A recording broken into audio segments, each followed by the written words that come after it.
Discovery, go at throttle up.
Discovery, go at throttle up.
Hello.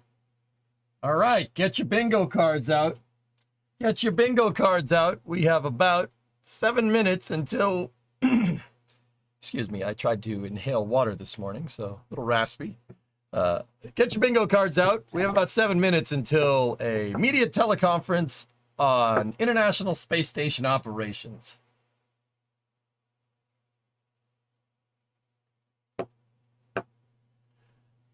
Oh boy, I'm sure this is going to end great.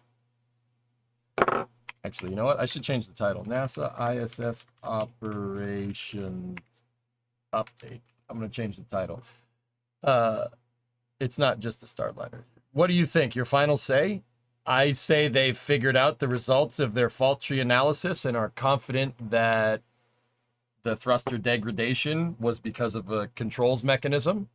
So they've tweaked the controls mechanism, and they're going to bring them home a little ways after Crew 9 after they finish being absolutely sure. If I had to say, they are probably pretty damn confident they've isolated the fault tree correctly. They wouldn't be hosting a press conference if that wasn't the case. But keep in mind, this media teleconference isn't necessarily for Starliner, and that's the reason why I changed the title.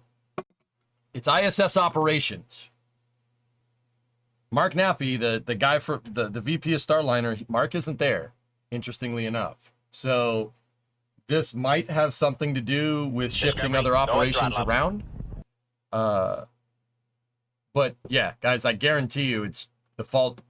I'm telling you, I've been saying this like a broken record pretty much every day. It's they have to figure out a fault tree with that thruster to be absolutely sure. You do not want to roll the dice with that. Hey, Jaeger, you got your worm logo. 60-month resub, 5 years. They should push the ISS into the void so we can find it in a few centuries. I wish we had a magical Star Wars drive to be able to do that. O-Force had a 94-month resub in there. Digital Zeros had a 73. Guys, I appreciate the long-term support. I really appreciate it. Possible ISS deorbit update. We already got an update on that about 3 weeks ago, Rem. Will we also get spacewalk suit update though? Yeah, Milan, this most likely when NASA does something like this, something like there's something even remotely related to the hot topic issue, which is Starliner right now. You're just going to get a bunch of questions about that. But I mean, there might be some updates on the spacewalks.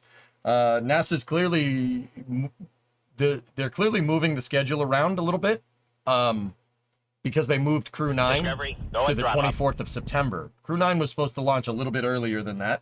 I don't remember what the original planned date was, but they did move it back. Oh.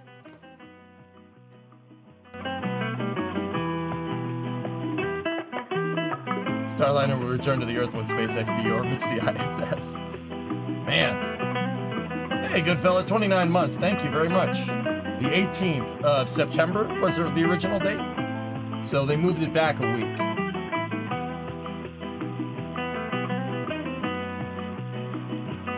'18th of August, they moved it back a month. Now, we can sit here. I could sit here and tell you that, you know, they got to figure out what's wrong with Starliner fault tree analysis, but I'm telling you from a public relations point of view, that not a good look. Go and throttle up. But I'm not concerned with optics, to be honest. I'm concerned with the engineering because, you know, lives are kind of at stake here. So that's more important to me. Screw me, right?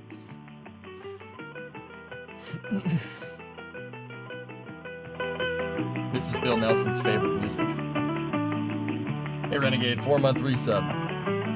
At this point, don't they have enough information on what the root cause is? Well, Ren, I don't know. It's hard to say.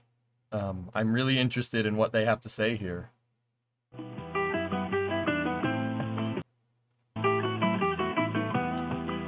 We'll see what happens. Here. While we're waiting, I spent the entire morning cleaning up a lot of the shop. It doesn't look like it from this view. because you guys couldn't see the mess of wires here, but I have the cameras all set up. Today, after we talk about this press conference and whatnot, we are going, it's the day of working on summer cars. So I have my,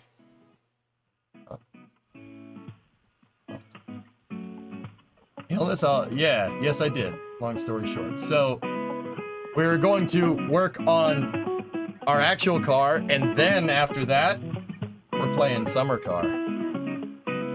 We got summer car.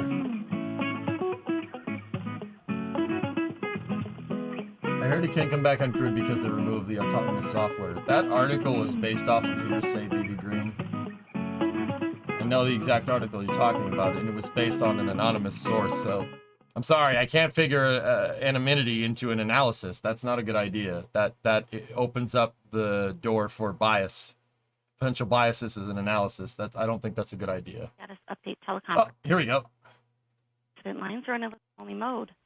During the Q&A session, if you would like to ask a question, you may do so by pressing star 1 at any time during the call.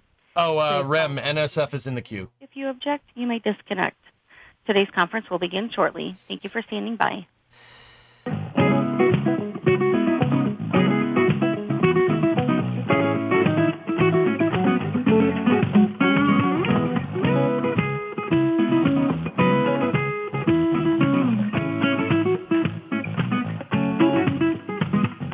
Nice one, bud.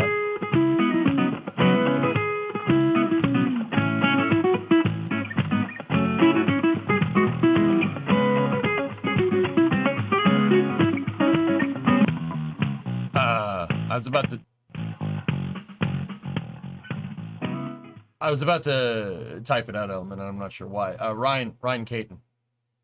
Ryan Caton. I'm sorry, Ryan, I don't know how to say your last name. It did get funky, Juicebot, for sure.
Dead air. All right, let's go. I wasn't playing it for what it was worth.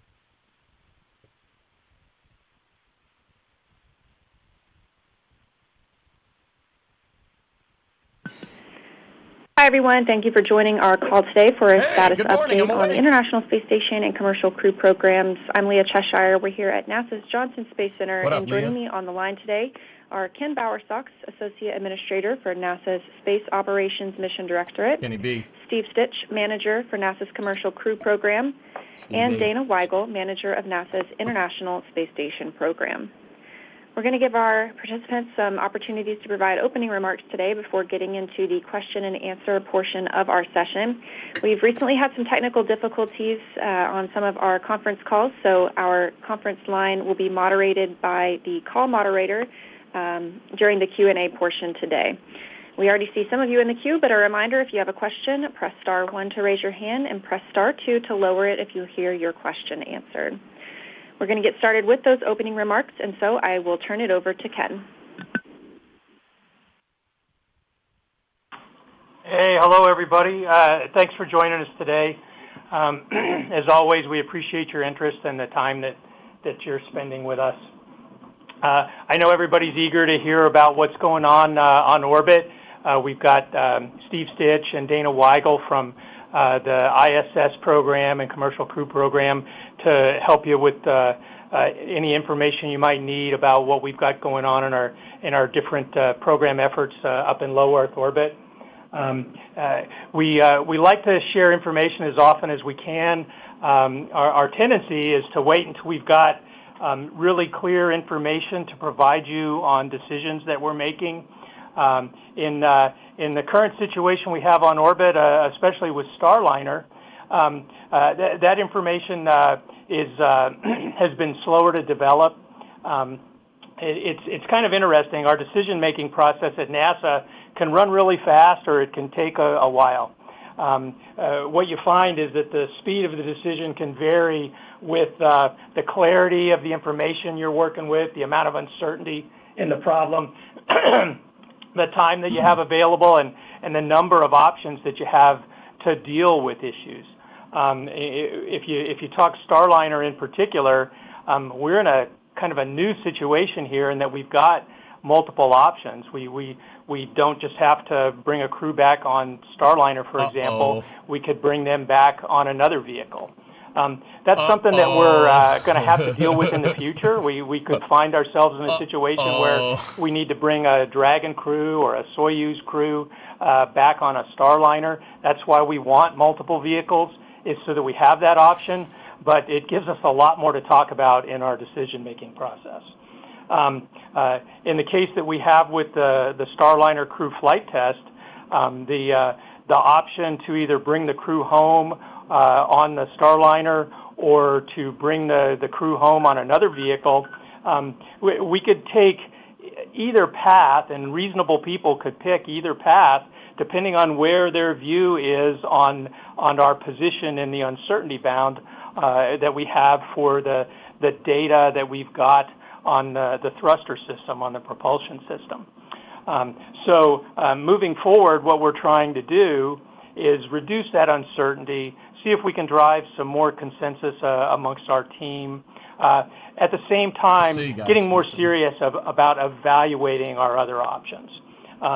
It's been really great to watch our team working, our Boeing team, our NASA team, the way people are speaking up, the way we're hearing different voices, different thoughts on how critical different factors are in the decision.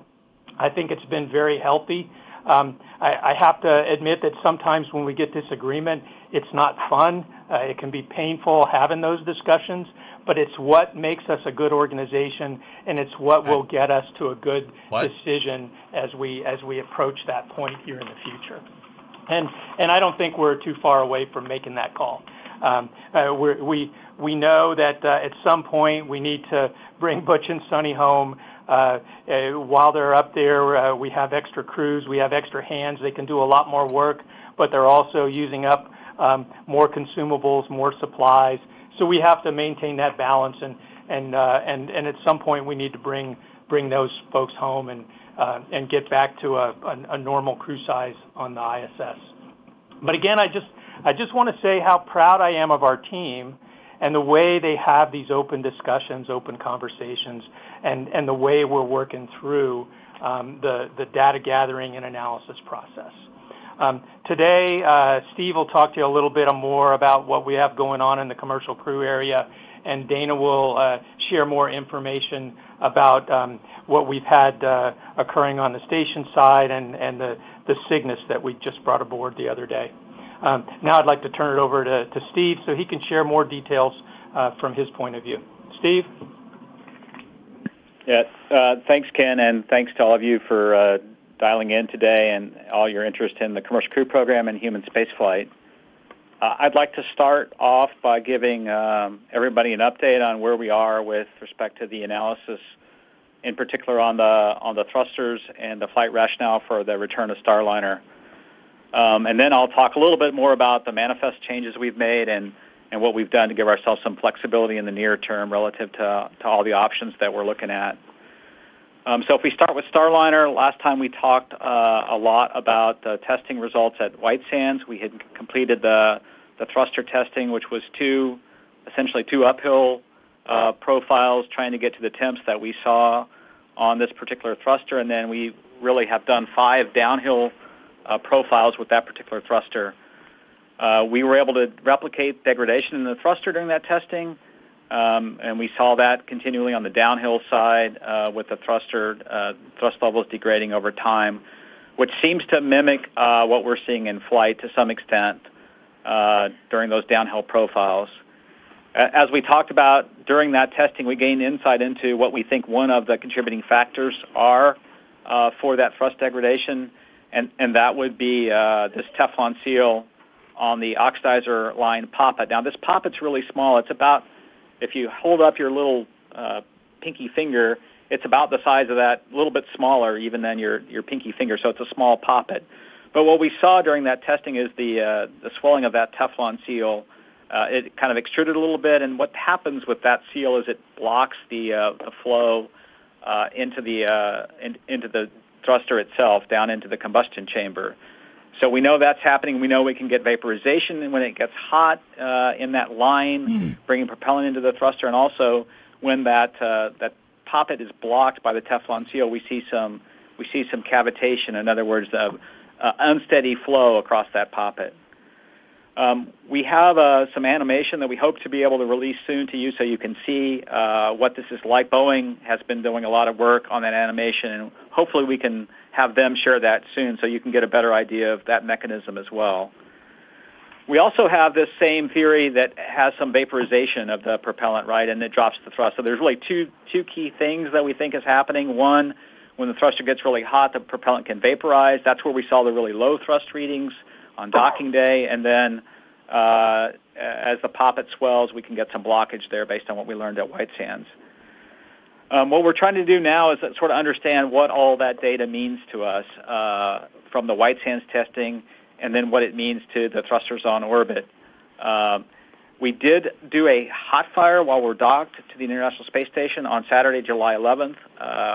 We wanted to understand the performance of all the thrusters across the vehicle, so we hot fired all 27 thrusters.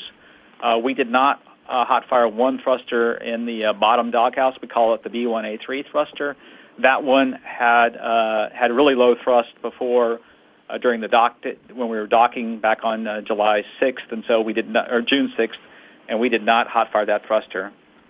The interesting thing when we hot fired the thrusters is all the thrusters now across the whole vehicle are essentially at nominal thrust level. So, for example, the one that we were really saw the most degradation in, T2A2, was at about 80% before the hot fire, and now it's about 98%. So somehow, if the poppet is the theory of what's causing the thrust degradation, the blockage in that ox flow, somehow that piece of Teflon must have contracted and is now not blocking the flow like it was, and so we have a nominal flow essentially into that thruster and nominal thrust.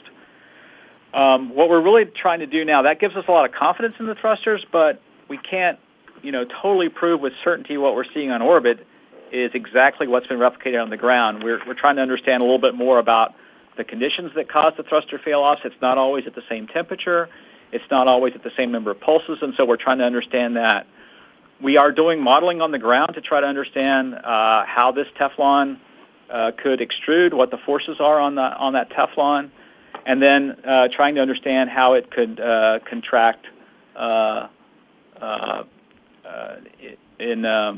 how it could contract over time. People really want to understand the physics of what's going on relative to the physics of the Teflon, what's causing it to heat up, what's causing it to contract, and that's really what the team is off trying to understand, and then look ahead toward the downhill phase and the heating on the downhill phase, and seeing if we can model that on the downhill phase and ensure we have good thrusters. Again, as I've talked, we have really good knowledge of what the downhill is, but how does that really help us out? So, in combination with that, we have tried to buy ourselves a little bit of time to work various options for return. And so recently this week at the Program Control Board, just yesterday, we approved moving the Crew 9 mission to no earlier than September 24th. We took that to the Program Control Board, and it was approved, and we immediately put out a blog to make sure that everybody knew that we had made that decision. We appreciate your patience over the last few weeks. It took a little time to work with SpaceX on that movement of that flight and also with the ISS program because it's a very complicated manifest.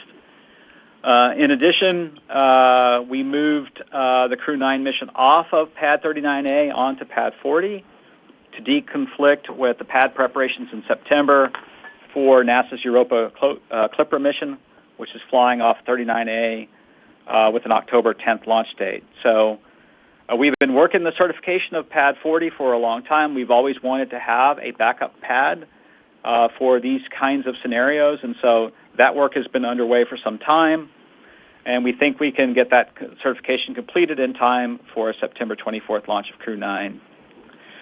We will let SpaceX use our first stage booster. They'll go fly a Starlink flight ahead of our flight to get a little shakedown of that booster. It had some moisture intrusion, and we want to go ahead and get that booster flown, and so there's a win-win there with flying our booster on a Starlink flight before our crewed flight.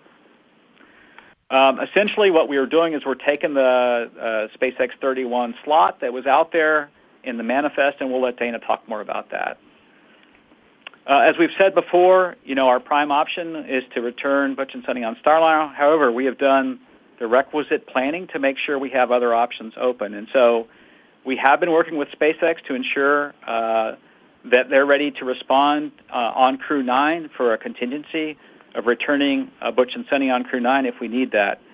We have set up the Dragon for Crew 9 to have flexibility to have only 2 passengers fly up on that flight, and then we could return 4 crew members in the February 2025 timeframe, and Butch and Sonny would remain on station and become part of that increment and return home with them on Crew 9.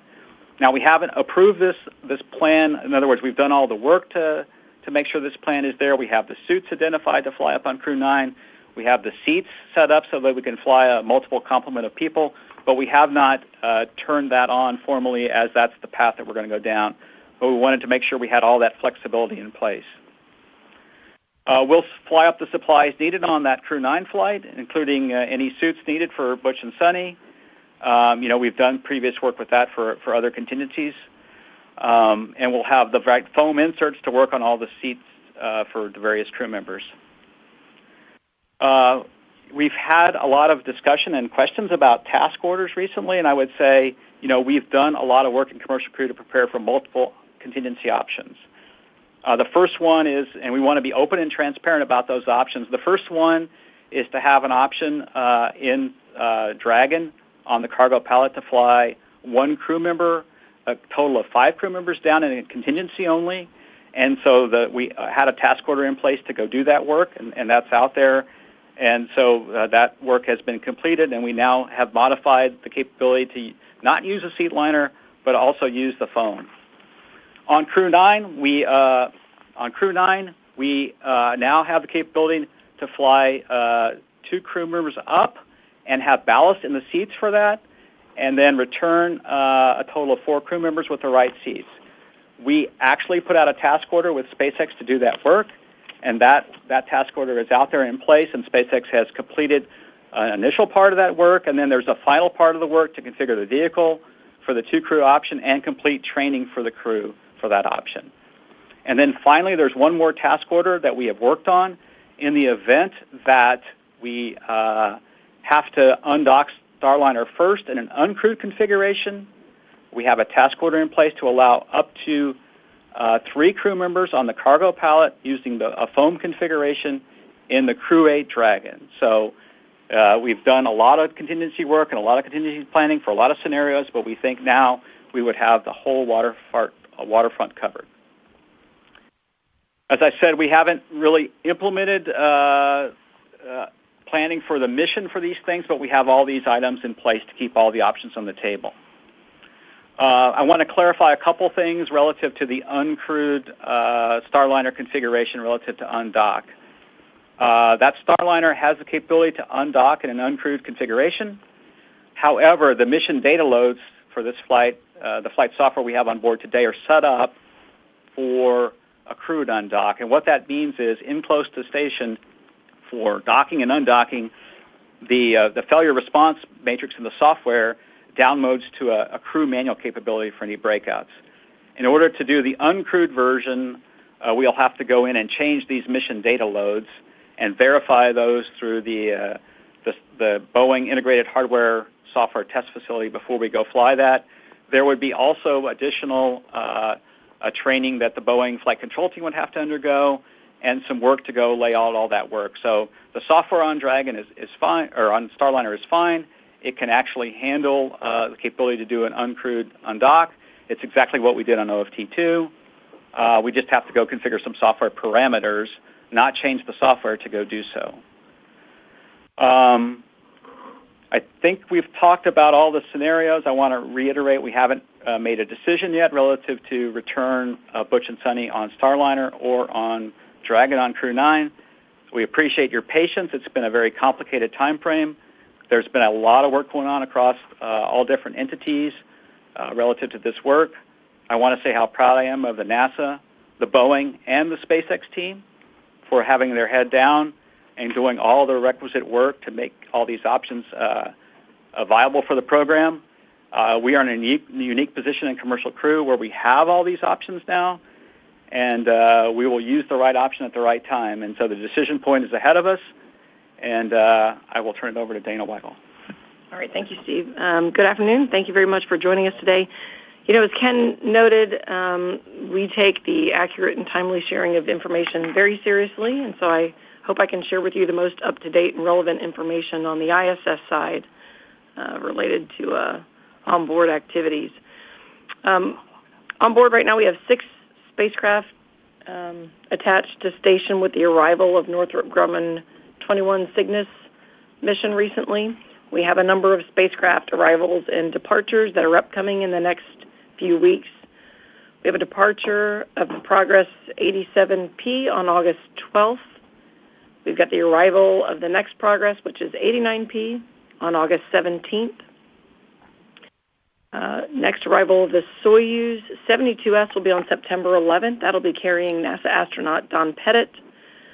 And then after a handover period, the 71S Soyuz will depart on September 23rd with Tracy Dyson.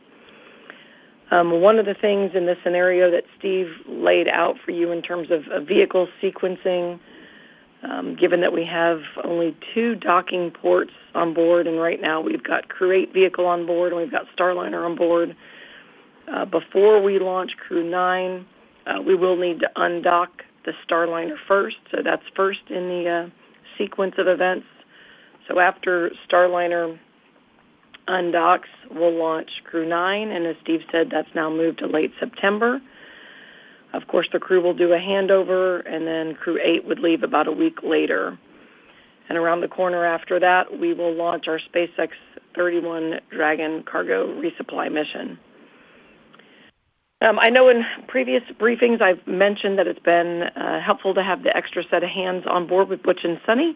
They've been continuing to help us out quite a bit with maintenance and getting extra science done on board, which we really appreciate. I do want to highlight a few other special topic, a few other things for you. For Northrop Grumman, for that mission, that carried over 8,200 pounds of critical resupply, spares, crew supplies, and science. So the crew right now is spending their time unloading it. It's pretty busy the first couple days that a vehicle comes up. There's a lot of critical science and research and a lot of things that they need to get to in the first few days, so that's what they're focused on. I do want to commend our Northrop Grumman and our NASA teams for the work they did addressing an engine burn execution issue that was encountered uphill. Shortly after launch, the spacecraft, the Cygnus's onboard limit detection system flagged an out-of-limit calculated parameter, so it takes a number of different inputs. It does a calculation, and that violated a limit, and it did what it was designed to do, and it canceled the burn. The Northrop team took a close look at all of the individual engine parameters and determined that all of the hardware was actually functioning within acceptable limits. That calculation is a little bit more conservative. And so they reworked the far-field rendezvous plan to keep us on time with our planned arrival time. It was pretty impressive to watch them do that. And, of course, that was important to us because there's a lot of science and research that has a limited time frames that it can handle between launch and arrival. So they did a fantastic job recovering and reworking the plan after that burn issue they had. Yesterday's capture of NG-21 was actually the 50th free flyer capture that we've done on board station. Of course, we used the SSRMS or Canada Arm 2 to do that. That's pretty impressive. The first one was about 15 years ago. It was HTV-1. That was on September 17th, 2009. And I'm kind of tickled by that data point because I was the lead flight director for HTV-1, and I remember sitting on console that day, first time we'd ever tried to capture a free-flying vehicle with a robotic arm, and pretty impressive now to think that we've now done 50 of those. And then, as I mentioned, Progress 89P is coming up, and of course that is loaded with a lot of food, propellant, and supplies for the Expedition 71 crew. I want to give a little bit more detail to what Steve talked about with the task orders, and we understand there's been a lot of confusion. We do a lot of work off and on with SpaceX for any number of different scenarios and contingencies, and so they're not specifically new activities for us, but just to give you a little more detail, the task order that was issued to SpaceX in mid-July was developed to support a contingency return capability for Tracy Dyson, similar to what we did with Frank Rubio. If you recall with Frank Rubio, after we had the Soyuz coolant loop leak, we put in place a capability that allowed for a 5-crew return with the Dragon. When we did that, we used the Soyuz seat liner as the cushion on the Dragon cargo pallet for Frank. And what we realized after that is ideally we wouldn't be taking the Soyuz seat liner and moving it. It is vulnerable to damage when you pull it out and you move it around.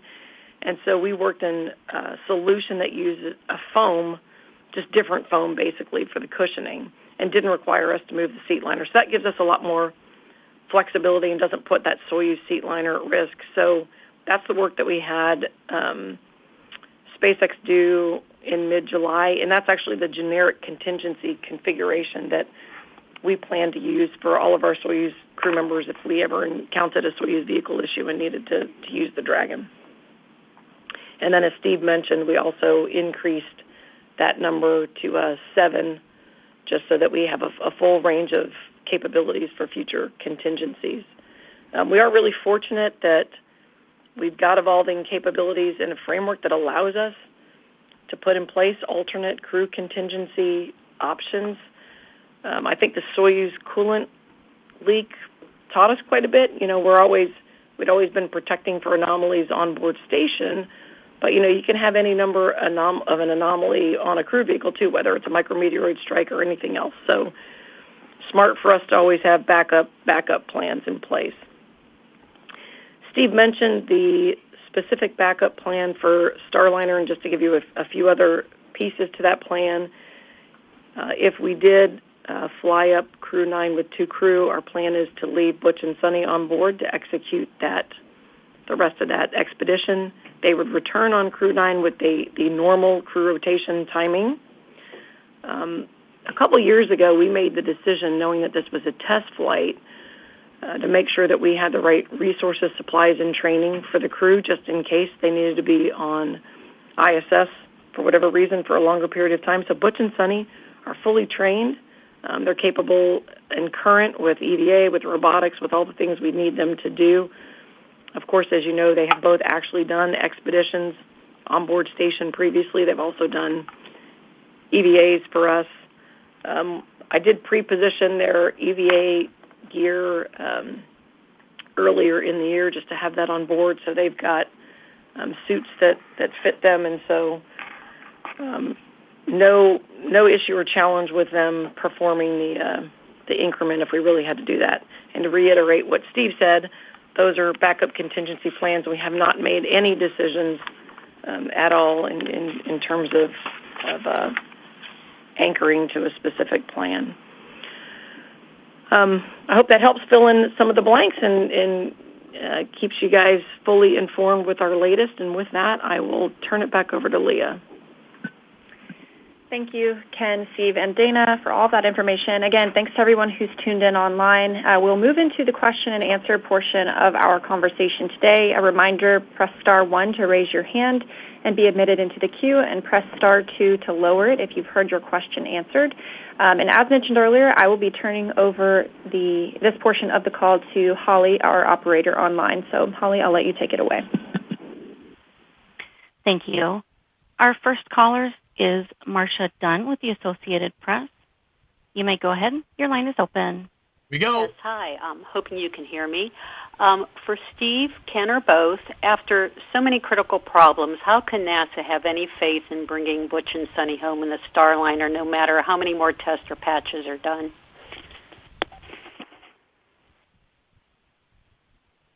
Yeah, I'll start, Marcia, and then I'll hand it over to Ken.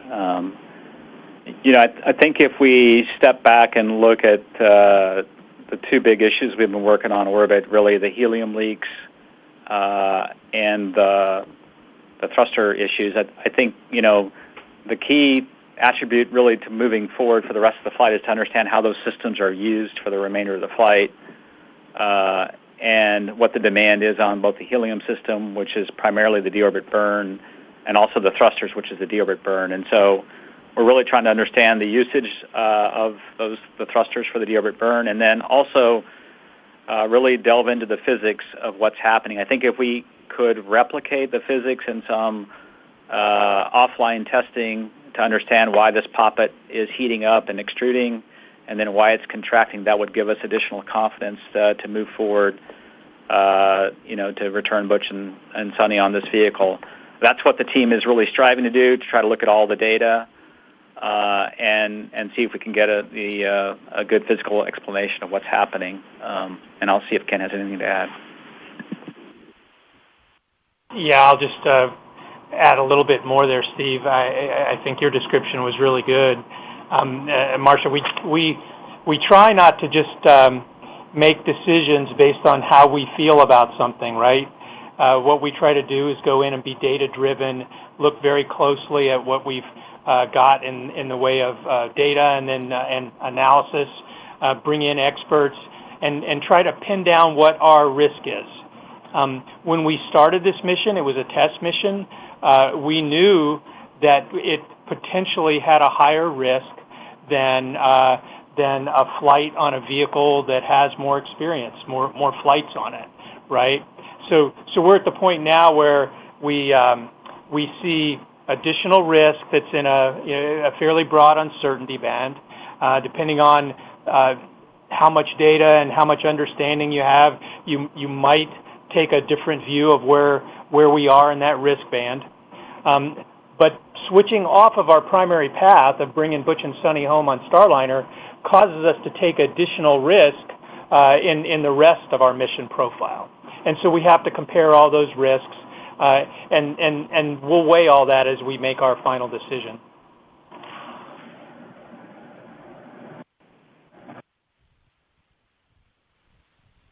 Our next caller is Gina Sinceri with ABC News. You may go ahead. I think this is probably for Dana, but how did Butch and Sunny react to this announcement? Are they excited about potentially 6 more months up there, or however many months for Crew 9? I would say it wasn't an announcement. So Butch and Sunny are aware that we're always looking at contingency plans. I mean, this is a pretty common thing that we do. We've always got backup plans. Of course, they knew, before they flew that they had been fully trained, on board.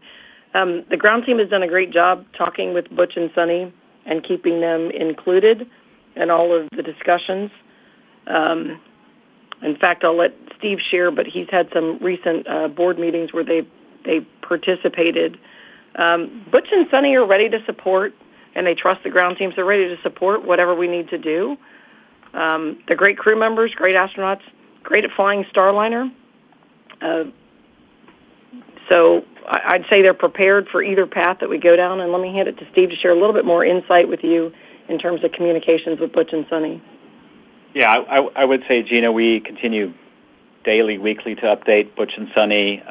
They will the great news is the station has a lot of capability. They can dial into our meetings. They dialed into our program control board last Tuesday, and we're able to sort of hear all the different various opinions of where we're at and all the data that we've been putting together and all the different risk assessments.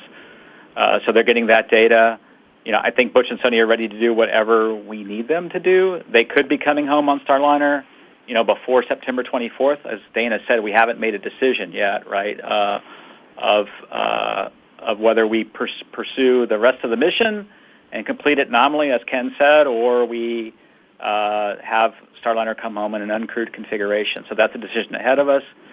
Knowing Butch and Sunny, they are professional astronauts and test pilots, and they understand the difficulties of the decisions that we're faced. They have complete confidence in the ground teams, and then they'll do what we need them to do.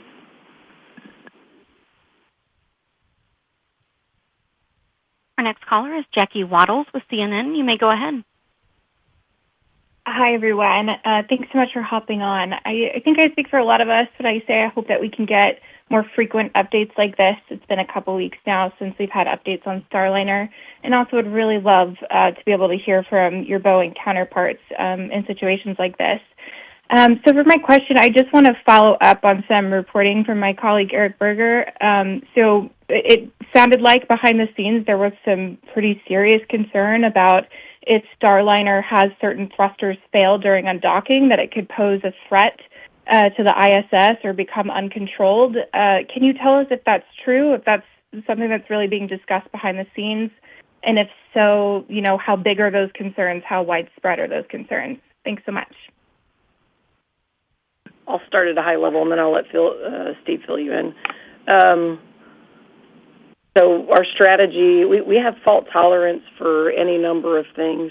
So we've got sufficient fault tolerance for undocking, so we're not concerned about the, let's say, immediate proximity around ISS. The other thing that we've done in the past with the vehicle, the attitude that we're in when Starliner undocks is I'll call it a passive release attitude. So even if, for example, the vehicle did nothing and just drifted out, it's on a safe trajectory for ISS. That's not the state the vehicle would be in, but that's an added, let's say, layer of conservatism that is already there. And so I'm not sure what the specific concern is that you're referring to, but there is plenty of fault tolerance. Plus, there is safe, complete drift-out trajectory if none of the thrusters were working at all. So, Steve, you want to add anything to that? Yeah, I would just say, from a thruster perspective, the biggest demand on the thrusters for the remaining portion of the flight is really the deorbit burn. There'll be a few thruster firings to back away from ISS, and then a burn to basically take it over the top of ISS, and then I would say below ISS, and then moves out in front of ISS. Those firings aren't that stressing on the thrusters. Where we get into the next part of the flight, and again, the heating is not nearly what we saw on the day of rendezvous when the thrusters are firing very rapidly, not only to keep Starliner pointed toward the ISS, but also to fly it up the corridor and into the docking area. But the deorbit burn has a number of firings as the OMAC engines, the orbital maneuvering and thruster control engines, fire for the deorbit burn. 4 of those. The RCS thrusters will fire to hold the orientation of Starliner, to make sure it's pointed in the right direction to get all the thrust you need out of the engines. And that's the next stressing case. So it's really, the real concern is how many thrusters can we have fail off? We've done a lot of analysis that have shown that you can have significant number of the aft thrusters fail. In fact, you could have 4 failures of the aft thrusters, and we would still have great attitude control during the deorbit burn. And then after the deorbit burn, we need to maneuver to an attitude to separate the crew module and the service module. And then for that step sequence, the aft thrusters aren't required at all. Just want to clarify one other thing on the software. The software that's used, whether it be crewed or uncrewed, is the same software. It's the exact same flight software. What would need to be updated is a specific set of mission parameters. We call them mission data loads, to get into the uncrewed configuration. So the software doesn't have to be changed. The trajectory is the same. It really is the on the software side. It's just some contingency mission data parameters in the software that if a crew weren't there, the software could then execute the checking and any response needed in close to ISS.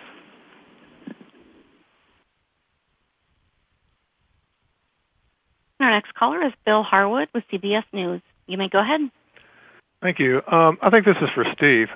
Can you clarify what the actual risks are with the return? In other words, what I'm asking is, what's the worst case, given what you know about the health of the OMACs and the past problems with the RCS jets? You just mentioned you could fail off a bunch of them. It sounds like, and please correct me if I'm wrong, that as long as the OMACs fire, you're going to come down, and the crew would survive that. They might not land where they wanted to, or is it worse than that? I don't understand. I understand keeping it stable during the burn, but I'm not understanding what the worst case failure here is that you guys are spending all this time trying to protect against.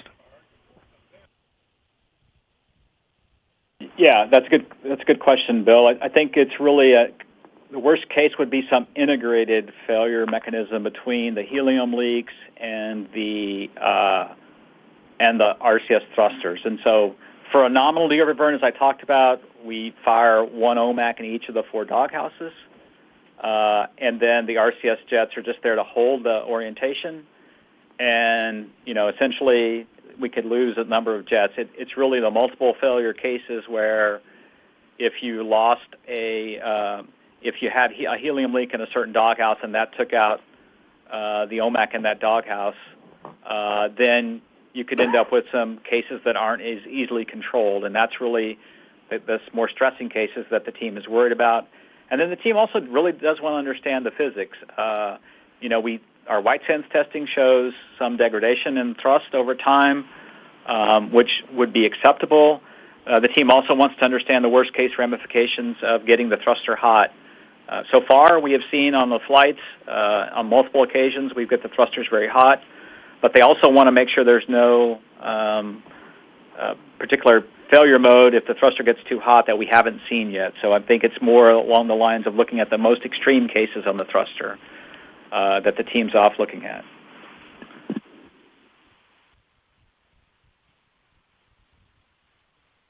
Our next caller is Micah Maidenberg with the Wall Street Journal. You may go ahead. Thank you. Hi, all.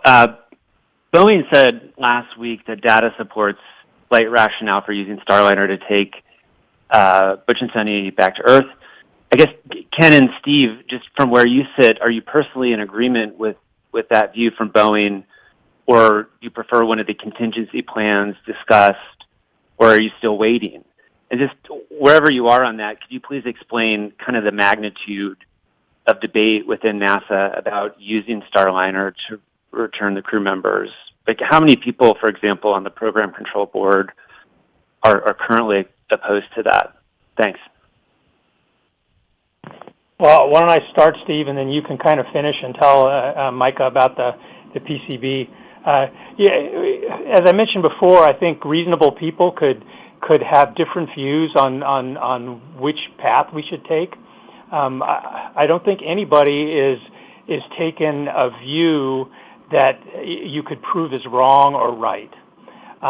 What we've got is an uncertainty band, and the Boeing team, because of their experience and their belief in the resilience of their hardware, that would take them to being very confident that the vehicle could bring the crew home, even right now with the uncertainty that we've got. But we've got other folks that are probably a little more conservative. They're worried that we don't know for sure, so they estimate the risk higher, and they would recommend that we avoid coming home because we have another option, right? We could put the crew on a Dragon. So that's part of the discussion that we're having right now. But again, I think both views are reasonable with the uncertainty band that we've got, and so our effort is trying to reduce that uncertainty. Steve, anything you want to throw in there? No, Ken, I think you said it. I'll throw a couple things in, but you said it really well. It's about the uncertainty in the data. I think Boeing asserted their vehicle was ready to come home on Friday with the blog post they put out. They listed all the testing that was we have accomplished jointly between Boeing and NASA in that blog, which was good. We've done a fair amount of testing. I think it depends on your experience base a little bit as to how you view the risk. Boeing is looking at the risk from the thrusters based on what they've observed more in previous flights, all the way back to, if folks remember, in 2019 OFT-1, we felled off 9 thrusters, I think it was, very early in the flight due to a problem getting the OI burn off and had some severe heating, a number of pulses on that flight. I think Boeing looks at the flight performance on this flight, the flight performance on that flight, and the testing at White Sands and draw some conclusions. I think the NASA community in general would like to understand a little bit more of the root cause and the physics. And then what uncertainty is there relative to the root cause and the physics? I think those are the two different views, different opinions.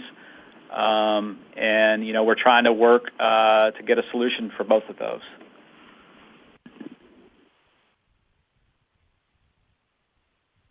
Our next question comes from Joey Roulette with Reuters. You may go ahead. Thanks. Just wanted to follow up on Micah and Bill's question for Steve or Ken. Can you kind of quantify the disagreements that the NASA team is voicing during these meetings or the program control board? Like, what number of dissents or disagreements are you having compared to those who are supporting the data, or in otherwise?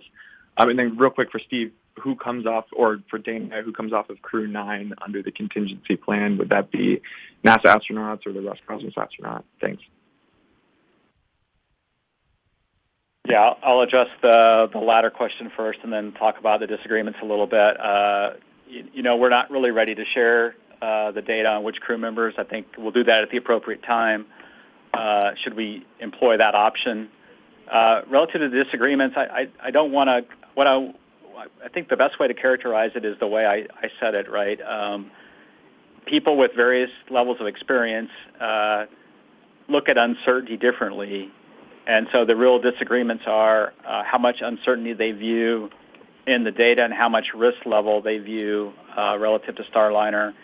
And now we actually, for the first time, I think, ever in human spaceflight, while docked ISS have 2 U.S. vehicles to choose from in some respect, Dragon and Starliner. And so we knew the test flight would be riskier. The Dragon Demo 2 test flight was risky as well when we flew Bob and Doug in May of 2020. Now that we have had the helium leaks on orbit and we've had the thruster fail off, some in the team don't see that level of risk something that we should entertain. And I think that's where we're having the vigorous debates and discussions at the PCB and then at other levels, trying to gather up the rest of the data that maybe will help bring some other piece of data in that helps lower that uncertainty in their characterization of the risk. Yeah, and just to give you a feel, we don't really count we don't vote, right? We don't go through and do any type of percentage as part of our process. Just one disagreeing voice can be enough, right, to sway the whole team to move a different direction. But I'd say we heard from a lot of folks that had concern, and the decision was not clear. Right, we heard enough voices that the decision was not clear at the program control board.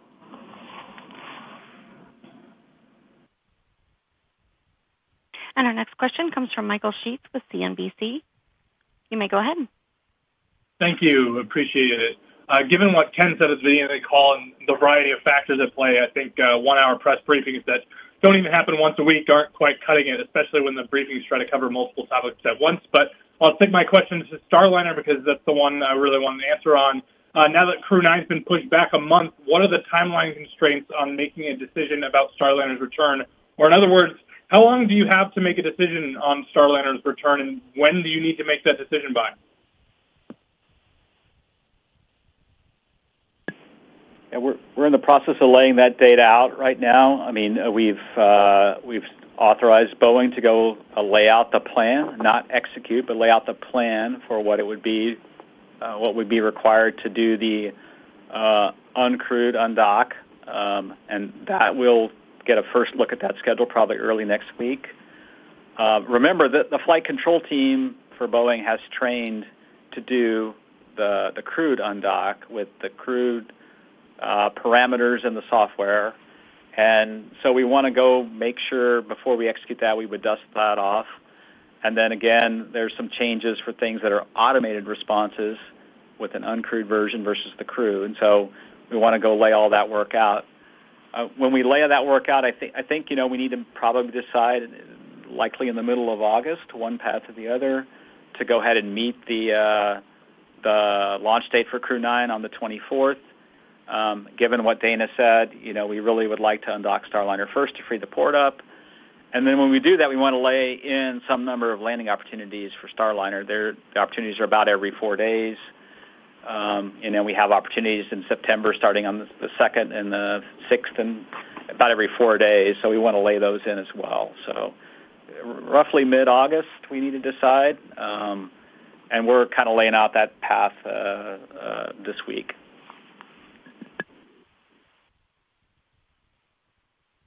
And our next caller is Lauren Grush with Bloomberg. You may go ahead. Hi. Thank you so much. This is for Steve or Ken, kind of following up on Michael's question. I'm just curious, what does the next few weeks look like for you? How is this decision going to get made? And who ultimately makes the call about how Starliner will come home? Yeah, you want me to? You go ahead and explain the process there a little bit, Steve, and then I can weigh in. Yeah, absolutely, Ken. I would love your thoughts. We need to basically follow up from the program control board that we had, where we laid out data, but we didn't necessarily poll in a way that led to a conclusion, I would say. We have new data coming in. I failed to mention we have brought in extra propulsion experts from across NASA, from the Jet Propulsion Lab, from the Glenn Research Center, and from the Goddard Space Flight Center as well, to help. They are meeting here this week to see if there's some data that perhaps we have missed. They're working in concert with our commercial crew prop team and Aerojet Rocketdyne. So once we get all that data together, we'll have to come to the program control board, see if we've closed all the actions as well from the previous program control board, then take that to an agency flight readiness review, make a recommendation to Ken, and then depending on how that meeting goes, there could be another step with Jim Free and ultimately the administrator, and I'll see if you have anything to add, Ken. No, I think you summarized it really well, Steve. The way it would work is it comes to the flight readiness review. I chair that review. We'll poll everybody, see where we are. I'll state what my position is at that time. If we have dissenting voices out of that meeting, then it can go to the associate administrator, and if there's a desire to go even further, it can go to the administrator. The administrator, though, it's important to understand that the decision-making authority I have is delegated from the administrator. Same thing with the associate administrator, right? The administrator ultimately takes responsibility and has a very important concern and responsibility for the final decision. So he will be involved.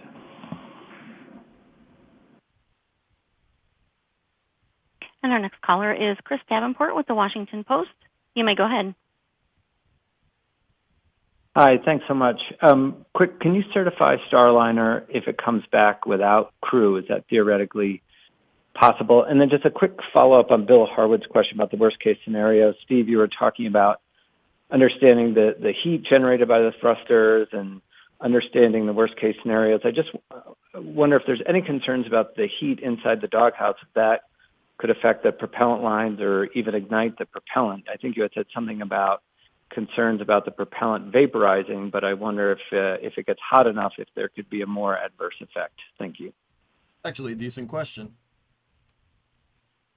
Yeah, I'll take the first question relative to certification. We're laying out that data right now. If we had an uncrewed undock and brought Starliner back safely, I think we would look at all that data. There are many things that are the same with with or without a crew. We would have to look at the things that are really needed for a crew on board, like how the ecosystem performs with the crew and so forth, and lay that out. Boeing has already moved out on changes to the helium system. We've talked about the seal that is leaking. Remember the P2D2 flange that leaked pre-flight? They've already moved out on a replacement seal. They're already laying in additional testing for the thrusters to make sure that we hit all the corners of the box on the thrusters. They're already looking at various changes to the flight software and the way it flies, such that it doesn't put as much many pulses on the thrusters and cause the additional heating. Relative to the worst case question on igniting the propellants, right now, the propellants are separate from each other, so you would have to get enough heat to actually rupture a line, and so we don't really see that as a concern.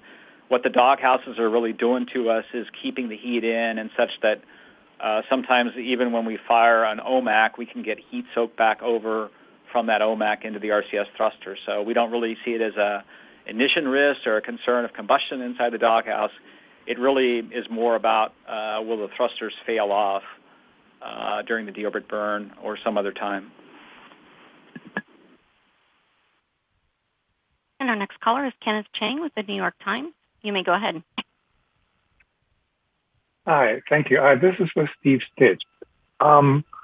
Basically, what changed and when and why?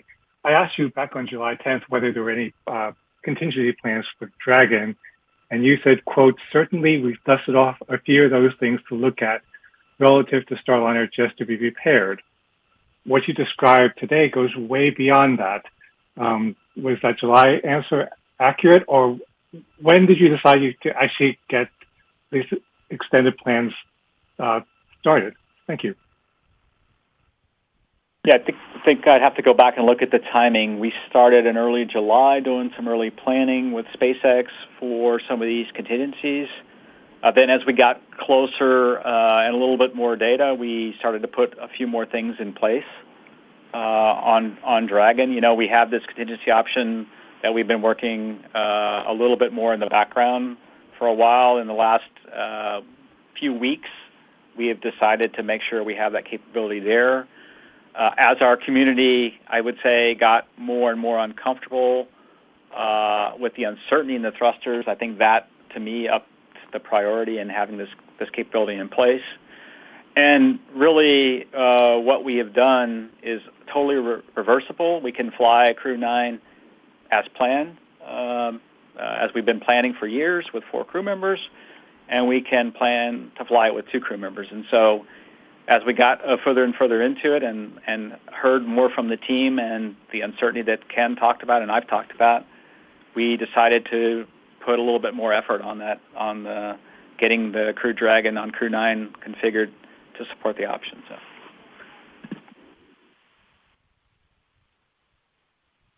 And our next caller is Irene Klotz with Aviation Week. You may go ahead. Thanks.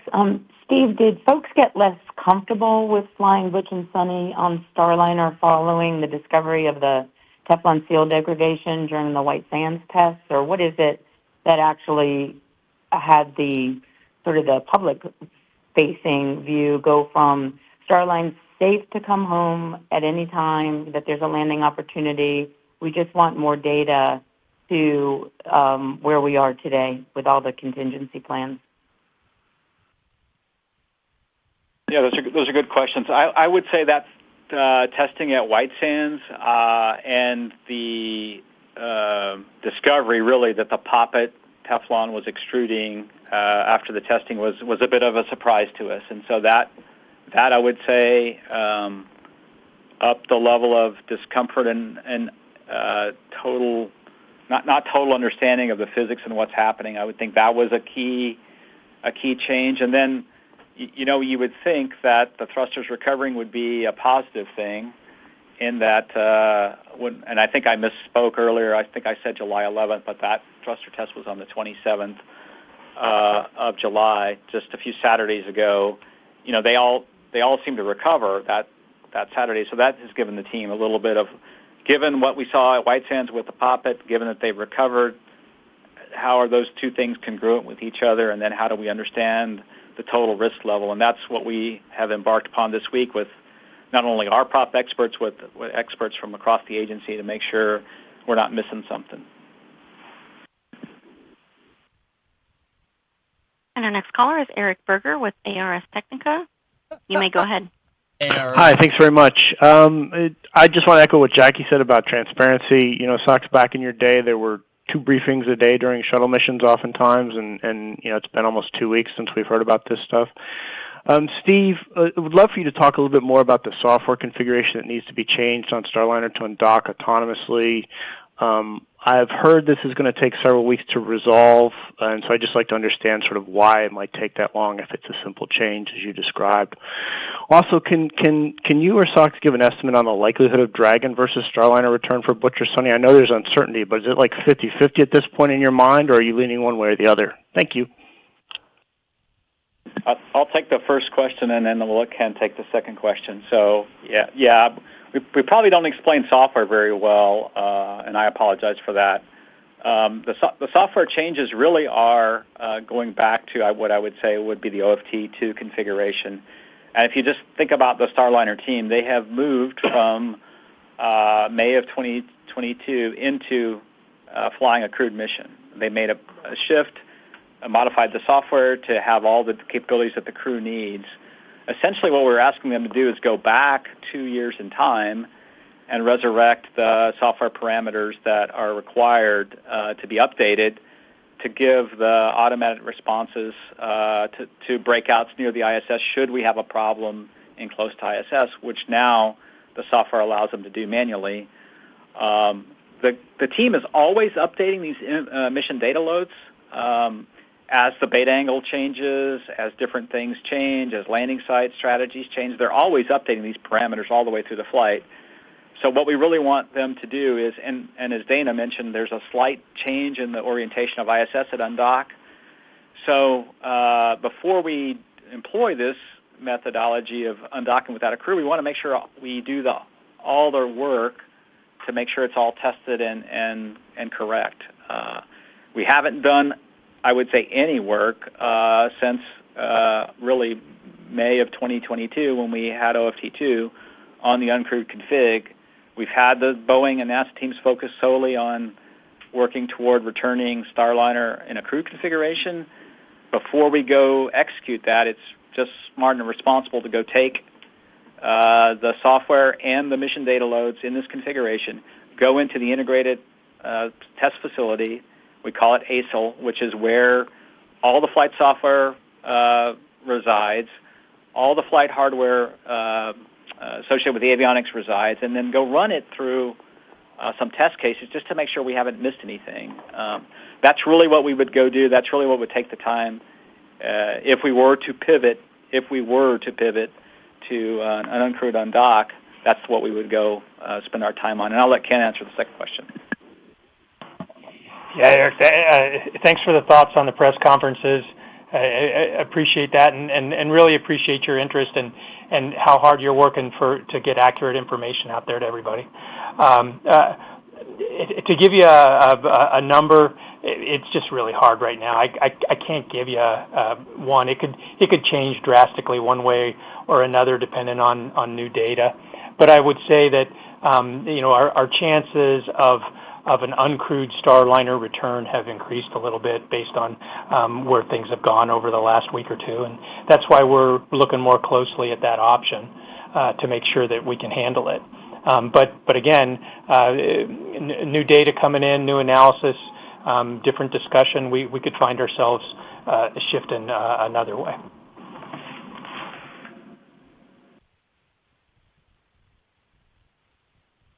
And our next caller is Anthony Leone with Spectrum News. You may go ahead. Hello. Thank you so much for taking our questions today. It's a shame that Mark Nappy isn't there. I'm sure I'm not the only one who has a few questions for him. My question is this. Going forward, what is the future of Starliner, and will NASA change some of its recommendations of testing spacecraft before a crew can actually board on there? Thank you. Yeah, I think the path forward for Starliner is to complete the rest of the test flight, to undock. I would like it to undock with the crew, but if we don't end up getting there with the entire community, undock, execute the deorbit burn, return home, and then make the corrections to the problems that we've found. These problems can be fixed. The helium leak, it's maybe changing out this seal that we talked about and looking at that system and changing maybe the way that system's put together. And then the thrusters, doing a little bit more testing at White Sands, and then figuring out how to fire them less. So I see a bright future for Starliner. Either way, we really need 2 crew transportation systems. There could be a day in the future where we're calling upon Starliner to do something for us like this. And it's a great vehicle. It's got great capability. And, Boeing has done a tremendous job working on it in concert with commercial crew. And so I really see that there's a viable path for Starliner either way that we go. In terms of testing vehicles or changing the way the requirement to have this uncrewed test flight and then a crewed test flight, I think so far that's worked well for us. I think the one area that we probably had a miss in is the doghouses and the thermal effect in the doghouses and what effects that caused on the thruster. That it's not easily tested on the ground. It's not easily analyzed. It's not easy to put the whole doghouse and service module in a chamber and fire the thrusters. And so that's probably the one thing that we probably need to think about a little bit more. Is there something that we could do differently there to make sure we didn't have these kinds of problems in flight? And our next caller is Tim Fernholz with Payload Space. You may go ahead. Thank you for taking my question. Always good to get an opportunity to talk with you folks about this. I just want to make sure for Ken and Steve that I understand the situation. Right now we're hoping to get a root cause for the issues with the propulsion system before a decision is made on which vehicle the astronauts will return on. And we're going to do that by mid-August, and we're going to do that by analyzing the existing data and bringing in new propulsion experts from across NASA. But we don't anticipate any new testing. Is that right? And just a quick second thing, what's the story with the water intrusion on the Falcon 9 for Crew 9? Thank you.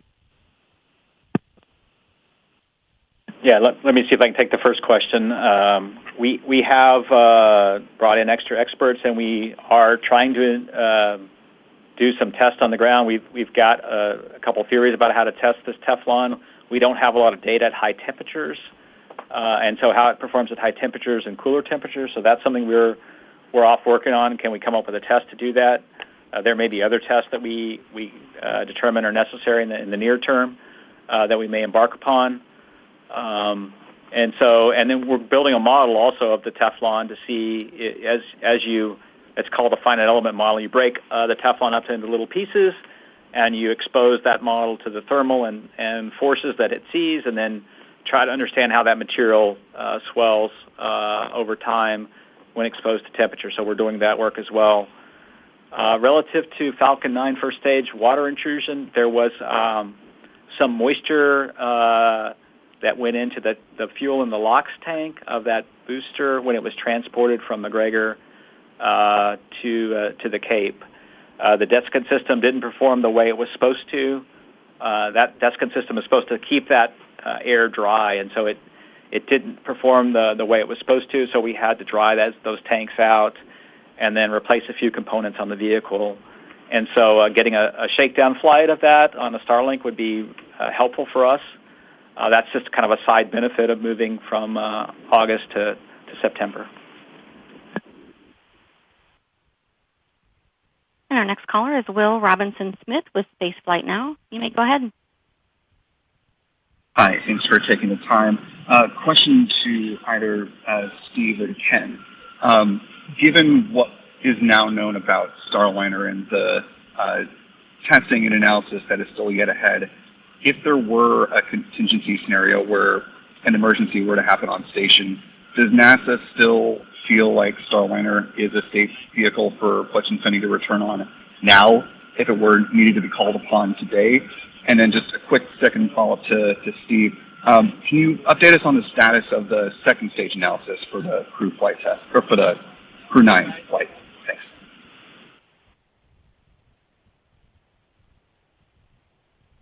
Let's see, relative to the first question on the contingency return capability, we still agree that the right course of action would be to return Butch and Sunny in Starliner. Should there be an emergency at ISS where it's an uninhabitable environment or they need to get off station, Starliner would be their best option, and we still feel confident in that. Relative to the second question, we have been following along with the FAA's investigation on the second stage anomaly on the Merlin vacuum engine, what we call the MVAC engine. Our second stage has been through testing at McGregor with the modifications that we spoke of on the press event. I think that press event was on the 26th, or maybe it was the 19th of July. So it's been through the stage testing at McGregor. We removed that sense line, removed the transducer from the vehicle, tested that vehicle. The testing all went well. SpaceX has flown now, I'm probably losing track, at least 3 or 4 Starlinks, plus the NG-21 flight with the modification. Our team's feeling pretty good about that. We swapped out the turbine housing, and we're working through that swap out, and that's coming to the program control board Thursday, which is tomorrow. So that's the latest status on the second stage on Crew 9. Yeah, and this is Ken. It may be confusing folks that we're willing to put the crew on for a contingency return, but still talking about the planned return. And part of that is how we make decisions about risk in contingency situations. It's pretty unlikely to get into one of those contingency situations, number one. And then number two, because of the criticality of those situations, we typically would be willing to accept a little more risk. So that's how you get this apparent difference in what we would be willing to do in the different situations.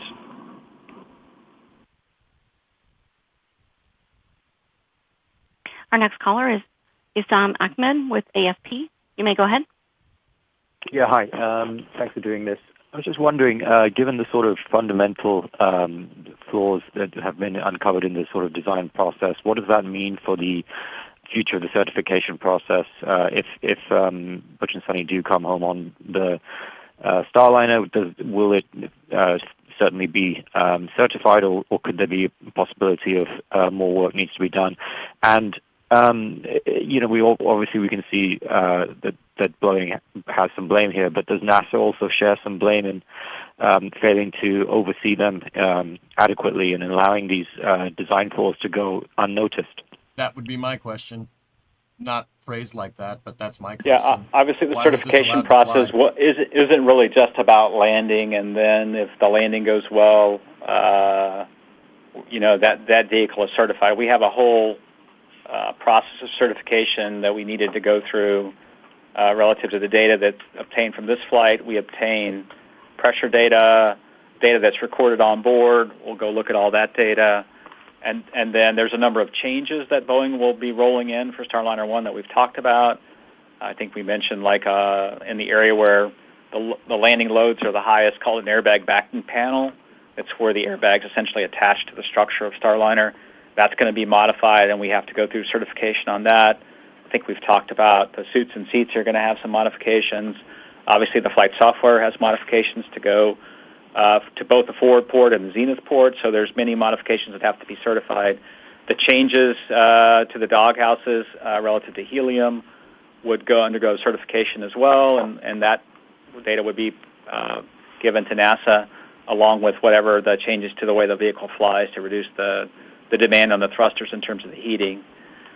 Relative to the certification process and how we got here in flight, I think we'll have to go back and look at that. We see things on every flight that are a bit of a struggle for engineers to explain why did we miss that. We had that in Space Shuttle.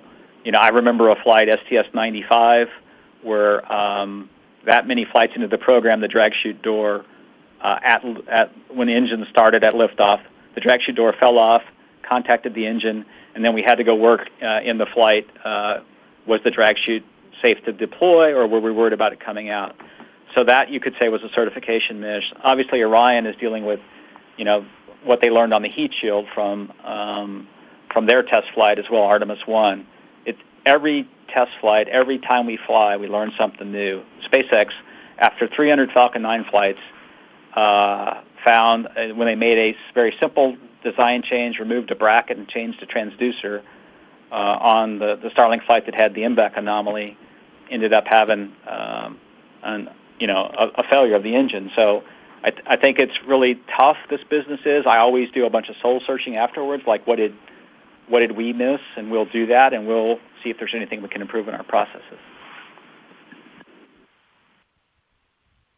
Our next caller is Elizabeth Howell with Space.com. You may go ahead. Thanks, everyone, for your time. This might be for Dana. Can you clarify, if possible, who would be flying on Crew 9 if it was only 2 astronauts? Would it be the pilot and the commander, for example? And I'm also wondering about the implications for future missions. If it was only 2 going up, would that affect the composition for Crew 10, for Crew 11, and the alliances with other space agencies such as Roscosmos? Thanks very much. All right, let's see. Just to echo what Steve said, we're not ready to share specific crew names for the contingency plan. If we find ourselves in a position where we do make a decision that we're not going to fly Starliner back with Butch and Shunny, we'll share those details at that time.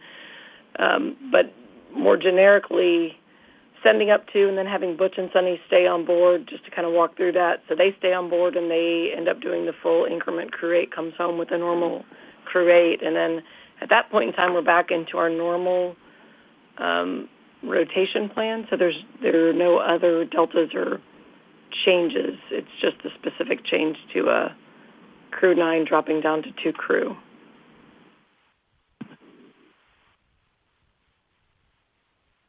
And our next caller is Jeff Faust with Space News. You may go ahead.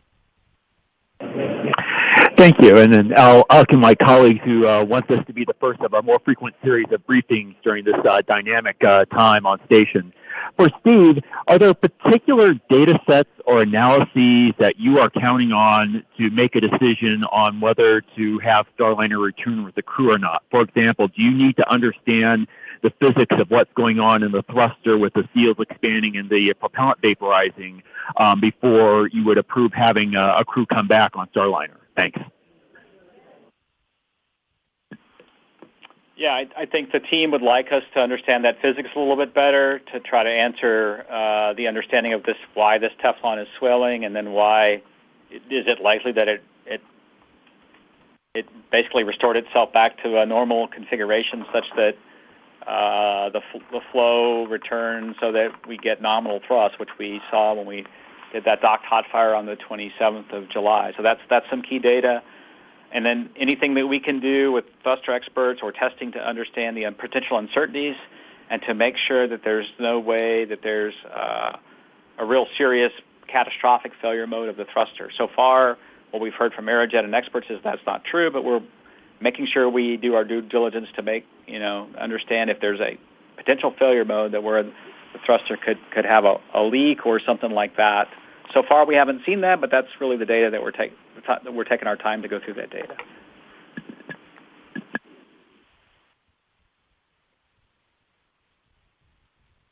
Our next caller is Marina Koren with The Atlantic. You may go ahead.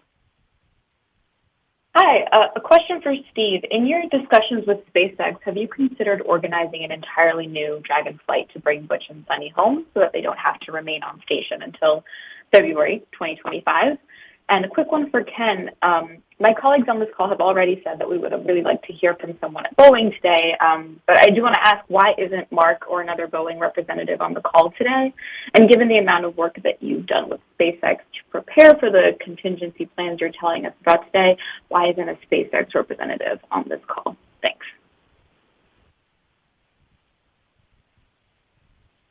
Well, yeah, I'll let Ken. Why don't I do the last one first, Steve, and then you can go, huh? Sure. Today we wanted to just kind of give you the NASA team's point of view on all the complicated issues on ISS. We'll have chances to bring Boeing back along with SpaceX in the future as we progress. Today I really wanted those guys to be able to work on the technical issues rather than being here at the press conference. But we'll give them an opportunity in the future. Steve, go ahead. Yeah. The relative to sending up a new Dragon so that Butch and Sunny didn't have to stay up till February. We really never considered that option from the very beginning. We liked the option of modifying Crew 9 or Crew 8. We looked at both of those and bringing them back in either one of those vehicles. We're trying to lay out the rest of our manifest, to make sure we have vehicles available for all the flights.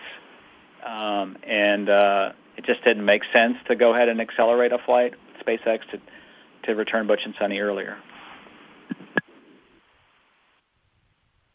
Our next caller is Clayton Sandell with Scripps News. You may go ahead.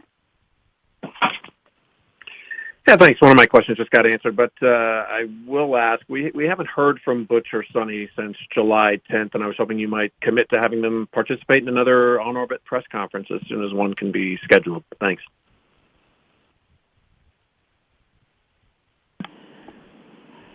Our plan is, once we make the decision, and hopefully, as Steve said, that's mid-August, we're planning onboard station to set up a press conference with Butch and Sunny. So that'll be coming around the corner when we have our decision made. And our next caller is Stephen Young with Spaceflight Now. You may go ahead.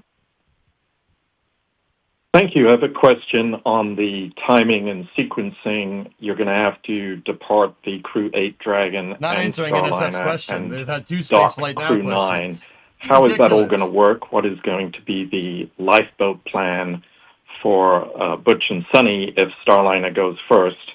And you also did an inspection of Starliner with the robot arm after the hot fire test. I'm wondering why that was performed and what you might have learned during that. Yeah, I'll take the last question first. We did an inspection.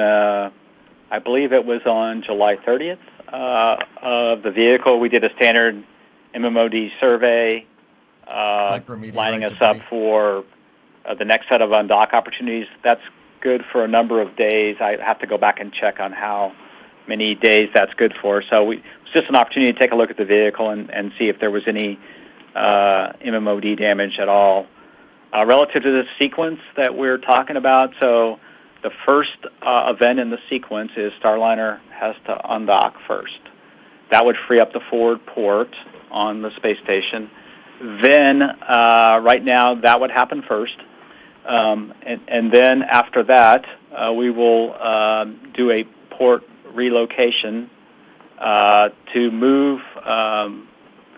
Once we launch Crew 9 we'll launch Crew 9 next. That will be the next launch. We'll dock to the forward port, the forward IDA. After that vehicle docks, then we would have Crew 8 undock and return.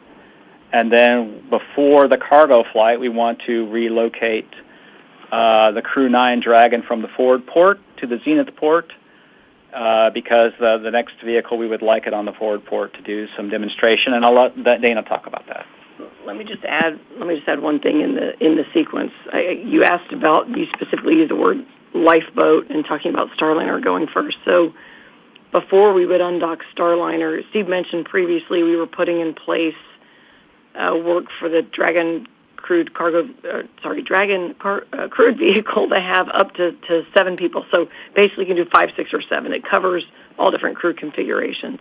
The first step would be if we were doing an uncrewed Starliner undocking, we would first configure the Crew 8 Dragon vehicle to be able to handle the 2 additional crew members. So we would put a contingency configuration in place first to make sure we have a contingency return vehicle ready. Then we would undock Starliner. Then we would launch Crew 9, launch Crew 8, do the handover. Crew 8 will leave. Then, as Steve said, we would relocate Crew 9 to get ready for our cargo mission. So that's how we would handle the lifeboat configuration for the uncrewed undock scenario. And thanks, Dana. I feel for reporters that have to understand that whole thing, because as we talk it's very complicated. So.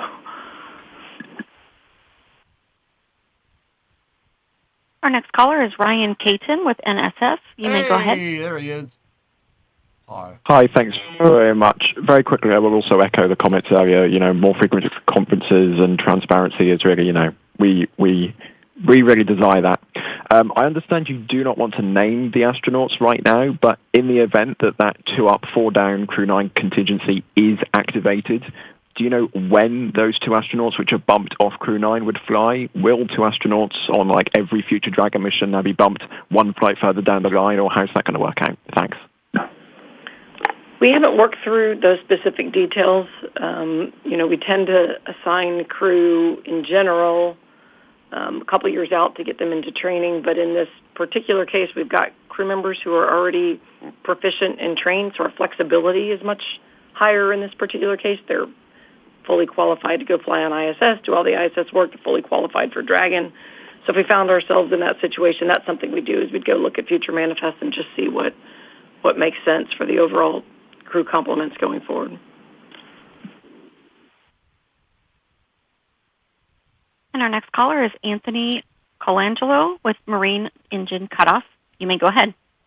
Main engine. Hey there, thanks. If the decision were made to send Starliner out uncrewed, is there additional testing that you would do on the way back before re-entry, or would you fly it exactly as if the crew was on board for the certification stuff that you talked about earlier? Thanks. Very good question. The one thing that we're thinking about or talking about what to do with is the additional hot fires once we undock. Should we hot fire all the thrusters again to understand their performance, or there's this one thruster that had severely degraded thrust on docking day, B1A3. Should we hot fire that thruster? That's really the main thing that we've been talking about doing relative to the undock SEP sequence and the deorbit burn.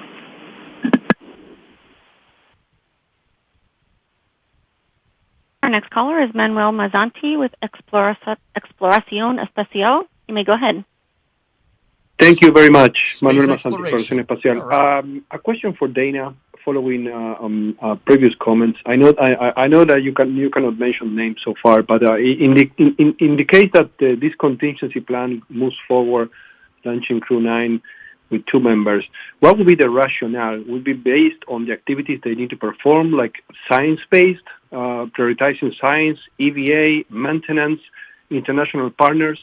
And a quick second question, have you ever considered modifying Crew 9 in some way that you can return with 6 astronauts, like the original Crew 9 plus Butch and Sunny, given the fact that Crew Dragon could handle 7 astronauts, I guess? Thank you. All right, I'll take that first one, and then I'll let Steve talk about the second one.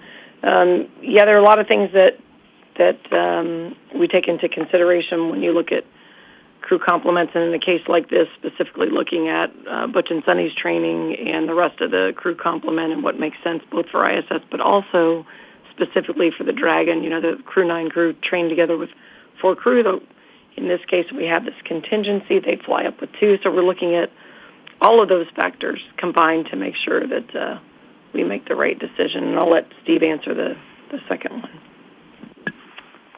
Yeah, relative to additional capability beyond the 4 seats we have in Dragon, SpaceX had some of those concepts early on relative to additional astronauts. Right now, the seats have to rotate during entry, so it would be really difficult on the cargo pallet to install more seats.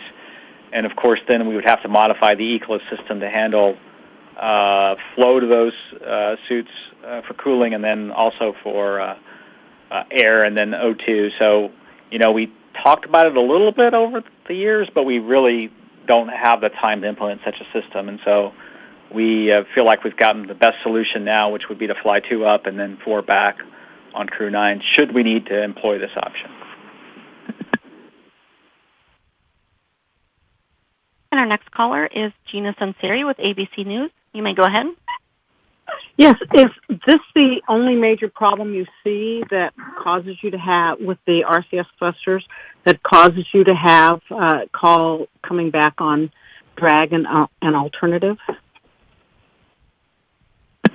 Yeah, really, it's the thrusters and combined with the helium leak. I talked about, if you had a helium leak that was so big that you couldn't, you isolated it and couldn't then repress a doghouse, that would be these two things, the helium leaks and really the thrusters are the two things that working together would give us concern relative to executing the remainder of the nominal mission, bringing Butch and Sonny back on Starliner.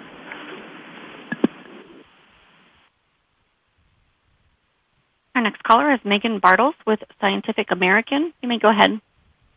Hi there. Can you hear me okay? Hello? Can you hear me okay?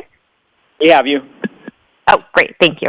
I just wanted to echo everyone else's calls for having more regular press conferences and also for giving us access to Boeing and SpaceX representatives to talk about these issues.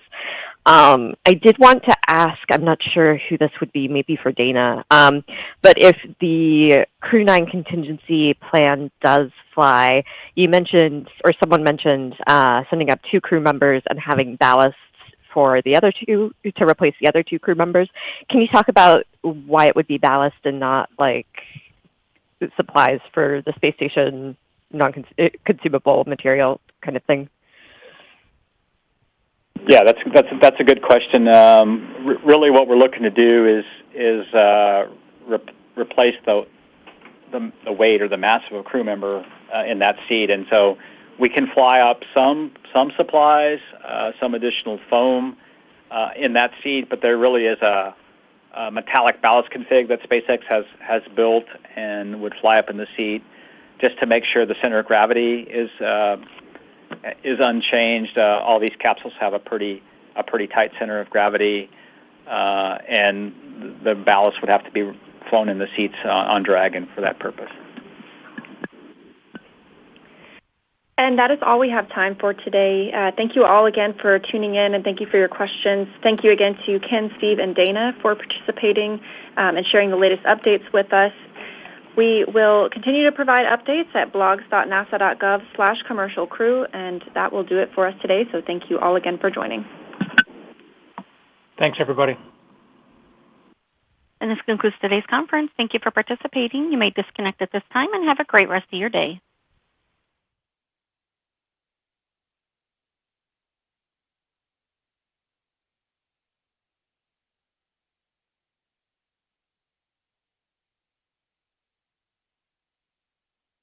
Give me 1 second, dudes.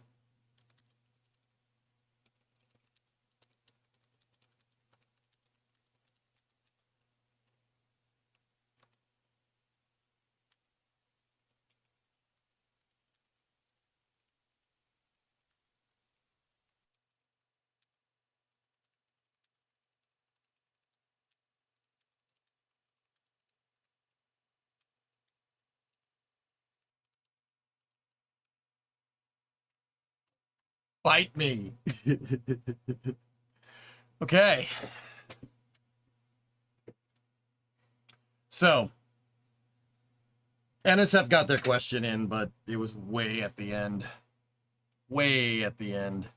All right. So, the gist of it is that NASA has pursued some ISS contingency operations in the event that they can't isolate the fault tree on Starliner in time with reasonable confidence, with reasonable flight rationale to get the crew home.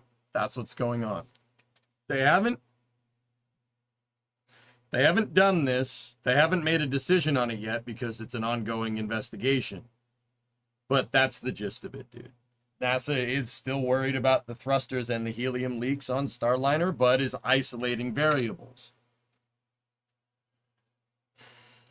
So what did I think of this? Sounds right to me.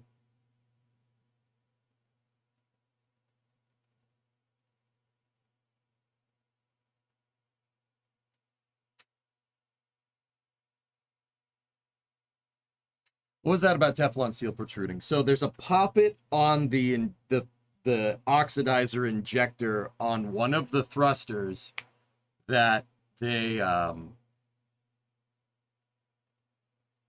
that is eating away, or the NTO is eating away at it because of it got too hot. Guys, NTO is nasty stuff. Nitrogen tetroxide.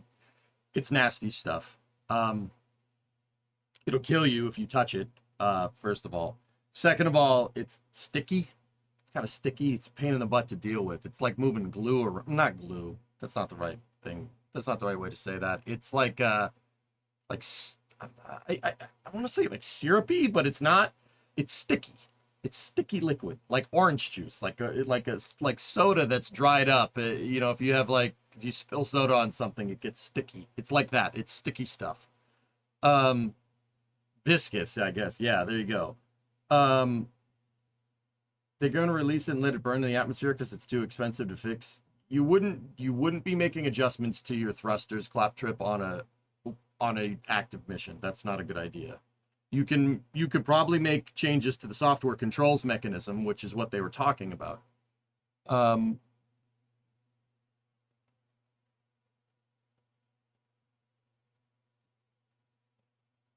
So the NTO, okay, so here's the thing. Something came downstream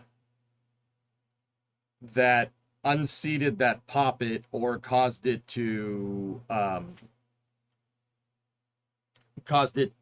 something hit it, basically. Something hit that seal coming downstream, or they think a piece of the seal came up. Now, here's the biggest thing, guys, and this is the most important thing to understand here. You can't get your hands on the hardware. That's why this fault tree is taking the longest amount of time. You can't get your hands on this hardware. It's going 17,500 miles an hour up there. There are astronauts near it, but the service module is not designed to be taken apart while you're in flight. That would be like working on a car's engine when it's driving down the highway. There's only so many changes that you can do when the thing is going, right? So that's the first thing to understand. That's why this fault tree is taking so long.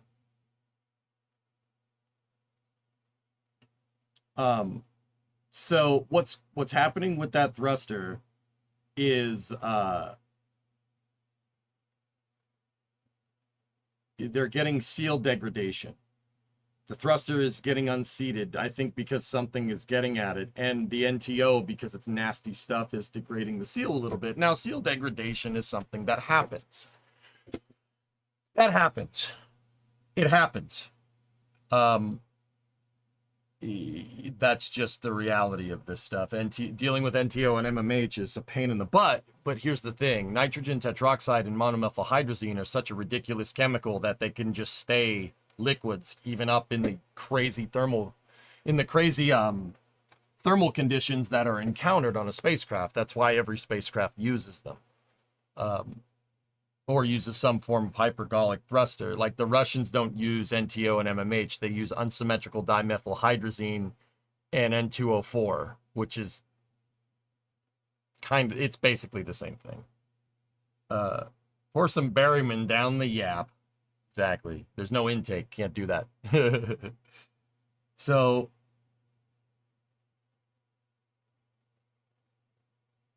it's not opinion if someone has factual. Okay, so here's my thing. You know, I know this is going to come up with you guys or whatever. Look, I'll be 100% honest with you dudes. I don't mind Eric Berger pushing for more transparency with NASA. That's more opportunity for us to learn. My thing is, his article that he reported about Starliner's contingencies is wrong. It's incorrect. I think that whoever is telling him stuff is a viable source. He clearly has a contact at Johnson Space Center. Like, I'm not going to sit here and pretend like he doesn't. The guy lives in Houston and he always has a source. He knows somebody at the Space Center. But some things to take into account, okay? Like, once again, a lot of the stuff, I'll say it, a lot of the stuff that he reported was correct, but a lot of it wasn't. Whoever he's talking to is clearly high up at NASA, right? At least in Johnson Space Center, right? But if you recall that press interview, Ken Bowersox and Steve Stitch both commented on it that there are some differing opinions about the flight rationale for bringing Starliner home. People have different risk adversity to this mission, to bringing them back. That's fair, but I honestly don't give two flying craps if someone has a dissenting opinion about this. I have always said and will always say that flight-driven data is the most important thing here. Which is why I don't appreciate articles being written with conjecture in it, hearing one side of the argument based, clearly they said that there's kind of, the flight rationale differs amongst the kind of people that are overseeing this mission. And Eric reported one side of that flight rationale is fact. Even if some of that was right, and actually a lot of it was, credit where credit is due, I really honestly don't like that this is being treated like some sporting event. There's lives at stake here. You have to give NASA the benefit of the doubt here that they're not lying and that this isn't some kind of crazy cover-up. If it was some kind of crazy cover-up, why would they have started explaining Dragon contingency procedures, and why would they even be discussing publicly a contingency procedure for the Starliner astronauts to be landing on a Dragon? Why would you even bother if there was some kind of crazy cover-up, right? The insinuation from what Eric does that there is kind of absurd to me. That's ridiculous. Why would they discuss it? Now, I suppose you could make the argument that him saying this stuff prompted this press conference. And once again, I'll say what I said at the beginning of this explanation. I have no problem with him pushing for more transparency. I really don't. I just don't really, I'm not really on board with treating this like it's some kind of SpaceX versus Boeing thing. Ironically, and this is kind of the self-own that I think this is, everybody arguing, even apparently people at NASA arguing for contingency to bring these astronauts down on Dragon, I think is ironically proving why you should push through and get Starliner flying, because you never know if the situation could be reversed here. It's possible. It's possible. I don't think it was a cover-up. I think they're trying to downplay the seriousness of the situation, at least before today. See, here, everyone says this. I don't understand where people are getting this from. Eric Berger says this. All the journalists. I was talking to NSF. Even guys over there believe that. What? Downplaying the seriousness of the situation? What does that mean? I don't understand. What are we talking about here? That the thruster could be a problem? You got to remember, NASA doesn't want to speculate when they don't have a definitive answer. Exactly. I don't think there's any, that's what I mean. Downplaying the seriousness of the situation. NASA's argument I've listened to every press conference, every single one of them, from the flight readiness review all the way to this one regarding Starliner. I've been following its development pretty damn close. Every single one of these conferences, they've said the same thing. You're not going to know. You don't speak definitively on something where you don't have the answer, right? Speculation is awful to incorporate into your analysis. That's what they've always said, and that's the point that I'm trying to make. Getting a source that has some opinions about the Starliner mission and then reporting that speculation before the investigation is done is dangerous. Look at how many people here are pushing for, them to, not fly on Starliner because of the perceived risks. Not even NASA knows the answer to that question, but people seem to be very, very, very, what's the word? You seem to be very decisive about this. That's very interesting to me, implying that, there's one entity at NASA that knows better than everybody else, better than the people, better than their boss, better than the people that are in the press conferences. Discovery, go and throttle It's up. just, that doesn't make any sense.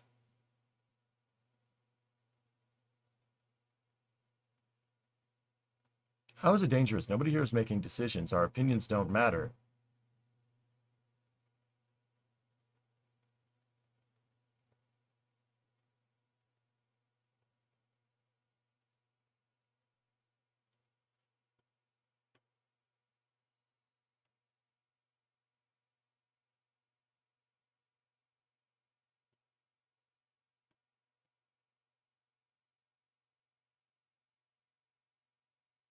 You think, I mean, Eric, that's a fair question, I suppose. Hey, Sneaky. Tier 1, 72 months, 6 years, how time flies. Thank you very much. Do you think that the public pressure could push NASA, the public pressure by all these reporters about this could push NASA into making a bad judgment?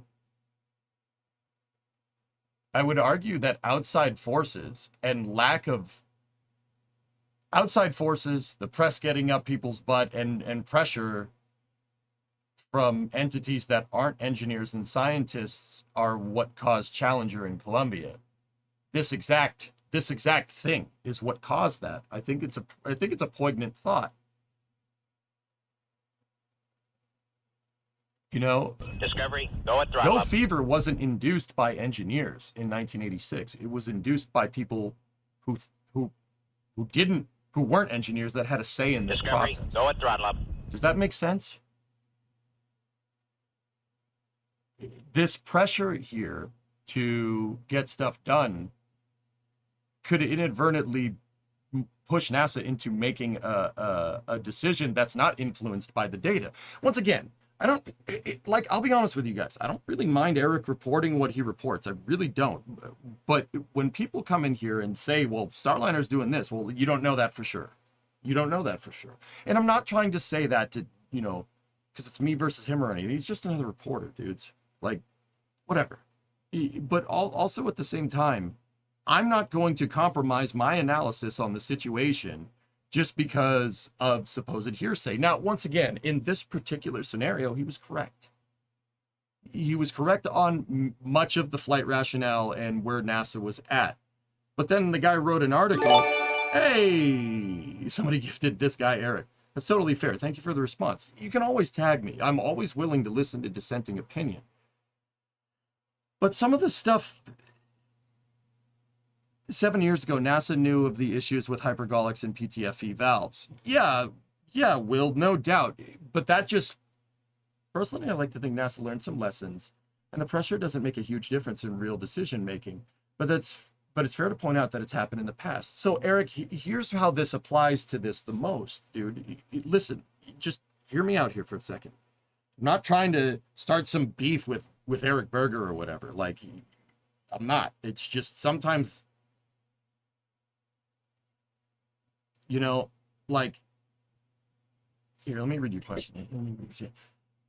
I'd like to think that NASA learned some of the lessons and that pressure doesn't make a huge difference in real decision making. But the guy goes and reports that that's what's going on. That's what I've been trying to say. I was reading what you guys are saying. And I'm reading my YouTube chat, and I'm reading what people are saying on NSF. It's the implication here from all three chats. I've been talking with the NSF boys. I have my YouTube chat open. I have the Twitch chat. The implication here is that there's some kind of cover up, or they're lying, or they're downplaying stuff. I don't think that they are. I really don't. I think this is an ongoing analysis. And it's really hard to do analysis on a thruster you can't get your hands on. It's difficult. It does take time. And now some people, I see people write that off as a downplay or some kind of cover. Guys, that's the truth. How are you gonna diagnose what's going on with a thruster? How are you gonna know for sure? That thruster's up there in space right now. It's not like Butch and Sonny can get their hands on it. That's what I mean. NASA will not make a decision on what the press says. They will surely make the right call. But the whole pressure is because NASA is not being transparent enough. I don't see... Liz, once again, what do you mean they're not being transparent enough? What do they want? They want to report to you when they take a dump? You want to know every time Steve Stitch takes a shit? Like, there's no... You have to run these tests, and I feel like they've been very clear about their fault tree analysis and what's going on with the thrusters. Like Eric, thanks for the bits, dude. I appreciate it, buddy. Like, once again, I'm not trying to. I don't understand. Guys, I've been listening into every press conference. They've been very straightforward about these thrusters. What more information do you want? Like, what, Liz, if it's you and you're in the room with with Steve Stitch and the rest of the people that are discussing this, what other information do you want? What more transparency? What's the question you would ask? I'm just genuinely curious.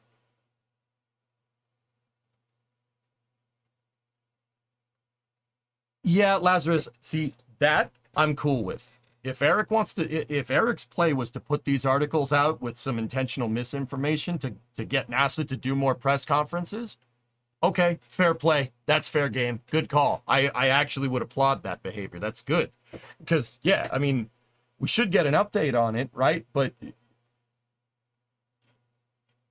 yeah, I think that's fair. I honestly don't have a problem with that, to be real. You know, he's definitely cranking up the pressure, right? But I want to know what the Starliner safety margin is. What is the current understanding of Starliner safety margin? And they've told you they're like 95% sure, but it's what I was talking to you about. Flight rationale can change in the event of an emergency. This is the complications about spaceflight. That doesn't do anything to help, and I hope NASA would not care about that. I mean, it's clear that they did, Rocket Guy, which means NASA does listen to the press. And the press do play a component in their optics and analysis. Can you see how that could be dangerous?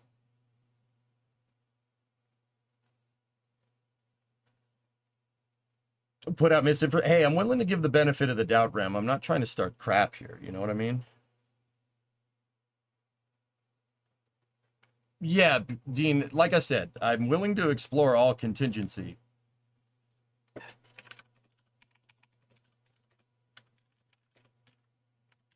Give me 1 second.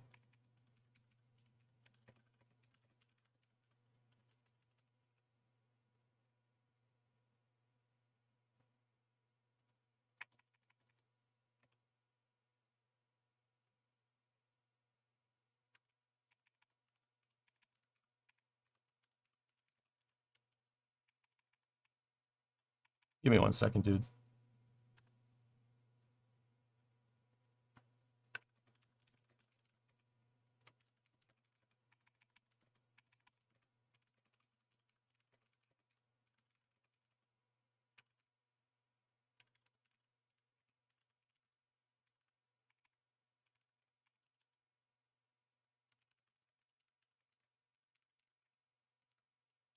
Give me 1 moment, guys. I'm talking to Sawyer.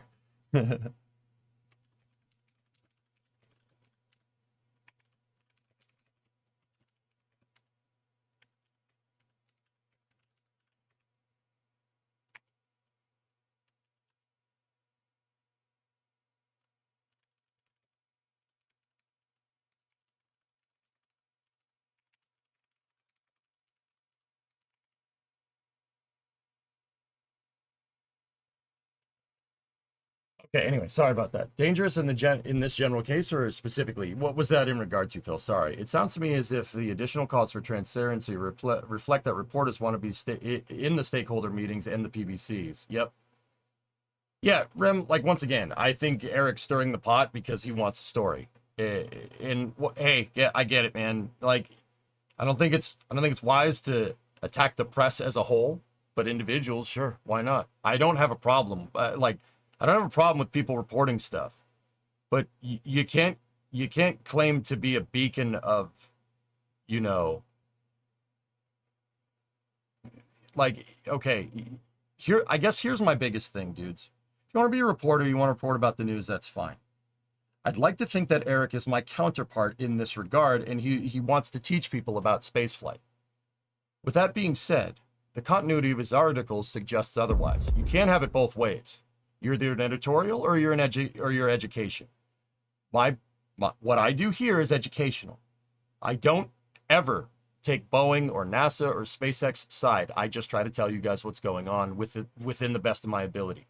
I don't cite anonymous sources, and I definitely don't report contingency procedures before NASA would. I don't do that here. Okay, this is a for-profit educational stream, and in order for me to remain that and keep integrity, I have to be unbiased in what I'm reporting. There's not, oh, Boeing's covering it up. Oh man, NASA's lying. Oh my God, can you believe this? You'll never find that crap here. I don't do that. right? And I honestly don't think you can have it both ways. You can't claim to be an educational entity and then report your op-ed as fact. That's gross. It's disgusting behavior, and it's frankly a slap in the face to everybody that takes this seriously. I think you misspelled up to date in the title. Did I?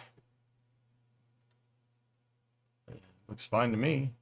Unless I forgot how to read, which is possible.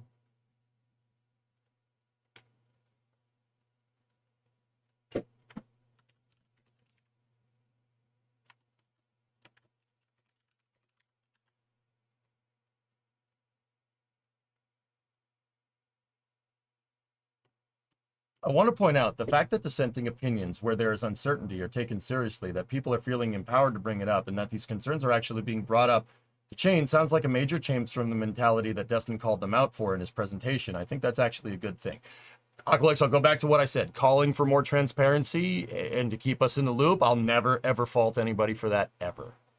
That's, dude, if I could be here at every stakeholder meeting for this is space. Starliner, I'm in space. Every single, for Starliner, I'd be at every single one of them. There's always an opportunity to learn, and there's always an opportunity to teach, especially when it comes to this stuff. Learning about, I mean, dude, I learned about flight rationale. I knew what flight rationale was, but that Wayne Hale post the other day, that's the kind of stuff I'm talking about. I knew flight rationale, and I knew you had to roll the dice sometimes, and how far are you willing to roll the dice, how much are you willing to gamble. I knew about, you know, fault tree analysis and potential failure mode analysis, stuff like that. I just didn't have a name for it. You know what I mean? These things give you great insight. Like, there's entities out there that give you great insight into this stuff. Pushing for more of it, I'll never fault anybody for doing that. But reporting egregiously wrong stuff is fact. And then maybe that was the catalyst for getting that press conference, in which case that's good. But guys, I could have told you that. I mean, somebody asked me about Starliner running into the ISS 2 days ago, and I told you, no, it's impossible. You can't do that. The undocking procedure is per NASA standards, and Steve Stitch did talk about this. The undocking procedure for any capsule that separates from the space station, okay? The undocking procedure for any capsule that separates from the space station requires it to be in an orbit. That means that even if it broke completely, it would never get near the ISS. It is in a non-resonant eccentric orbit. So there is no possibility of it ever happening. That is true with Dragon. That's true with Soyuz. That's true with Starliner. That was true from the shuttle. That's just ISS mission contingency procedures. Now, with that being said, in Eric's article, I went and read it. I'm not going to do it on stream. I went and read it. He said that the thruster malfunctions could cause a problem and have Starliner potentially crash into the station. Okay, we know that they're having thruster problems, right? We know that they use the thrusters for undocking, obviously. Now, the docking port is spring-loaded, so there is some impulse given on the spacecraft from undoing the hooks. Hey, Bree, give me a second, okay? Oh, thank you so much. Yeah. Perfect. Hi, Titan. This is mine, not yours. Nope, that's not food, pal. Those are screws. Thank you. Yeah. I love you. I love you too. We have a package. It's good. Now, here's the thing. We know that they're having problems with one of the thrusters. They're having degraded seals, which does happen with NTO. We said that already. They have degraded seals, right? And these kind of degraded seals, it's happening a lot faster than what they're used to because the propellants are overheating, because the thrusters are overheating, because they didn't get their thermal model right. Now, okay, critical thinking time. You see an article that says that Starliner could crash if the thrusters malfunction. Now, recall NASA saying which thrusters potentially have problems. The specific thrusters that they're having issues with are the OMAC thrusters, the orbital maneuvering and control thrusters. Those are the thrusters that are they're more powerful thrusters. So Starliner has two different types of thrusters on it. They have, long story short, big ones and small ones. The big ones, the OMAC thrusters, only face in one direction. They're on the back of the service module. There's 12 of them, 3 sets of 4. They're big thrusters. And then they're supplemented by vernier thrusters. The smaller vernier thrusters are the ones that would be used in an undocking scenario. Okay? Does that make sense? That's fair. You wouldn't use your big boy thrusters. They're not even pointed in the right direction to do it for an undocking procedure. Starliner has to do a retro burn. Actually, it would end up being a relative prograde burn because you're pulling off the front of the ISS, so it's backing up, right? That would require your vernier thrusters. That is not where NASA's thruster problems are coming from. The seal degradation is coming from the orbiter maneuvering and control thrusters. So, okay, devil's advocate here. They have helium leaks on some of the thrusters. They're getting helium leaks on, I think, 5 thruster blocks total. Some of them are OMAC thrusters, some of them aren't. Starliner has 4 sets of backup, let's call them backup thrusters. We'll say they're retro thrusters. There's 4 sets of 2. So 1, 2, 3, 4 on the forward part of the doghouse. I can show you. Let me show you a picture. So see, 1, 2, 3, 4, 5, 6, 7, 8. Oh, actually there are backup thrusters. Excuse me. Those aren't OMAC thrusters, but they are bigger thrusters for doing retro burns. But you have the smaller thrusters here. The point that I'm trying to get at is that you have redundant thrusters.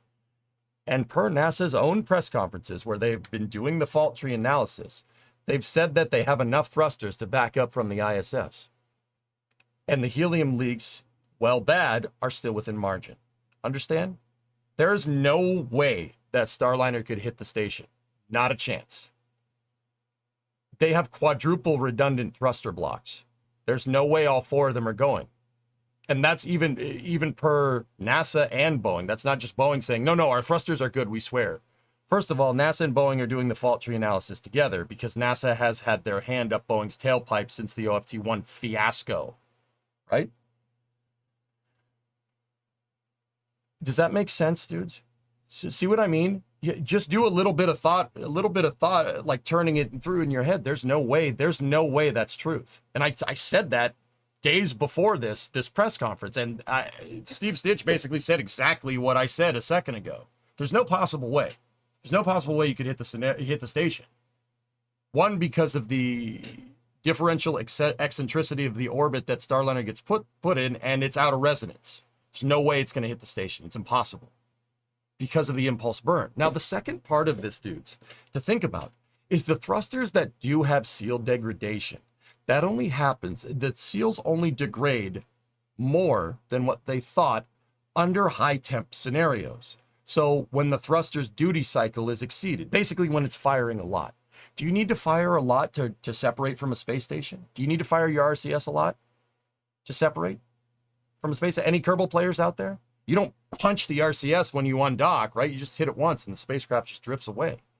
They would need an impulse, minimal duty cycle to get the thrusters to separate. See what I'm talking about? There's no way. There's no way that's truth. And I called it out. I called it out then, and I'll call it out now. Now, once again, I don't think that Eric was completely wrong with what he said. The contingency procedures party got exactly right. Sure. Absolutely. Hey, good for you, man. Great inside scoop. But once again, reporting some of these things selectively like that, I'm not too about that life. Could Dragon dock to Starliner and assist it in deorbiting? Then undock and land before entering the atmosphere? Sure, Shadowman. Yeah, of course it could. NASA would have a contingency to do that. Sure, absolutely. But now, Shadowman here, I'm going to play it back to you. I don't think they would. Now, why? Why would they do? Why wouldn't they? Do you think there's a simpler way to solve that problem? Okay, you give the benefit of the doubt here. You got to use some deductive reasoning here, okay? They're talking about, and this is another part that Eric did get right. Good Good job. Credit where credit is due. That they're exploring options and reconfiguring some mission parameters for their guidance system to potentially do the entire deorbit autonomously. So, i.e., bringing Butch and Sunny down on a Dragon capsule, okay? And then let Starliner deorbit uncontrolled. Or not uncontrolled, just letting it go through the deorbit with no people on board, right? That's pretty straightforward stuff. Now, Shadowman, with that being known, once again, NASA was very clear about this. They, especially in today's press conference, that they could bring them home, sure. Or they could bring them home on a Dragon capsule and Starliner could do an autonomous deorbit, right? So NASA's confident that that thing can deorbit it by itself. What they're unsure about is risking thruster blowout when there's people on board. Right? So they're confident that they could deorbit the capsule. So having Dragon undock from the station, Starliner undock from the station, setting a Dragon up, attaching it, and then doing the deorbit burn, that's too complicated. NASA's already confident that they can get the capsule back down. Yeah, sure, no problem. But once again, that could be done, but it's important to understand how contingencies are thought up. Is that the simplest way to get Starliner back down? No. It's a way to do it, but it's probably not the simplest. See what I mean? That's how NASA thinks. This is the kind of mentality you got to get into. And I'll be honest, I know it seems like NASA obfuscates questions, but if you try to put yourself in their shoes and think about how they assess situations and how they wouldn't speculate unless it's data-driven analysis, because people will twist your words. I mean, they're going to do that anyway, but what NASA's doing with these contingencies makes perfect sense. Aren't Dragon's main thrusters pointed at whatever it's docked to? Yeah. You could use other thrusters to do it, Aqualex. Sure.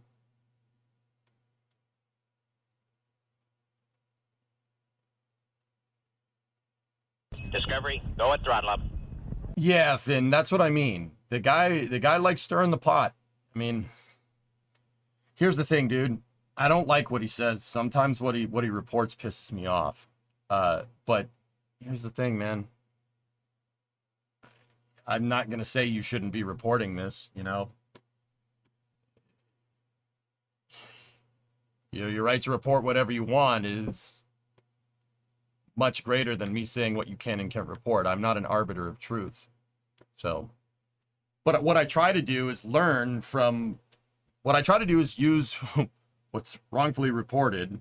And when I say wrongfully reported, I mean incorrect of the facts, not what I think is wrong, right? As a teaching opportunity. Problem is, I just have to do that a lot. You know what I mean? It ends up, it's tough to be able to have to answer that every day. You know what I mean? Not throwing shade, but that article didn't look too out of line as I interpreted it. Yeah, sure, Will. That's fine. Why am I only learning now that JFK and Khrushchev were interested in doing a joint manned moon landing? Did you know about this? Yeah. Yes. JFK, upon getting the effort upon basically understanding the effort of sending people to the moon, said, oh crap. It might be easier to do this with the Soviets rather than try to fight against them. Yeah. Khrushchev told him to pound sand. He didn't think he was serious. Yeah, true story. But what about bananas? Yeah. Is the poppet issue in the doghouse? The helium leaks are happening at Breen. You changed the color on your name and now it's messing with me. The helium leaks are happening at valves in the doghouse, and the thruster overheating is happening also in the doghouses right now. That's where all the thrusters are. Yeah, Gwen, you're absolutely right. Wayne Hale's blog is good. Yeah, sure. Yeah, I learn a lot from there.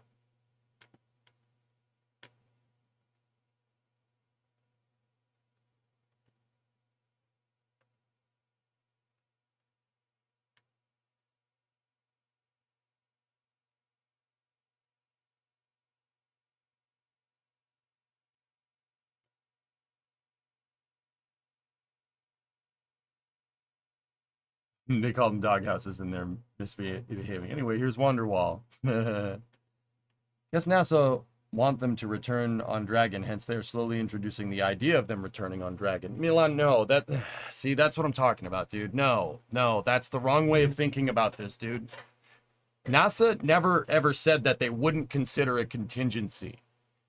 Their their points of view on contingency procedures really stem from the severity of the problem. This is what I've been trying to say the entire time. Look, I'm trying to say you don't know. You have to conduct that fault tree analysis, and the fault tree analysis takes time.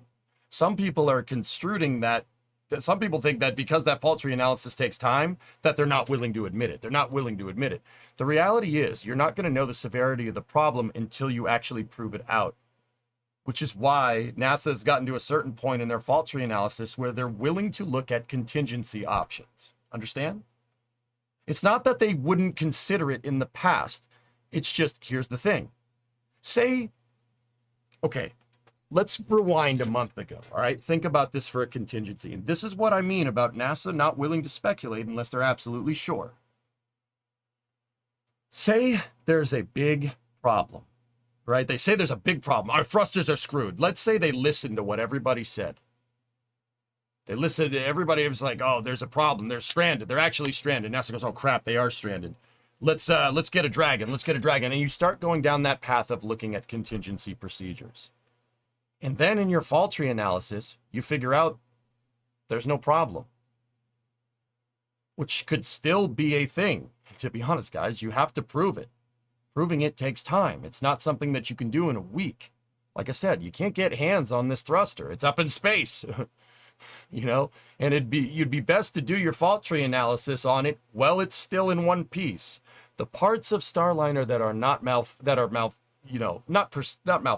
but that they're out of family, those parts that aren't working as they intended are parts on the expendable part of the capsule. I've been saying this the entire time. Contingency options make a better headline. Yep. If it bleeds, it leads. Yep.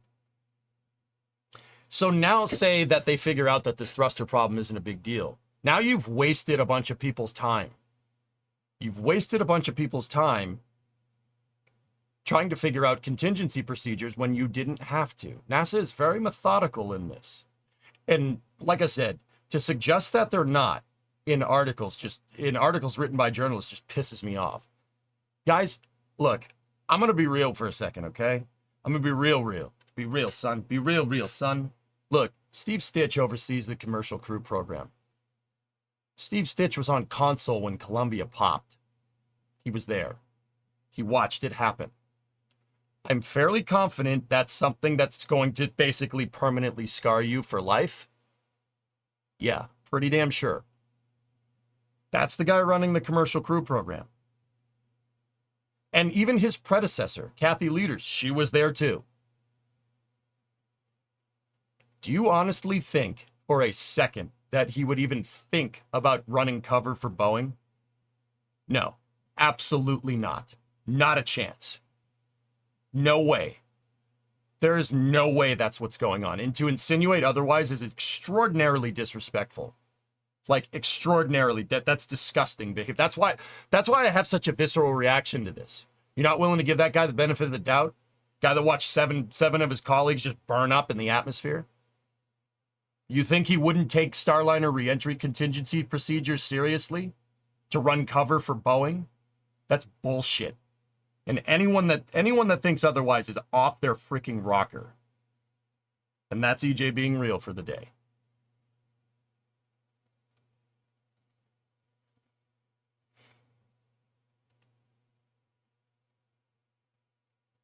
But everything he says comes from a reliable source. They're literally working on this.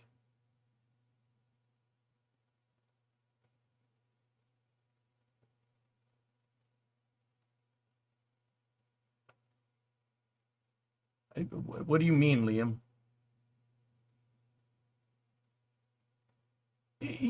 Guys, he's been correct about this, but it's very clear that he's only hearing one side of the discussion that's happening between NASA regarding what the options are here in fault tree analysis. It's very clear. Steve Stitch himself and Ken Bowersox just said that there is some dissenting opinion, but that dissenting opinion is good. The dissenting opinion about the flight rationale for bringing them home. It's very clear whoever his source is obviously somebody familiar with this issue, but obviously someone that has a dissenting opinion from what Steve Stitch and Ken Bowersox are saying. That's a little bit one-sided, don't you think?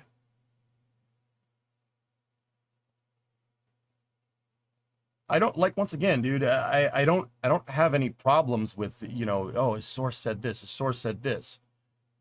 I'm not saying he shouldn't report what he reports. But I think it's very important to understand that the way he writes these articles and the way other journalists, it's not just him, it's everyone. I even saw it from, so I was talking with guys from NSF, I even saw it from them. They're not thinking about this,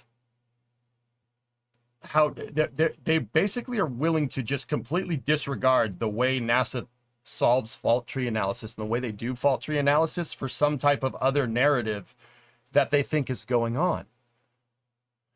Yeah, the sources are good, dude. Sure, absolutely. Great. Good vindication for you. Good job, man. Good job. Your analysis on the subject is gross. And frankly, I think it's ridiculous that you can have such clearly someone that's very familiar with the matter report on this and come to essentially the opposite opinion of what NASA's saying in their press conferences. That's a little strange.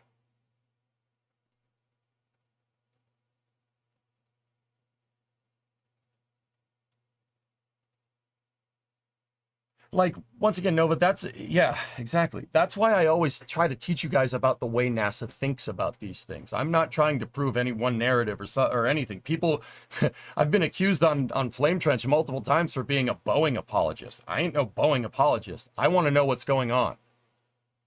Simple as that. You know, I'm not afraid to sit here and criticize the Starliner program, but if you're going to, the right question to ask, which we still, I mean, actually one person I think asked this question, and it's a good question. Christian Davenport actually asked this. It was his second question out of the one question that he needed to ask. His first question was Bush League. I totally forgot what it was. Christian Davenport from the Washington Post asked, if this behavior happened on a previous flight, why did you launch people on it? That's a great question. That's the question I would ask. OFT-2 had the same problems. They blew out thrusters when they came near the ISS. They exceeded the thruster duty cycle. What did they think? That was just a glitch? That's where my criticism would be. And I think that's the right criticism there, within the confines of how NASA thinks about this stuff.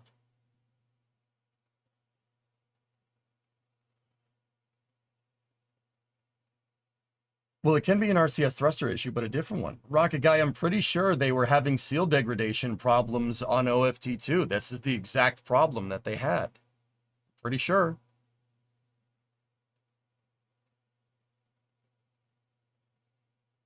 Claiming that Starliner could hit the ISS is a stretch. There would need to be a malfunction or a software glitch. What are the odds of those happening again? First off, there's no odds here, all right? You don't use odds. That's not how space flight risk is managed.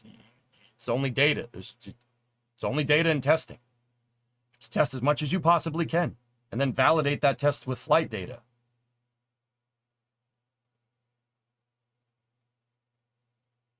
They had thrusters fall off, but I don't think they released enough information to show that it was the same one.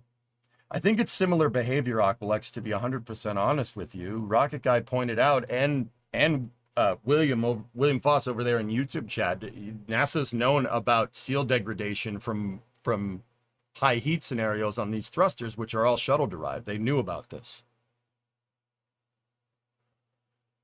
That's where I'd be willing to push Boeing on. That's what I'd be willing to. Your thermal models were off. Your thermal models were off for OFT-2. Why was the decision given to keep going with this if you knew these thermal models were off? What was the flight rationale behind that? That's my question. I'm not sitting here and running cover for Boeing. I want to understand the engineering before I make a judgment. But do we know that? Because if so, then Starliner should have fixed this issue before reflight. So unless NASA was just negligent and Boeing kept things hidden and whatnot, I would expect it's a different issue, I would hope. Well, that's why I'd ask the question, Rocket Guy. I think that's a pertinent question to ask.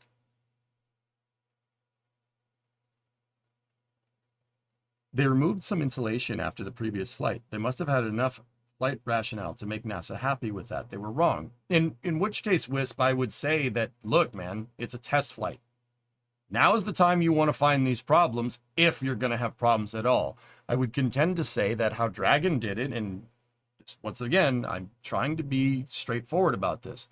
DM2, there was some risk. Obviously, Steve Stitch talked about it, but the risk mainly was because there's no other way to get back down. However, SpaceX did learn some things from DM2, no doubt. You're always going to learn new things every time you fly. That's the beauty of this business. That's parroting what Steve Stitch said completely, right? However, a test flight should be as close to what was encountered during DM2 as possible.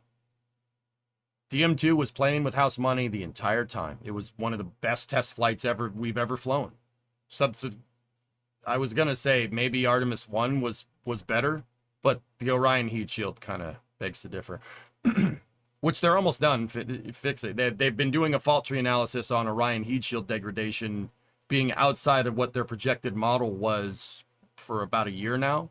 These fault tree analyses take time, and that's not even when a mission's going, right? If that's the case, then I mean, now is the time to find these problems. I would say that NASA being insistent on doing this fault tree analysis now is going to make Starliner safer in the future. I mean, Hellfish, Rocket Guy's right. We don't know that that's the same issue for sure. We don't know it for sure. They didn't tell us. Which, once again, like I said, you want to make the argument that NASA needs to be and Boeing need to be more transparent about this. That's fair. That's completely fair.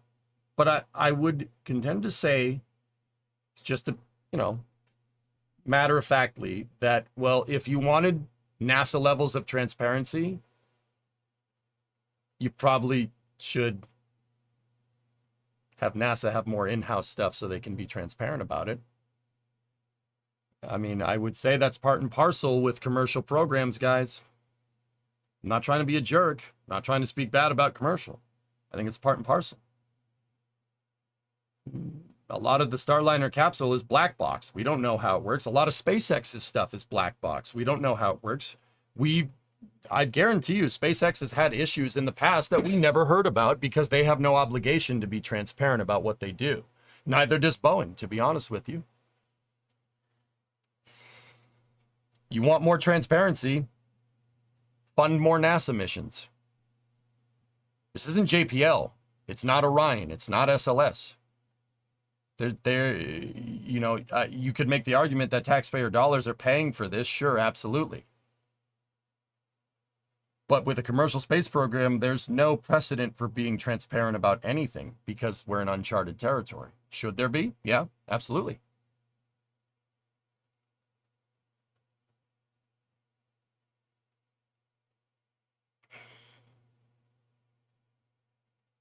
See what I mean, dudes? Like, you're calling for more transparency, I understand, but there's a corporation. They don't have to tell you nothing. There's no obligation to. See what I mean? That's the reality of the situation, and I think that's the root cause of all this entire fiasco, to be honest with you. We never would have heard a thing about the Dragon capsule popping if the employee hadn't if the employees held completely to SpaceX policy. Bingo. We never would have known that C209 popped. I think it was C209. The DM1 capsule.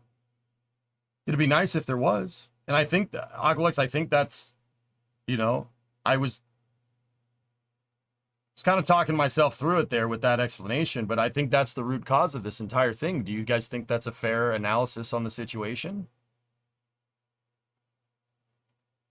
The video of it popping was insane. Yeah, RJ. You know why it popped? Nitrogen tetroxide.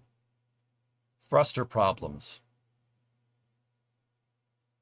NTO is sticky stuff, man.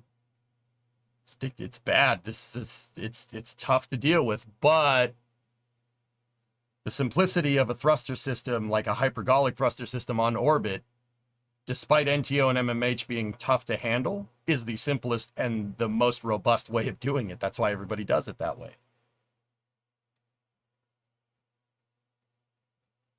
Why so long between the press conferences? They stated that the shuttle did them more often. Shuttle was a NASA program.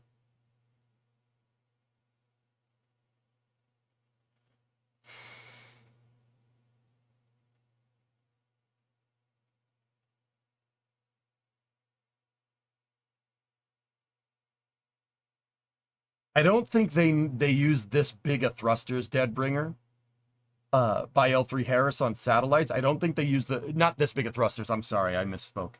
Deadbringer, you're saying aren't these thrusters the same thrusters that you would find on a commercial satellite bus that L3 Harris Aerojet Rocketdyne would do? Yeah, absolutely. But satellites do have RCS, but if I had to guess, these thrusters are being used as your main propulsion system, like the OMAC thrusters are. And if that's the case, yeah, I would think that's a fair question. That would be a fair question to ask. But I honestly think these thrusters are probably a little bit different in how they're designed. They're probably part of the same family of thrusters that you'd put on a satellite. But the important thing to understand is that, you know, just like a main propulsion system, like an RS-68 isn't human rated, right? Because of the hydrolox cloud the hydrolox fireball that happens every time you start up an RS-68, right? That motor doesn't carry a human rating certification, right? The shuttle engine does because it was designed that way from the ground up, the RS-25, right? I'm willing to bet there's probably a human rated version of these thrusters, and it's the human rating version, whatever those requirements might be, that is causing the problem. That's a guess. I don't know for sure.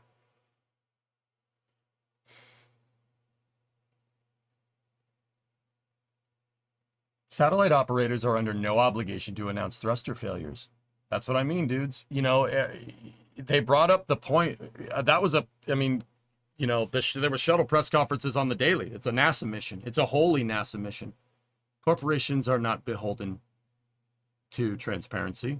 In fact, I would argue in this day and age that they don't have to. There's no obligation to do that. They don't have to. They don't have to tell you dick. Maybe we should have thought about this. Just saying. Commercial Crew is a NASA program, right? I think they have pretty good oversight. At least they would hope. Sure, Cryo Nickel, but they don't have to be as transparent as they are on SLS or Orion. They don't have to be. I mean, you clearly see Mark Nappy didn't show up today.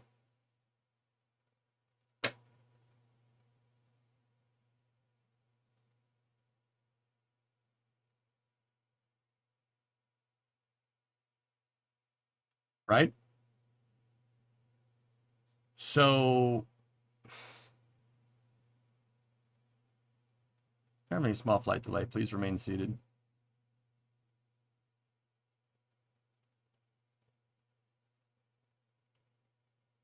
Why didn't he show up? Doesn't need an explanation.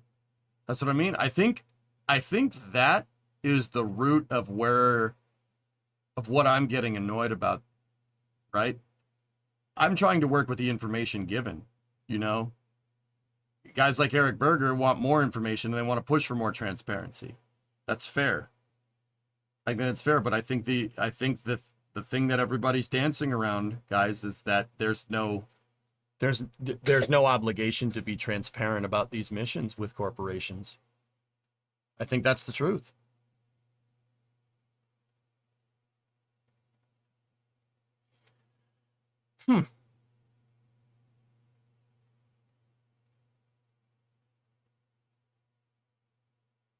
The last statement was that they were 100% confident in Starliner. It would be a bit awkward to show up and disagree with the NASA people. Their last statement, which part, Phil? Was that at the end of this press conference? Sorry, I was doing a lot of talking. The journalist questions I was kind of in and out for. SpaceX could theoretically launch Polaris Dawn and not tell the public at all. They launched Inspiration 4 and then there was no on-orbit coverage from it. Just saying. On their blog post. Oh, can you link me, Phil?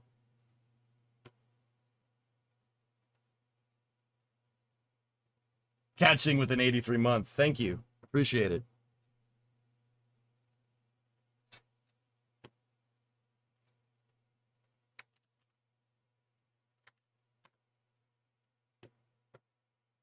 Let me take a look.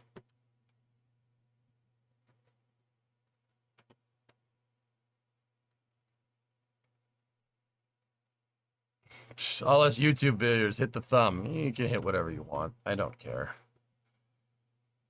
This was from August 2nd.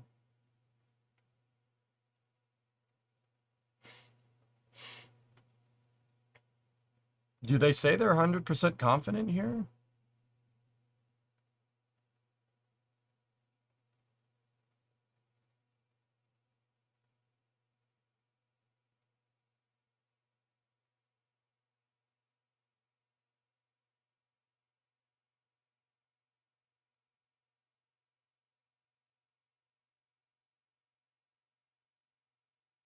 And we'll hope NASA contracts require NASA levels of transparency going forward.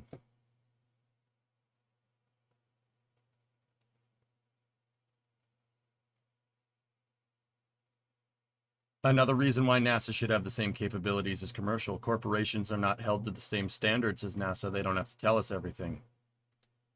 Look, I never said that what I think about long-term sustainability in our space program was going to be inexpensive. It's going to be expensive. But here we are.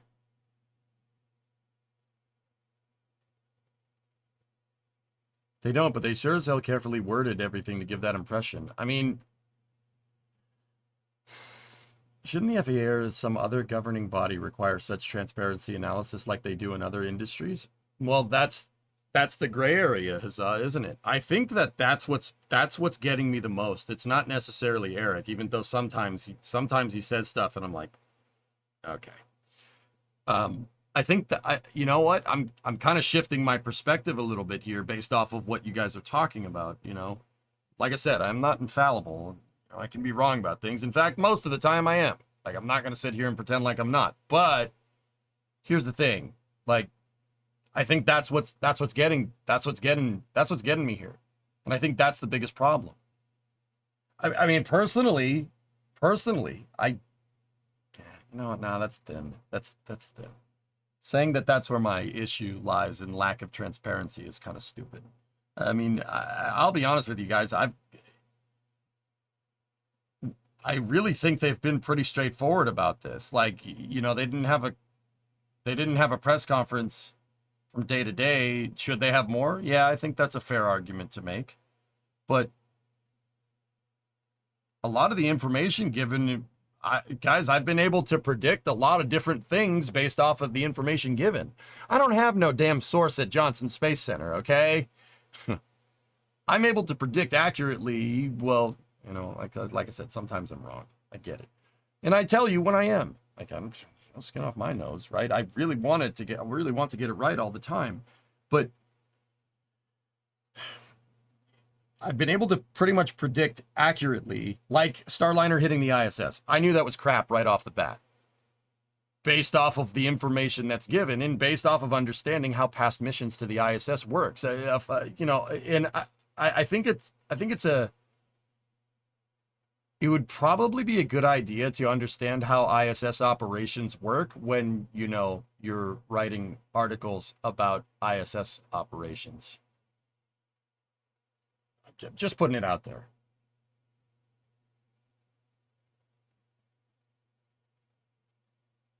Oh, RJ, that's the other thing. I talked with Chris about asking questions with an NSF tag.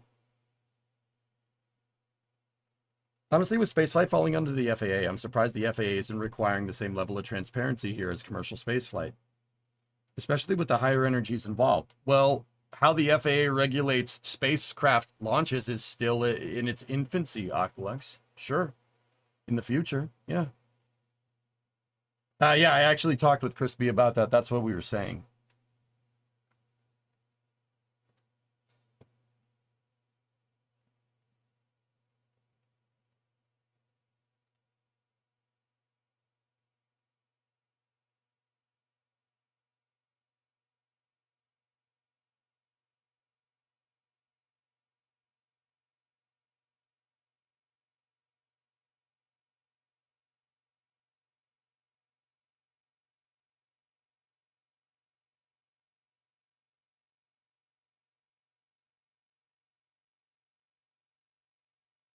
Give me 1 second. I'm reading the NSF thread. Our little space journalist is growing up. Shut up.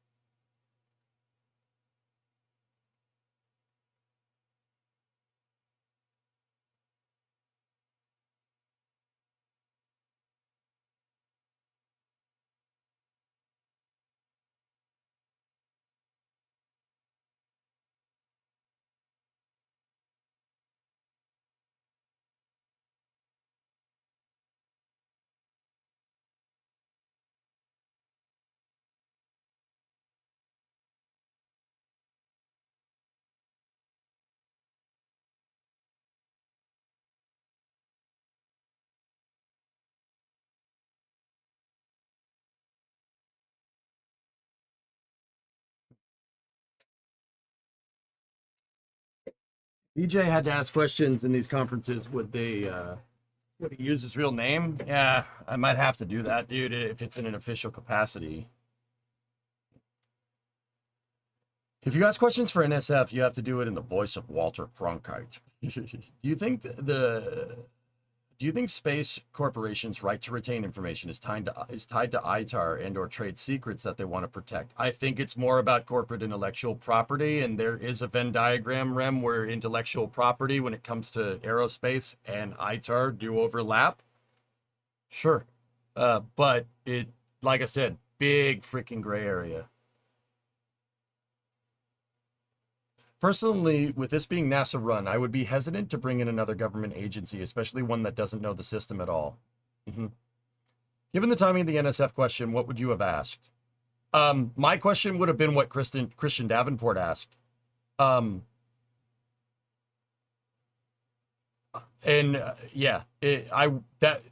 question would not have changed based off of the information given from this press conference, dude.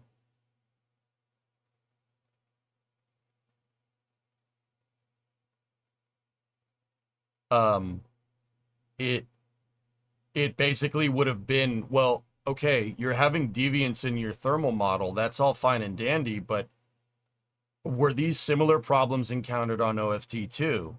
And if they were, why are we flying crew on this? You know, what's going on there?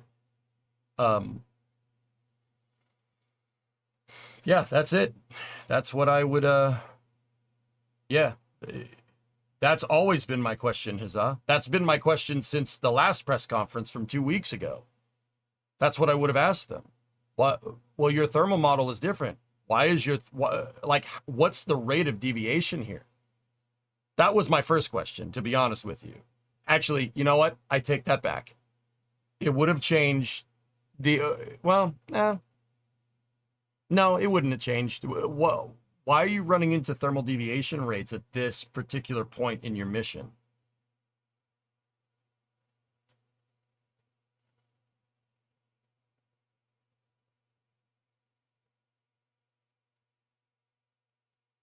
I think a British guy asked the question you like. I don't remember his name, though. That's Ryan Catton. Ryan Caton is his name. He's from NSF, Cryo. I know him. I was talking with him in the back channel before he asked the question.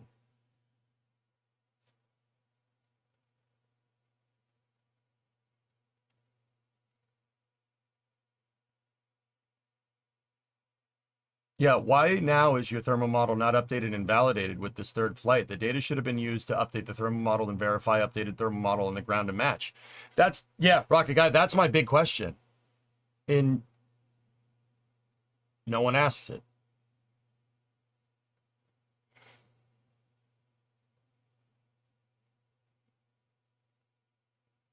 Is today's conversation about something Eric said again? I mean,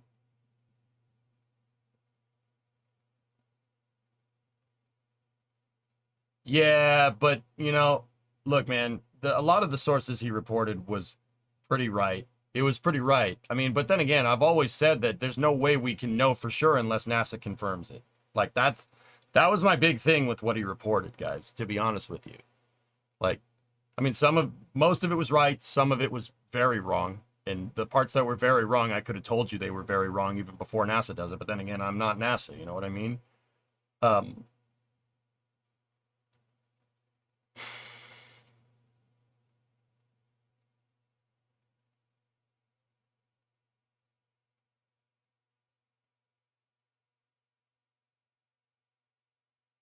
He was right about two things and very wrong about one thing. Yeah. Yeah, man.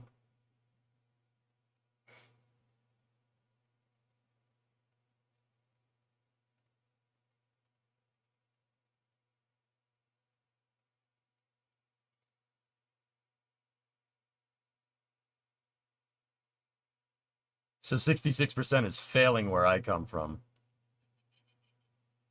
Yeah. Like, Rocky Guy, dude, here's what I keep toying with in my head, man. The way he reports stuff just bothers the crap out of me, but should I let that affect my judgment? I don't know.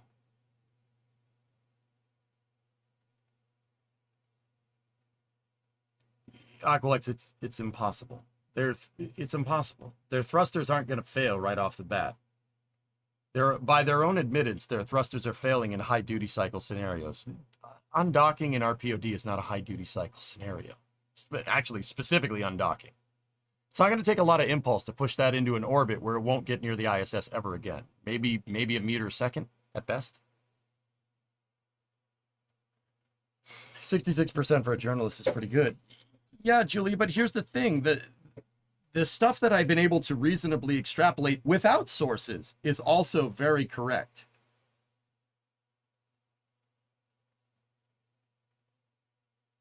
Like, I think that's something to take into account. But I don't know. You know, I don't think it's healthy turning this into, you know, us versus them. That's infighting. I've said that getting at each other's throats is not a good idea. So, you know what? I'm gonna stop doing it. Tip my cap. You got some stuff right. Good job. You know, and like I said, his push for this is probably the reason why. Him reporting this stuff is probably the reason why they did this press conference on a random Wednesday to be 100% real. So, you know, that's good. I was referring to the stuck on failure that happened with the Agena docking. Oh, yeah. The lightning, yeah, ridiculous. I meant it more as a joke on how bad and biased journalism is today.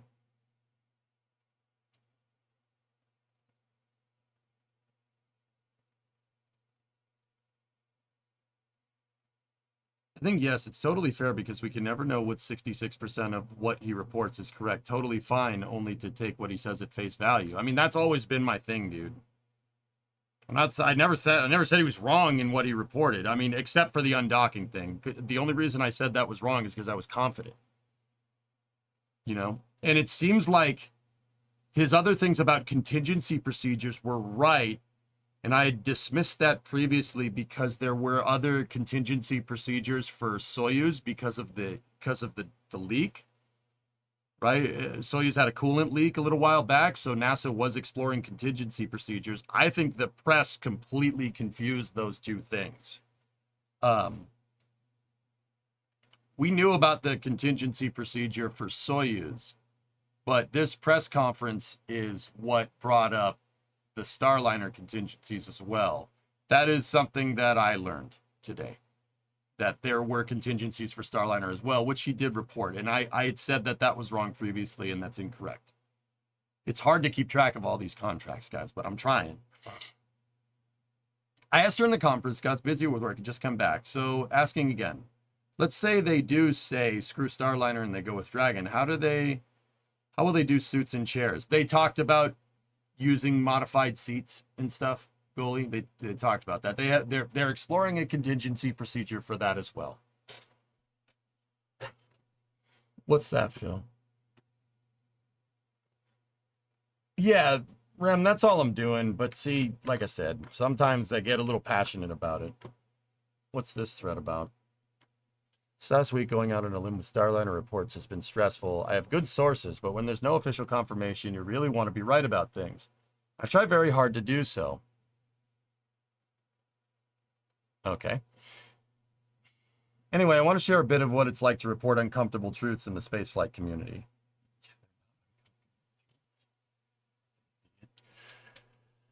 There's a private Discord filled with SLS stands who are haters. These are not regular haters, but super haters. Every time I reported SLS delays, they would lose their minds. I was wrong. You're making stuff up. When they don't realize is that I've had access to this Discord for years. In any case, here are some screenshots when I reported 2 days ago that NASA was delaying Crew 9 to September 24th. And that was due in part to a need to update Starliner software to allow this.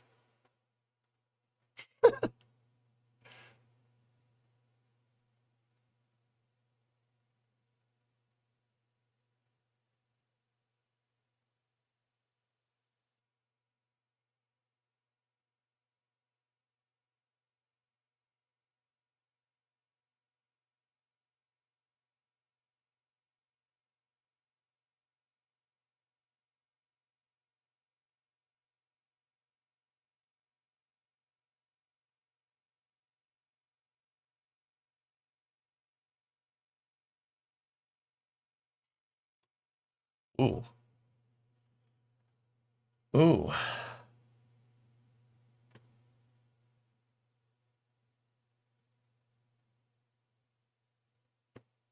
See,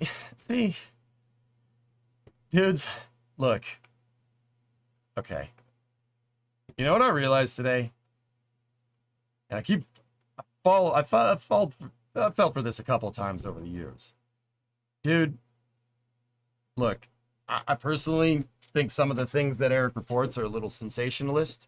I've never said he shouldn't report them, ever. You know, I try to call it out when I think it's wrong. Sometimes I'm wrong about him being wrong. Sometimes I'm right about him being wrong. Right? Here's the thing. See this whole thing right here? I don't want to be a part of this. I don't want to be a part of this at all. This is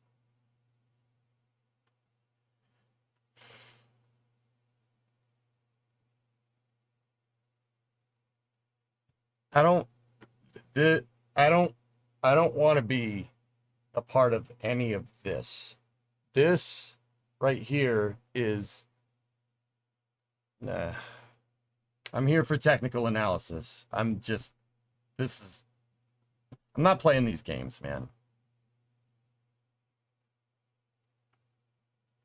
Let's read on. I'm curious. So the superhero theory is that my source was being given invalid information about Starliner software from someone in NASA in an attempt to smoke out said source, which is hilarious and preposterous. Yeah, see, I never said anything like that. I just said there's no way to validate what you said because it's an anonymous source, that's always been what I've been saying, right? Which is hilarious and preposterous. This group also thinks I was fired from the Houston Chronicle for reporting negatively on NASA. That is also completely untrue. For the record, my sole motivation is to try and get the story right. And I get information out that I think is credible where there's a lack of public information. I share what I believe to be true. If I'm biased, and I definitely am, hey, there you go. You admitted it. All right, cool, sweet. It is toward government and commercial actors who are working to advance the frontier of robotic and human exploration. I'm biased against those who have different intentions.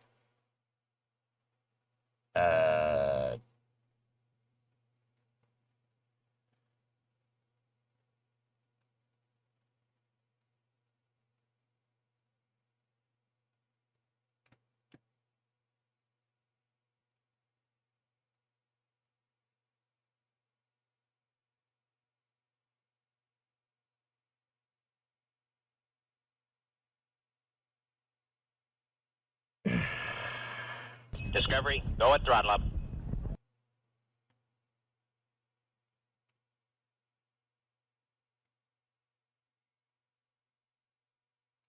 See that right there? That's why I don't.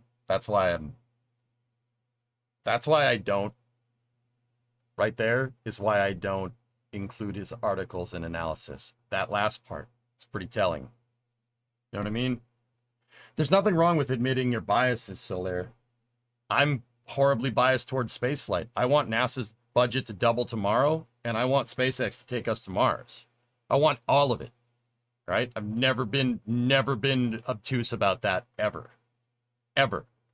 All my opinions about spaceflight are formulated off of that bias. I'm not going to sit here and pretend like they're not. They absolutely are. I like space. I don't know if you guys knew, right? Like, I will always argue in favor of more, of more spaceflight. I just, look, man, here's the thing. To try and sit here and insinuate that some have nefarious purposes in the space program or that some are doing it for profit, well, here's the deal. You don't get into space flight for profitability. You don't. If you want profitability, go do something else. It's very hard to get an ROI on any aerospace program. Ask anyone that works in the industry, dude. You don't get into this for some nefarious purpose. Right? Like, that's ridiculous. Like,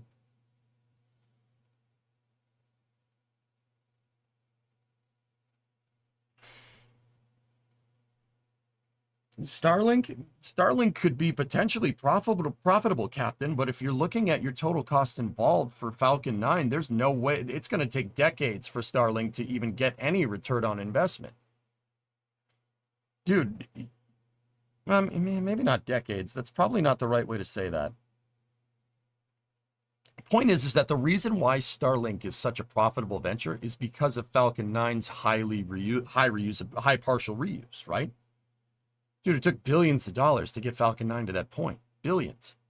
Not to mention the billions of dollars involved with building out all the infrastructure, redoing pads. What about where they manufacture the Starlink satellites? Setting up that factory. That's billions of dollars in investment. Starlink is I'd say a viable avenue of making a return on investment like that. But you got to remember, that's a great point. But the other thing to take into account is that in regards to this, we're talking about human space flight. I guess that's the context for why I said what I said a second ago. We're talking about Starliner and Dragon. No one gets into human space flight to make money right now. Maybe in the future. I mean, you needn't go no further than Blue Origin to see how the state of commercial tourism is for space flight. A lot of the New Shepard flights, they not pay people, but they give people a ride. Like William Shatner didn't pay for a ticket, but it's good optics to have him fly on it, don't you think? Neither did Strahan. I'm pretty sure none of those guys paid the price to fly on New Shepard. Starlink does make money, absolutely, City Robo, but there was a lot of money in investment to get to that point. All right? Do you understand what I'm getting at? Polaris is targeting August 26th for launch. Sweet. Certain Pineapple reposted this. What's that, Panta? Yeah, Will, it takes some time. There's a lot of money that needed to be spent before you could even A, launch your Starlink satellites, and B, get to profitability. The cost incurred on developing Falcon 9 and all of its reusable stuff and the constant rapid iteration over a decade, it's going to take some time for Starlink to get a return on investment. You know what I mean?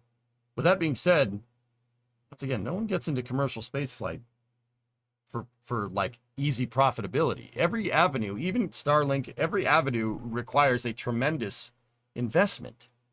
You don't get into this industry to make money. I mean, you kind of do, but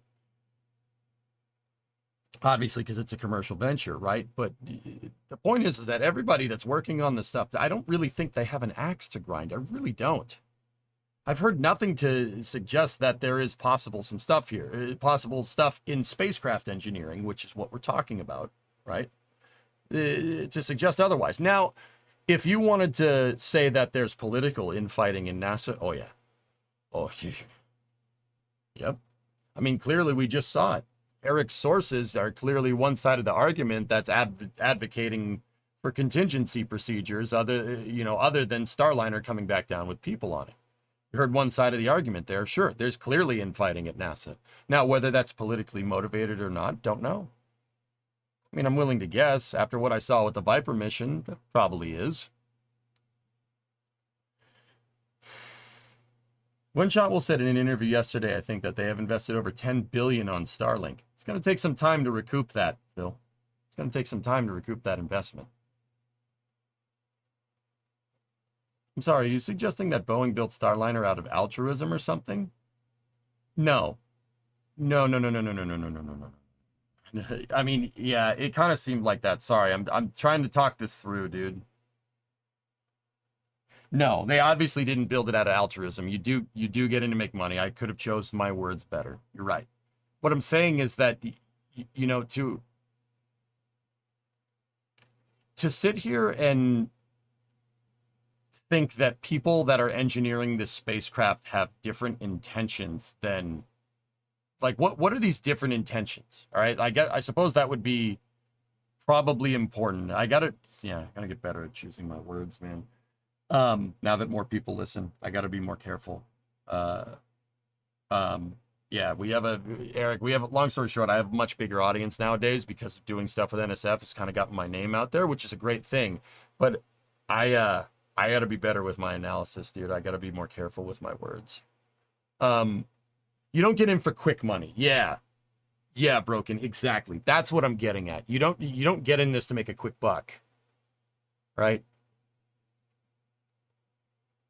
You know, I get it. Corporations are very profit, or not very, they're hell bent on the slightest margin of profit, short-term profit gain. Like I'm not going to sit here and pretend like there isn't some crony crap going on there, right? Obviously.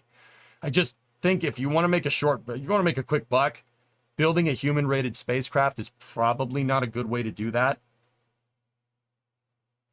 So, like that's what I mean. What does Eric mean by those different intentions?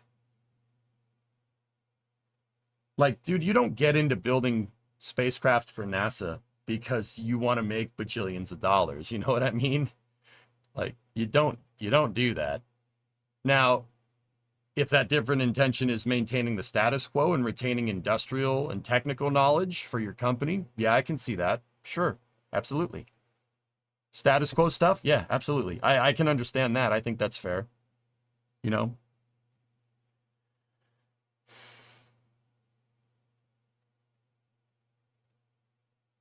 It might be a patient endeavor, but excuse me, all of SpaceX screams return on investment. Yeah, but Martin, I think, and this is what I mean about being careful with my words. I'm going to be careful. I'm going to be more careful with my words from now on. I've decided.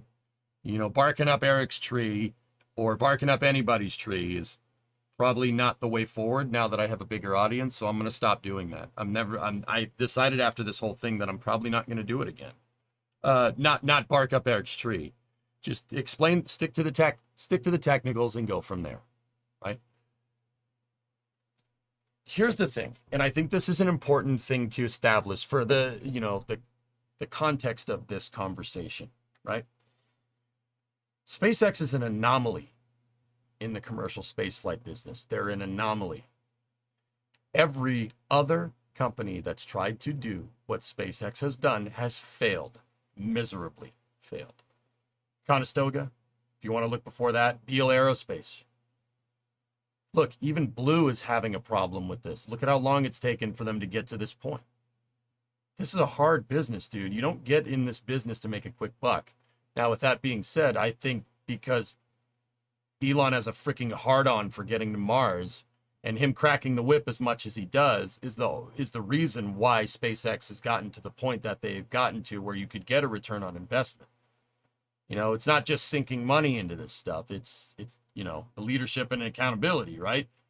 And he runs a tight ship over there. That's no secret. But I think that is an anomaly in the space program, even nowadays. Look, we have all these commercial companies, dude. All these commercial companies. How many of them have reused a rocket other than SpaceX?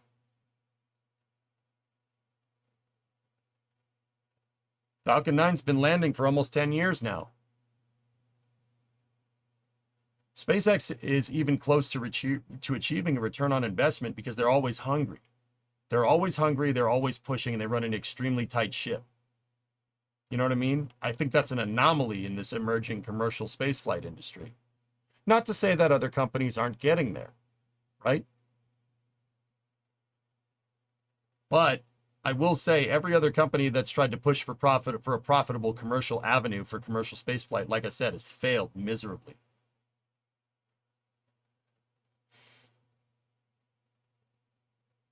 Blue have used returned vehicles. Yes, Sam. Sure.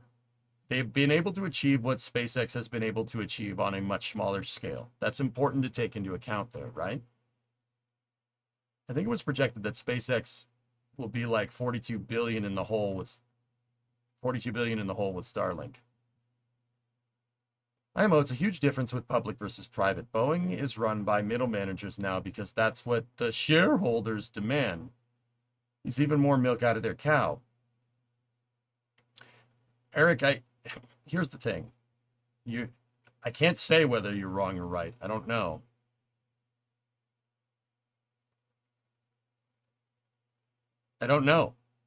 I think that argument could certainly be made about Boeing commercial airliners. Oh, yeah. You want to sit here and make that argument? Yeah. They screwed up. They screwed up bad.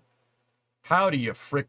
Dude, you know what pisses me off the most about that? The 737, statistically, is one of the safest airliners ever. Ever. Period. Full stop. Just look at it empirically. But you wouldn't think that from public perception nowadays. What pisses me off with Boeing, and the reason why I think they screwed up, is because they tarnished the reputation of an amazing airplane. That pisses me off. I don't like that. And that's because of what you're saying. Oh, yeah. Too many cooks in the kitchen, man. Let the engineers do their thing. If you let the engineers do their thing, like what SpaceX does, then you get results. Because like I said, you don't get into this business for short-term profitability. Every time someone has tried to achieve short-term profitability in the aerospace industry, albeit spacecraft, airliners, whatever, they fail miserably. Because at the end of the day, it takes time to beat physics. You know what I mean? I mean, you're not going to beat physics wholly, but it takes time to work with physics, we'll say. They ruined the 737. The 737 is the safest aircraft ever made, and they ruined it permanently. It sucks. It sucks. And I think if people want to be pissed about that, yeah. I mean, I'm pissed that they killed people. I'm pissed that they didn't cover up killing people, but they downplayed it, sure. But once again, that's with Boeing commercial airplanes. Boeing commercial spacecraft is a different company. Are they beholden to shareholders? Absolutely. Sure. However, I really don't think that dude, like, here's the thing. That kind of mentality is going to get people. That's not the wisest way to run your business. It's a different company, dude. And I know people are going to say, well, the management structure will carry over. Cybertruck has a recall. Teslas have recalls all the time. Does that mean Falcon 9 is a piece of junk? Because they're all under the same umbrella. No. I just don't. I think it's. If you don't think that Tesla affects SpaceX and vice versa in some way, shape, or form, but are very quick to say that, well, because Boeing commercial airlines has problems, Boeing commercial spacecraft is going to have problems too. I got a bridge to sell you, man. It can't be okay with one and not okay with the other. You know what I mean?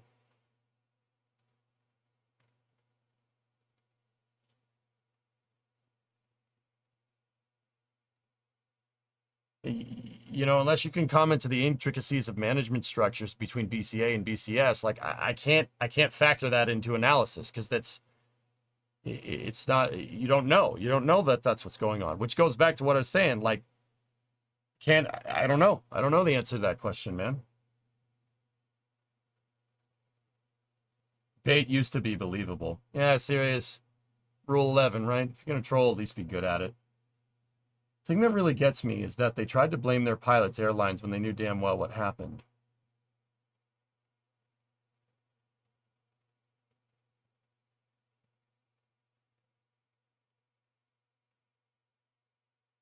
Yeah. I mean,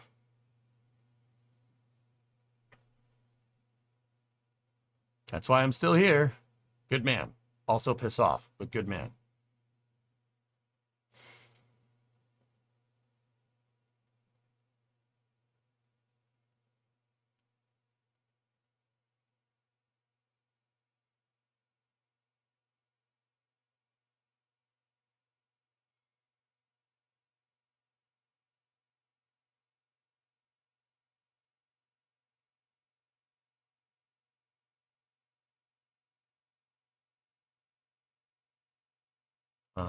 Polaris pick. Sorry, I was scrolling up in the chat. Dr. Bruno, what's TB saying? Oh, nice. Lines of Centaur 5s. Cool. Polaris Dawn pictures. Excellent. I'm here for the puns. Oh, God, you're in the wrong place for that.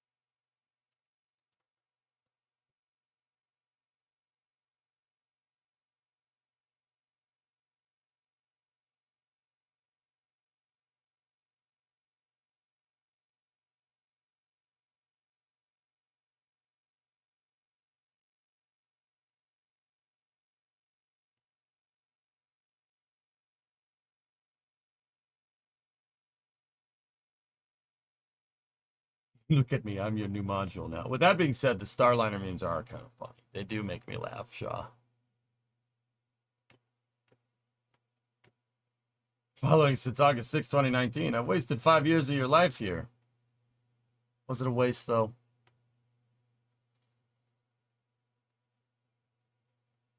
If they have to abandon Starliner, is it a killing blow? No. No, not at all.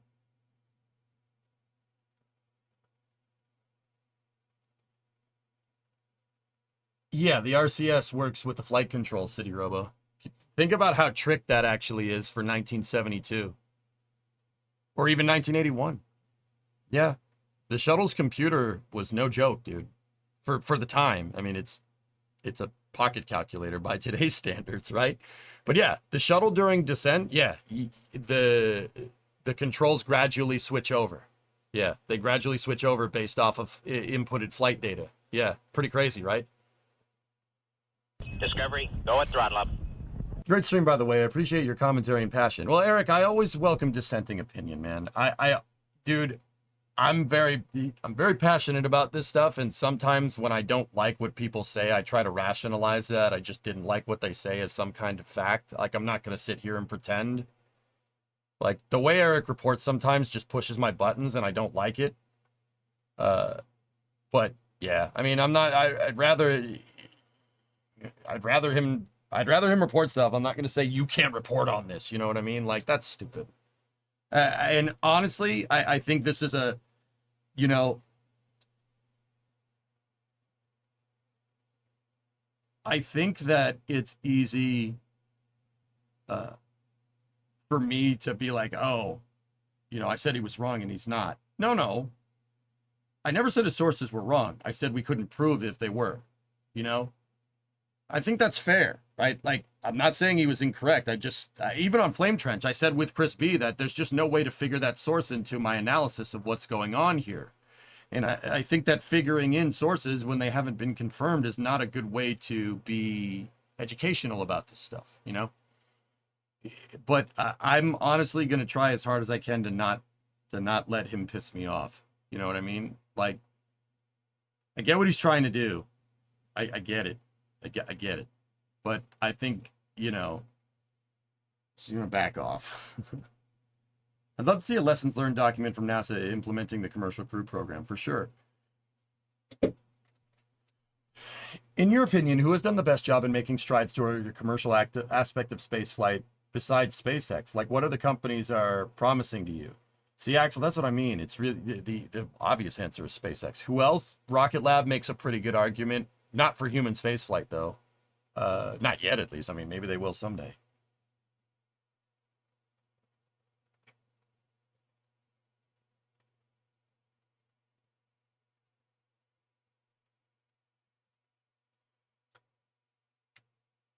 Yeah, Alex, yeah, Trevor.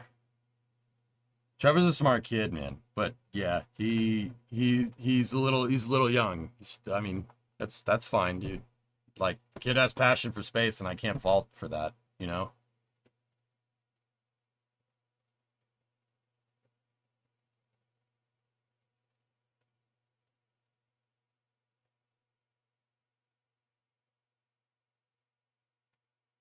And he hasn't watched Spaceballs. He's young. He's a kid, guys.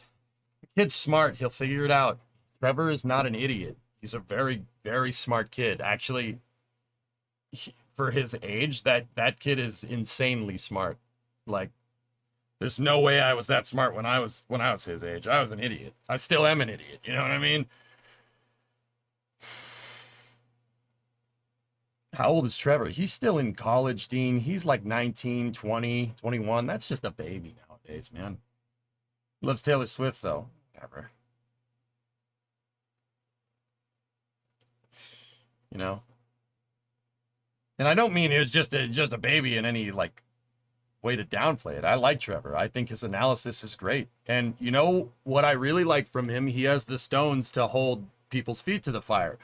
When I gave an explanation, I'm on Flame Trench about delays in missions. He called me out on it because I forgot. I forgot the reason why DM2 was delayed, and I remembered that it was a technical reason. That was wrong. I wasn't purposely trying to obfuscate that. And he said, no, that's not the reason. I was like, yeah, you're right. Yeah, my bad. You know, like he's not afraid to call people out, and I think, you know, that's a rare quality from somebody that's that age. You know what I mean?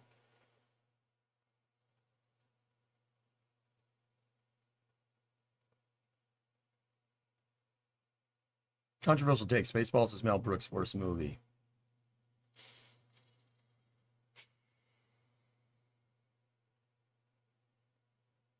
I like Spaceballs the best, but I'm not going to sit here and say like Blazing Saddles is hilarious, man. It's a great flick. By the way, you asked earlier who else managed to reuse a rocket. Rockwell. Yeah.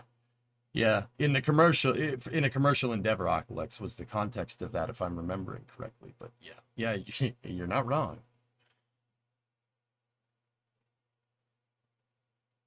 Yeah, like I said, Poison. Trevor's wicked smart, dude. He's a very smart kid. He's a very smart kid, and from what I can tell, his points of view on spaceflight are very consistent. He's consistent across the board. Like, he doesn't like in-house NASA stuff. He's very much a big advocate for the commercial sector, which is fair. But he also, when we were talking in Flame Trench, he was also very, very adamant about Starliner succeeding because of his advocacy for the commercial spaceflight industry. And that's very consistent, because genuinely, you know, people get wrapped up and they hate certain entities. It's just they hate anything that isn't SpaceX, right? Like, that seems to be the case. But Trevor showed consistency in what he thinks is the way forward, and I very much appreciate that. I actually, those are the kind of people I want to have conversations with, man. You know, he's a good kid, really good dude.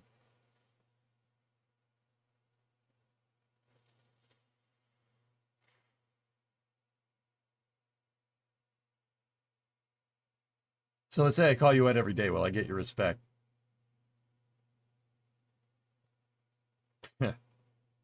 uh.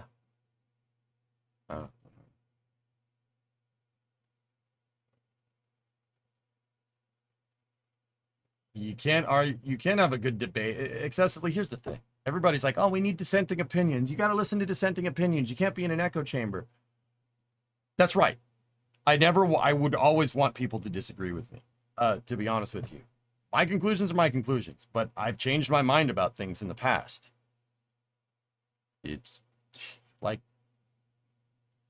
the industry changes all the time.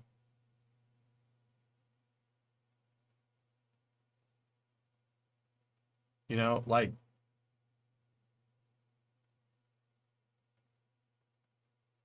it's,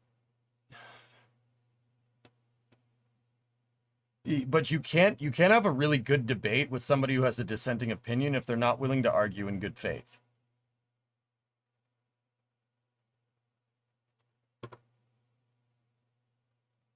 He doesn't know about prefamulated amulite?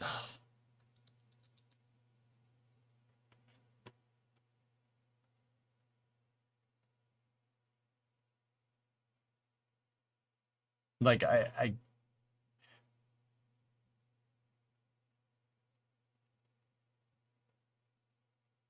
say it's a bit biased where he thinks that SpaceX should have a controlling stake in everything. Yeah. Yeah, Blackness, I understand. Exactly. I think that's my big thing with that. The guy is blatantly in favor of SpaceX, and anybody that's not SpaceX, he thinks has different intentions, per his own words. Like it's right there on the screen.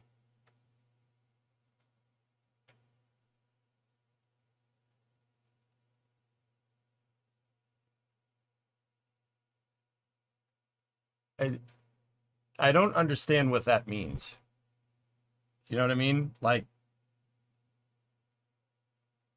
there seems to be preconceived notions here that people have different intentions.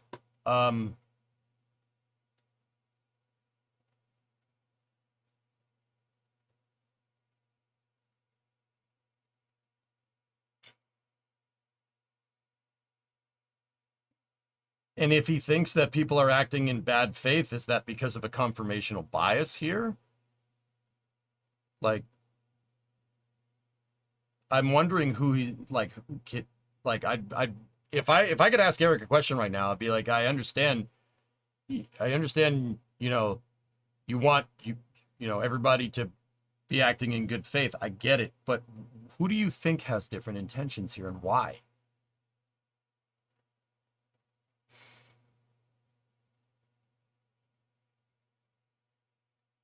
May I get a brief overview of what's going on? NASA had a press update today about Starliner or ISS operations. Basically, what NASA said today is that they're exploring contingency options. They're not going to do anything yet. They haven't made a decision. They're exploring contingency options about whether Butch and Sonny should fly back on a Starliner, or whether they might need to fly back on a Dragon capsule eventually, and Starliner would do an autonomous reentry. They are looking at different contingency procedures for this, including switching around ISS crew manifests, switching around some resupply missions, making sure the seats in Dragon can fit Butch and Sonny.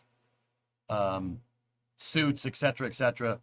It was an update on NASA basically confirming that they're looking at contingency procedures. That's all.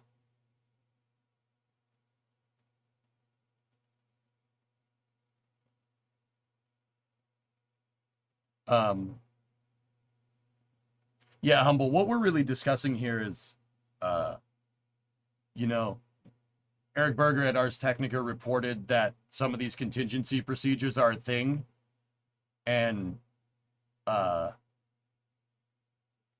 he said it was an anonymous source, and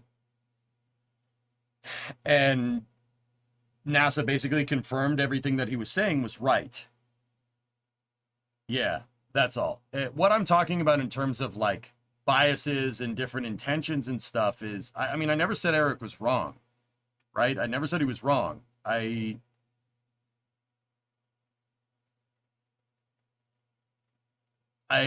said there's no way to verify this information, so why would I include it in my analysis? People listen to me. I got to be careful about that, and it seems like a bunch of people said he was completely wrong and said he's an idiot, etc., etc., and he has a lot of haters. I mean,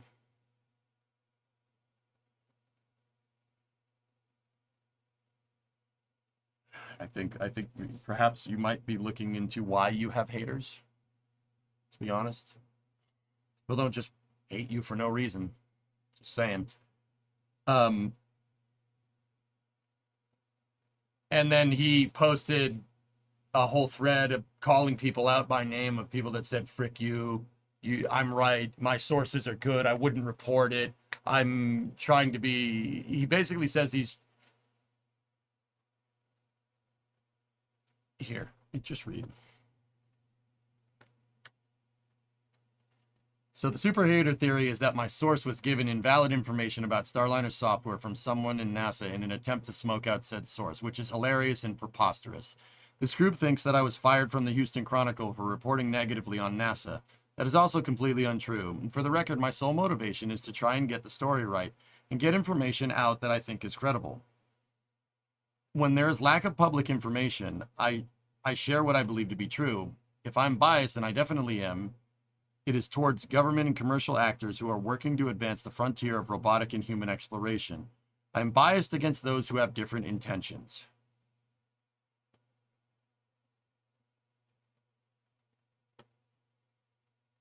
Who is this responding to? A bunch of people in an SLS Discord that really don't like him. They make my disdain for that guy look timid.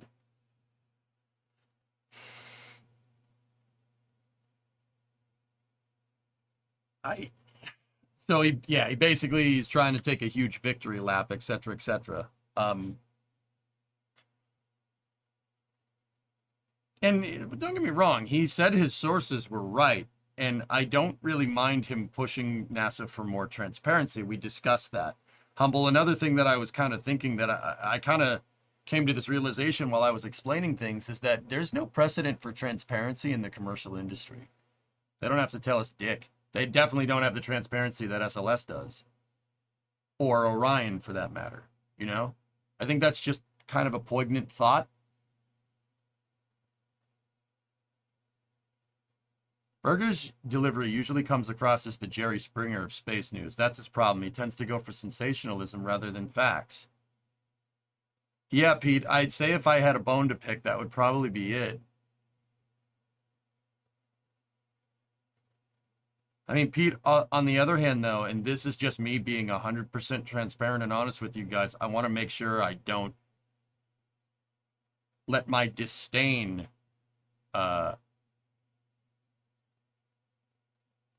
I don't want the stream to be just an analysis on hating Eric Berger. You know what I mean? I don't hate the guy. I really don't. You know, that SLS Discord apparently like he had death threats or something, right? Like that's totally out of line. Those people are awful people that would wish something like that on someone.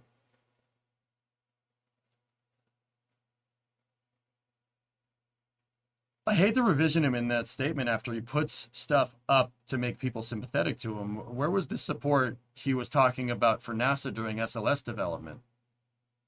That's what I mean, dude.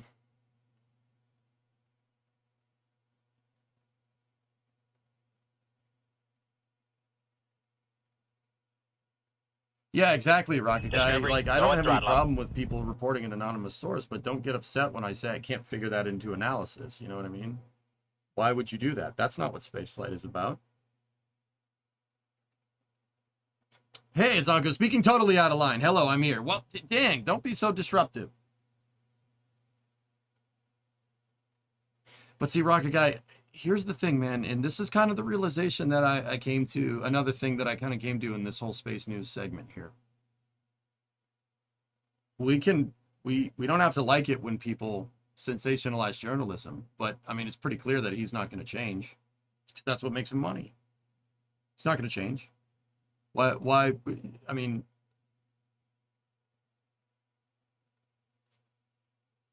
so what do we do about this? You know, like, I'm not doing nothing about it. I'm just going to keep reporting the news. You know, my thing with him as always is that he reports the sensationalist stuff, and then I have to come in here and talk about it because people ask me questions about it. It happens every day. It used to happen once a week and it bothered me. It happens every day now. It's just...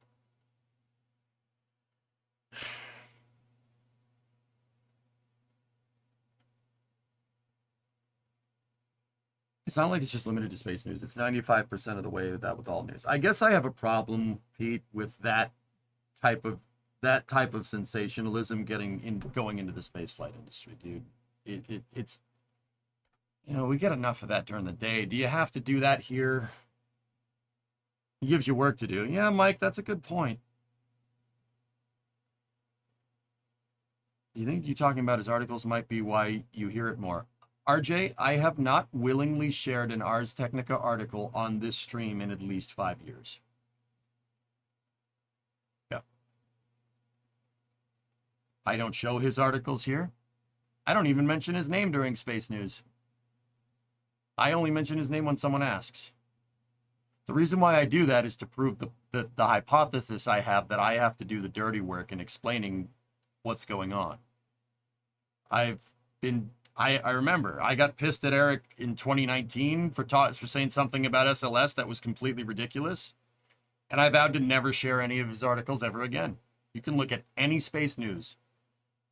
Actually, I think I've done it once. I did it once where I wanted to read his article because somebody said something so preposterous I actually didn't believe he wrote it. And then we went and checked the article and he wrote it.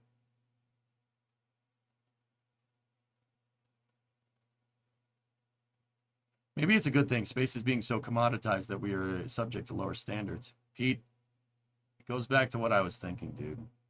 This all goes back to a theory that I have. My theory is that our incessant hard-on for commercializing everything that has to do with spaceflight is not going to end well. Oh, this is space. I'm in space. Hey, Poison gifted us up to warp space. Thank you, buddy.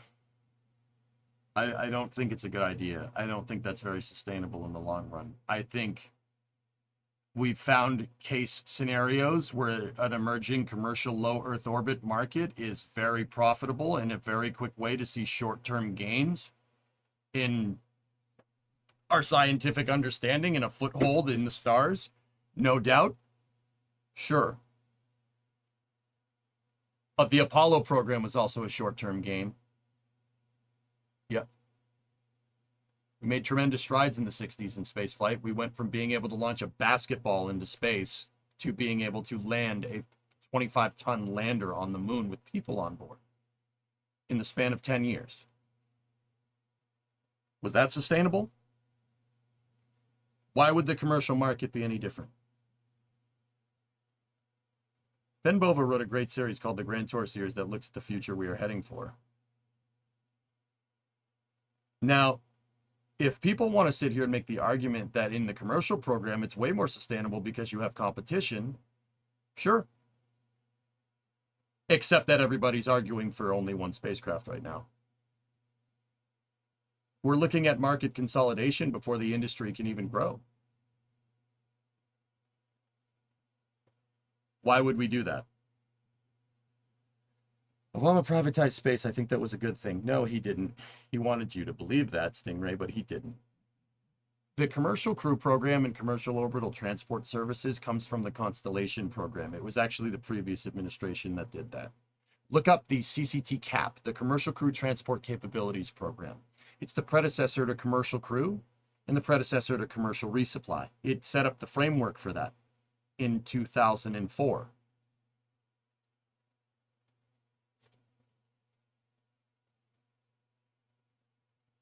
See what I'm talking about? Now, he did champion commercial spaceflight. Sure, absolutely. He was a big advocate for it. That's something that I don't really agree with.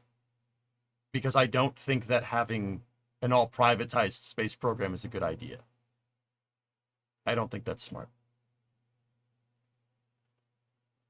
See what I'm saying, dude? The Commercial Crew Transportation Capabilities Program was a part of the Constellation Program. And they wanted to get rid of the ISS and hand it over to commercial entities in the late 20-teens so NASA could use all of their funding to focus on going to the moon and back to Mars.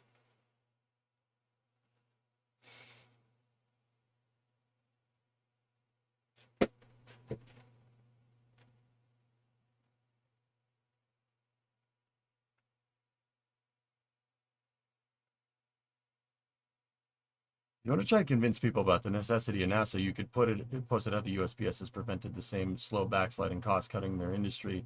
We see most other places establishing a minimum standard. Yeah, well, I'm not going to sit here and say the framework for the USPS shouldn't be studied or taken into account. But, I mean, that's a delivery service, dude.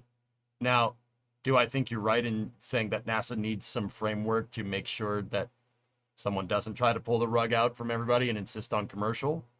And might that be a way to prevent the errant, basically pawning off of all of our national space program to commercial entities? Yeah, I can see that. But yeah, I mean, I'm not sure if the USPS is the exact thing that we're looking for, but yeah, for sure. Because at the end of the day, NASA isn't a transport service.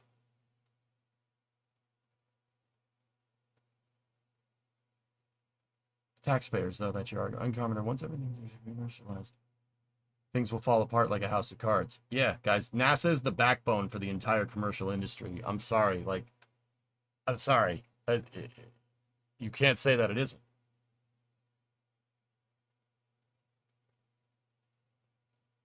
Have we gotten to the point where spaceflight needs an equivalent of the FAA? Yeah, Uncommoner, we hit that point in 2018. Space Policy Directive 3. The FAA actually oversees launches, dude.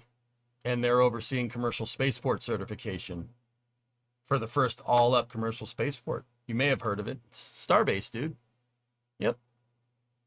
They're certifying Starbase with a framework that's based off of certifying a commercial airport. Yeah. It's actually that's a big change in policy that happened in 2018. I tried to talk a lot about it, but I was afraid of the political repercussions because the Orange Man signed that into law. So I didn't really talk about it too much. I tried to mention it as best as I could.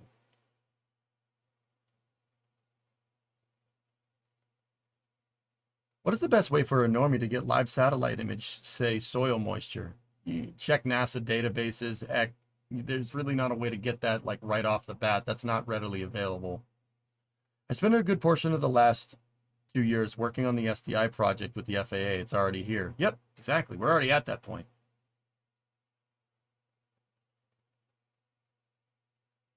GOES satellites, yeah. Yeah, I mean, yeah, I guess the GOES satellites would probably do it, but I don't know if they have particularly what Eck was asking for. I stand informed, thanks. The chill that has fallen on all forms of discussion saddens me. Yeah, Uncommoner, I'm just trying to, like I said, I'm just trying to tell people what's going on and try to be a teacher as best as I can. But like I said, guys, I ain't perfect, man. Some things are going to piss me off. And I let you guys know when it's pissing me off. I'm sorry, I'm not perfect. I'm trying, man. I'm sorry, I'm not perfect. I'm trying.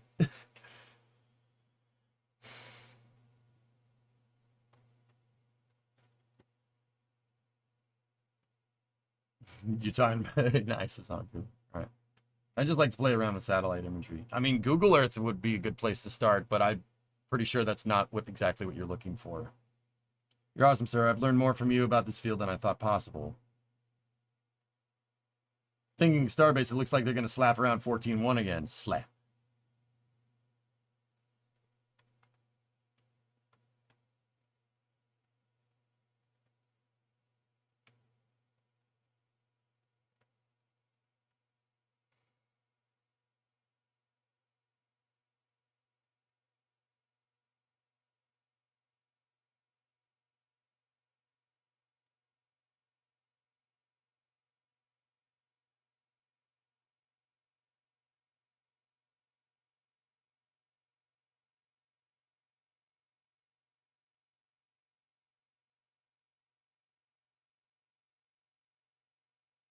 Discovery, go at throttle. Hey, Uncommoner, 4-month resub. Thanks for the sub, dude. What's on schedule? Wrenching, actually. The rest of the day is going to be summer car. Plural. Yeah. Yeah, I'll talk more about that in a second. But anyway, guys, I'm just gonna cap this here because yeah, we gotta get to wrenching. It's 4 o'clock already. I had a feeling this discussion would go this long, this morning.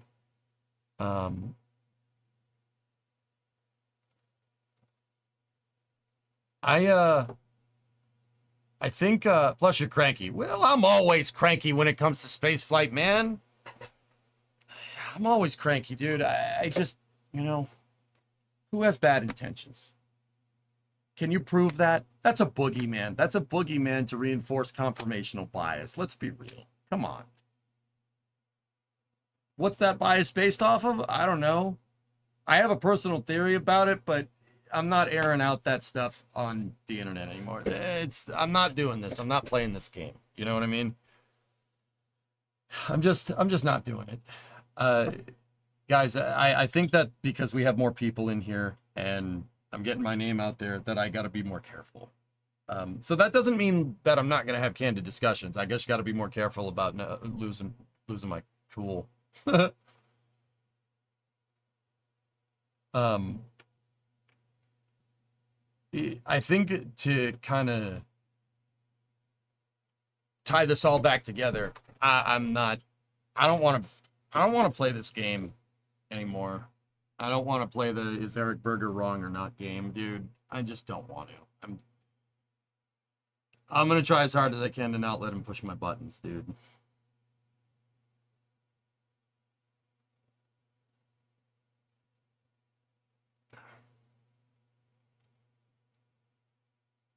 In other good news, the iRock Racing Series is back. All right, man. There we go. Oh, yeah, Thor. I got your link. Yeah. There's also some awesome pictures from New Glenn testing, guys. You might appreciate that. And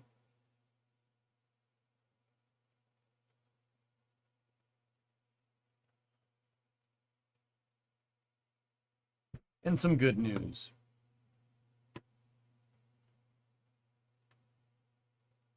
NASA tells me they've received more than a dozen expressions of interest in Viper from industry and international partners by August 1st and are preparing to issue a formal request for information. Oh, thank God. Sweet.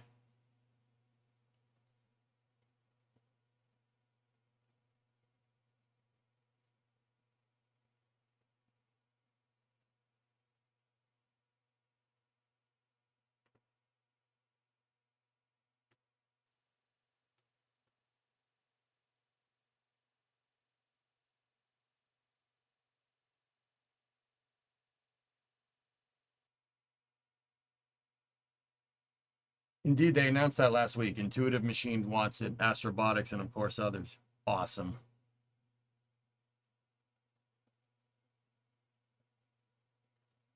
NASA says Viper needs 100 million in testing, but let's be real. They can likely be less than 20 million for commercial. What's the summary? NASA's looking at contingency procedures for Starliner in the event that their fault tree analysis proves that they can't get them back on the capsule. They're looking at contingencies that include bringing the vehicle down on Dragon and Soyuz. Bringing the people down on Dragon and Soyuz, excuse me. You're my primary source for space news, and NSF is secondary. I've sat through enough press briefings now to realize journalists either don't know what's going on or do and are trying to sensationalize things for clicks. Sanku, that's it, man. That's it, dude. It just... I don't like it. What am I going to do about it? You know what I mean?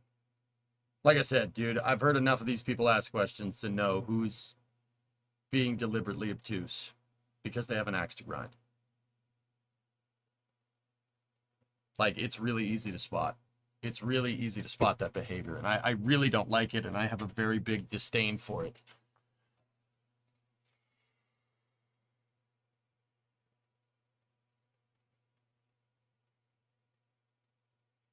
I try to give you guys the news as best as I can.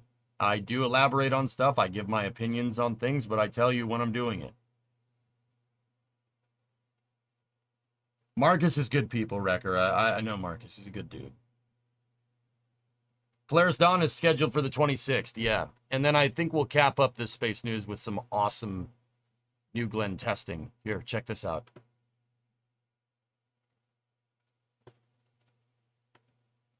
Journalist here. The issue is that people are not aware about space being assigned to space press. People not aware about space being assigned to space press events. Joe, that's my thing, dude. Okay, I understand if you're a journalist at an organization, you're covering the space program. I get it. That's fair. And not knowing a lot. With that being said, Joe, there have been people that have been covering space flight here for years. 5 years plus.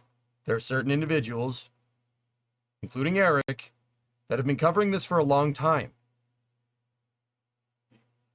They don't really seem preoccupied with trying to even learn anything about it, but trying to, not leaking stuff, but citing anonymous sources, right? And then it's like they cover it like a sporting event. like there's no respect for the craft. That's what pisses me off. There's not even a respect for the craft in stuff that people have biases towards.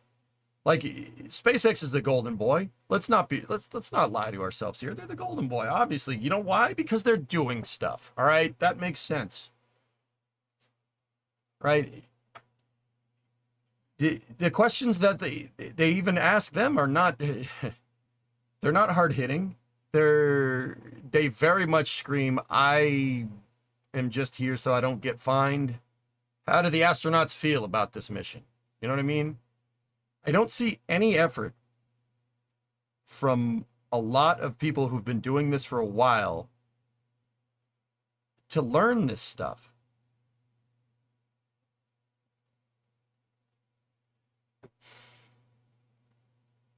Thanks for the deep dive. Oh, thank you, son. Like, you'd think that, Joe, that, and this is why I do business with NSF. This is why I work with them. Because you have people like Alex, and you have people like Trevor, and you have people like Adrian. Those three right there, they are hell-bent on learning everything they can. That's the kind of people I want to be around, you know? Those three, I mean, they, like I said, they're hell-bent on this stuff. Good for them. That's why I like working with them. That's why even if I don't agree with some of the things that they say, like, I'll give you an example. Like you see this on Flame Trends. Trevor doesn't think that public space programs are a good idea. I still respect it because they want to learn the craft. They have respect for the craft. You know what I mean?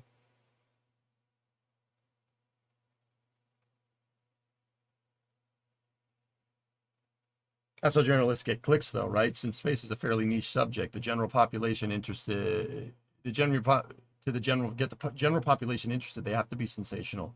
I feel like it's an unavoidable evil when something gains popularity. Kenny, I think that's a good point. However, if you took the time to understand the craft and understand how NASA goes about thinking about things and how SpaceX engineers this stuff, there's no sensationalism needed. I have never sensationalized anything that I report here on this stream, and I've been in business for a decade. Ever. NSF arguably has done the same thing NSF's been doing the same thing for 20 years. That's a pretty damn profitable venture, don't you think? Go look at the views. Go look at the sub count, their subscriber count on YouTube. That don't lie. Numbers don't lie. You know what I mean? You can do this without doing that.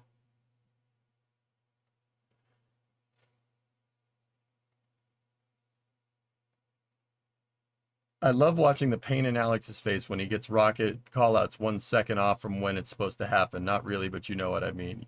Yeah, Blackness, that's always a thing, you know. Dude, that is the bane of calling freaking rocket launches. That's something that people, like, you guys wouldn't think about.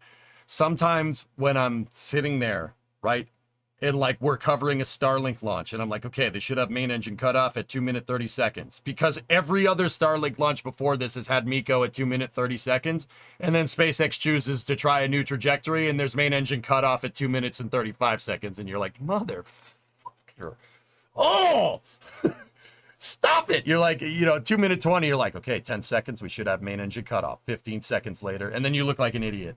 It's so damn frustrating, dude. Dude, they do it all the time. Why do you think I know that they're trying new trajectories with Falcon 9? That's how I've been able to do it. I watch every single one of them, even if we don't watch it on stream. It's so freaking annoying, dude. Oh, shoot.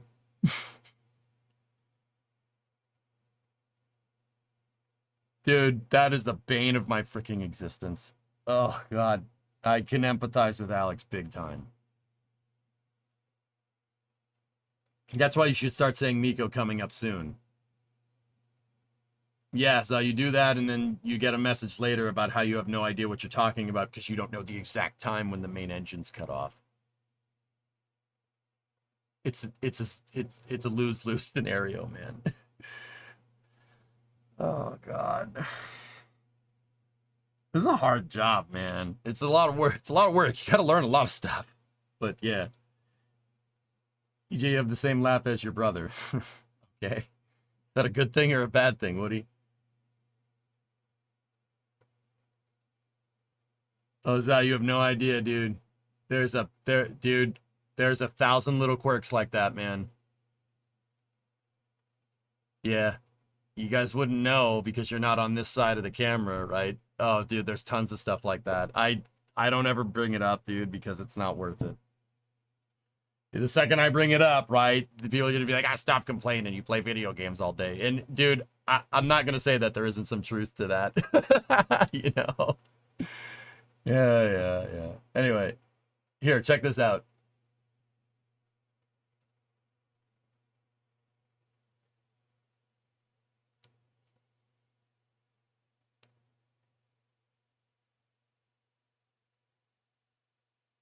Look at that.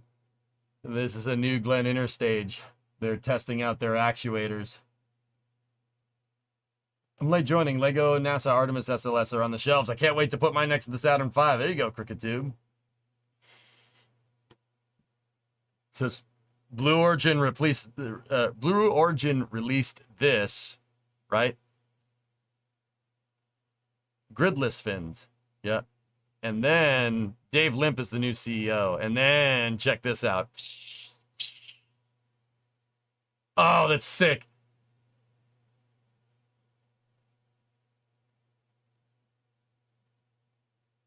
Yes, I'm trying, man. I'm trying. And that's kind of been my modus operandi, dude, for a long time. My modus operandi is that I don't know better than NASA. I don't. You don't. Not anybody. No one does. And the fact that there's people out there that claim that they do is hilarious to me. You don't know better. I don't know better. Nobody does. I always that is my, thing one for analyzing these press conferences. I don't know better.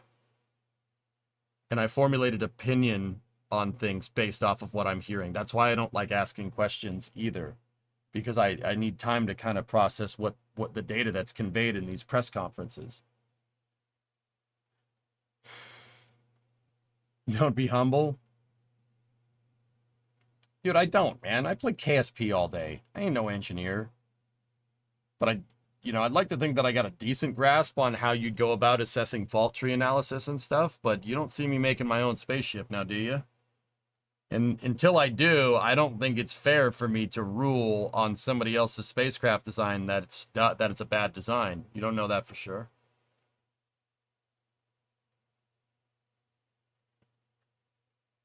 Wasn't there some talk about using HTP for the RCS on that thing? I think they're using hydrogen peroxide, but I'm not sure. Talk is cheap. Where's your hardware? Bingo. And until I break into the spacecraft building industry, I'm going to always judge that the people talking know more than me about this. Because, they do. Just saying.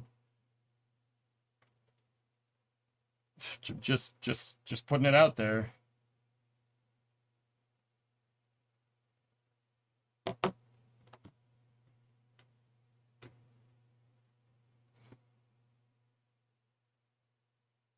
At the Amazon building, people don't know what it is.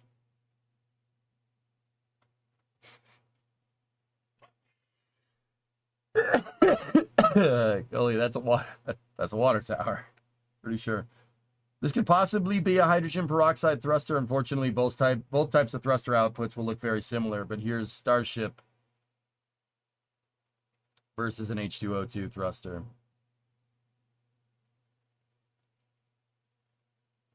Yeah. Interesting.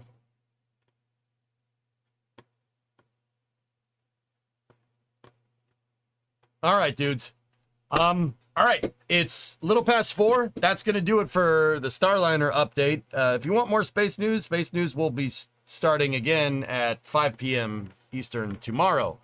The rest of the stream is going to be my summer car, but with an asterisk to that. What we're going to do for the mid-hour segment today is actually work on our summer project car, which is that white thing that's in pieces. We're going to actually work on that today. We'll do a wrenching stream here. And then after that, we'll work on our fake summer project car. and we're going to play some My Summer Car for after hours today. So, yeah, buckle up, literally, because cars, get it? So, yeah, I'm going to title this stream, Wrenching on My Summer Car. And then we'll just change the title later to My Summer Car. I think I'll keep us in the science and technology category, and then we'll go from there. So the rest of the stream is summer car stuff. Wrench day. Wrench day. Yeah. So I figure it'd be a good day because it's cool in the garage because it's been raining like crazy here because the remnants of the hurricane. You ready for the global gym hurricanes? Anyway, yeah, I will be back momentarily. I actually have to go down to the house real quick and get I got new lapel mics. So we're gonna be having some fun with that today. Yeah. Working on a Huracan? No, it's a 91 Camaro. It's like the exact opposite of that. Nito, what'd you get? They're Cove microphones, I think. I have to go get them. They were on a recommendation from Das, and let's be real. Any AV recommendations from him, yeah. I don't even question it. Yeah, okay.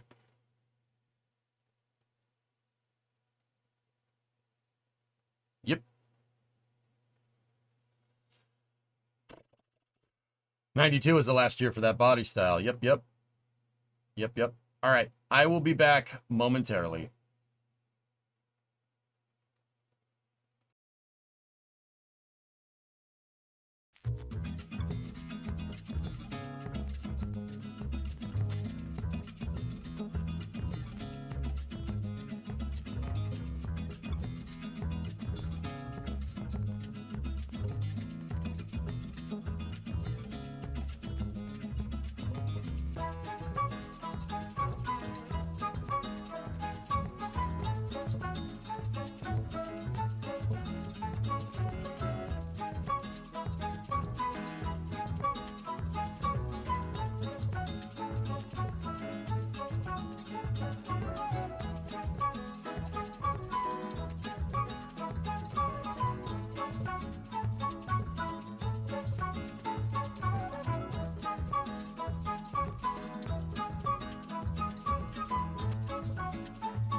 All right. You enjoy this nice, easy listening?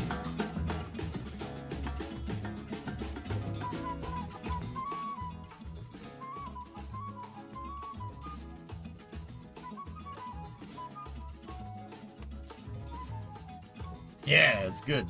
It's good stuff.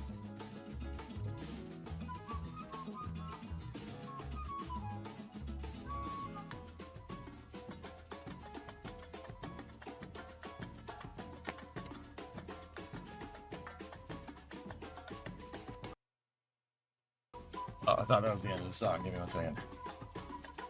Okay, I got the mics in the shop, and that's where we're going to go out to now. So enjoy the car wrenching. Stand by for acquisition of signal from the garage, as expected.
Can you hear me? Yeah? Good? No? Yes? Maybe?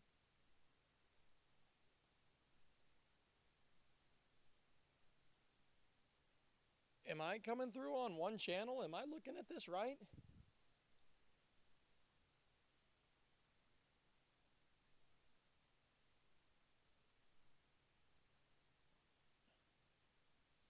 Yes, but you're quiet. Okay, give me 1 second.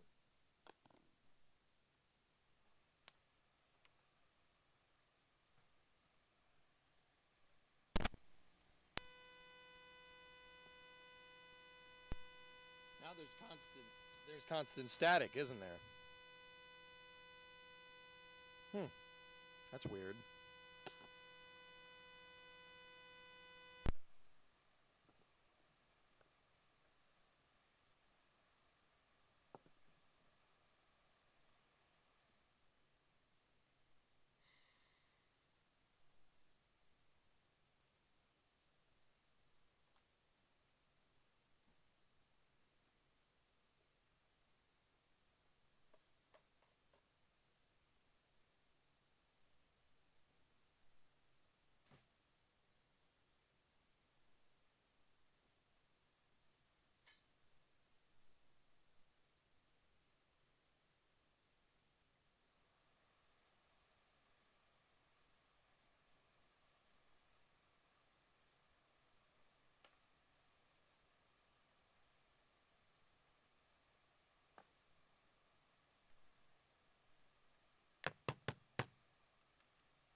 Okay.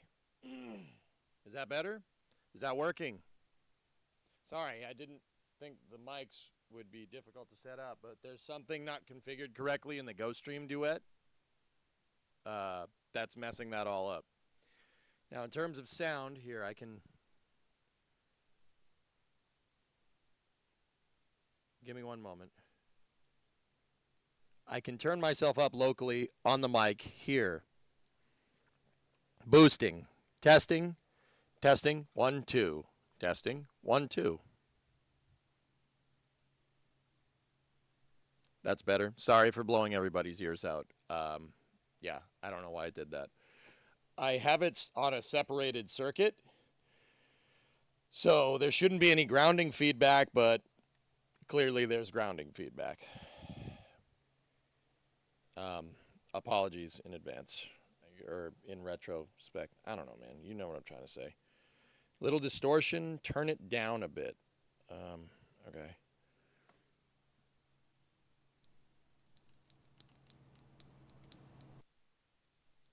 Testing. Testing right there. Right there. How's that?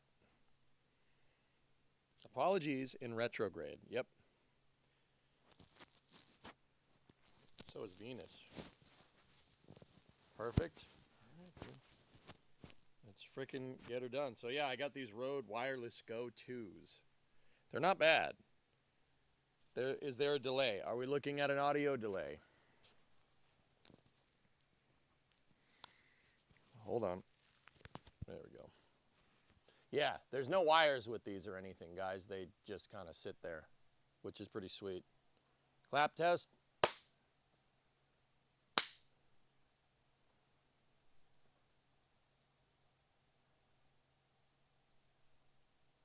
No audio delay. Good, good, good, good. All right, cool. Good sync. All right, here. You know what? I'm going to get this off my collar real quick. Give me 1 second.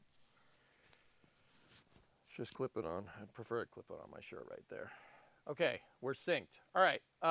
Yeah. It didn't like running the Rode didn't like running through the duet. So I do have all the cameras set up.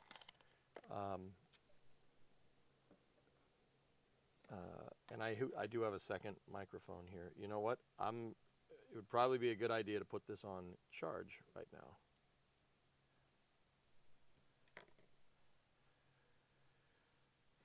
What is the car? This is a 91 Camaro. 91 Camaro RS. It's a Chevrolet. It's the only Chevy that I've worked on in this garage thus far. Yeah, I'm going to put the other microphone on charge here so we can, so if this one runs out, we're good to go.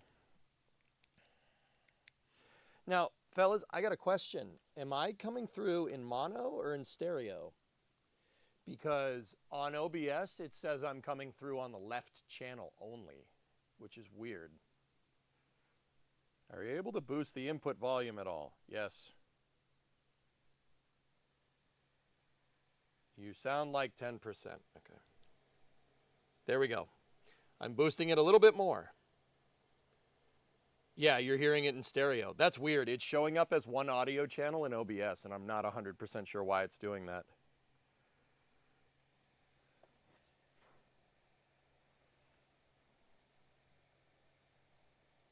I don't remember JSpeed. Whatever. As long as it's playing through both ears, I'm good.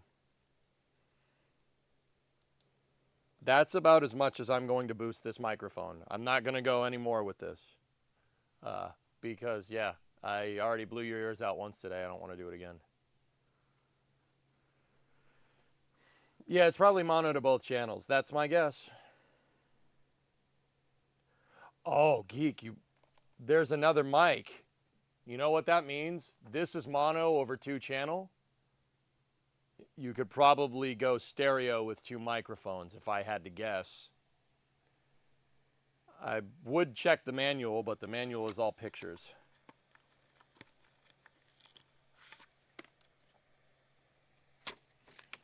It's all pictures.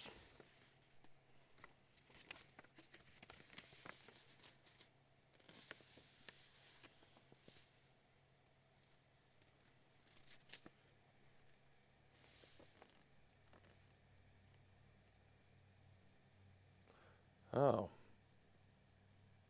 Yeah, you can get it. You can get this. It's in the last picture. Here, let me show you. Look. I have all the other cameras set up. Look, see the last picture?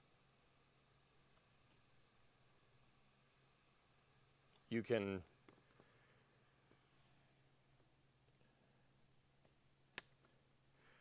cycle through the base station. You can hold both buttons down on the base station for 3 seconds and it'll put it through a stereo.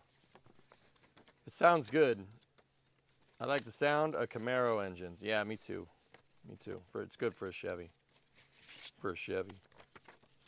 Well, geek, we're here. Let's play with the microphones. I mean, I already wasted everybody's time by blowing their ears out. So let's see if we can just do this. Test. Oh wow. Yeah, there we go. Yep. Now it's playing. Now it's outputting in stereo, which is interesting.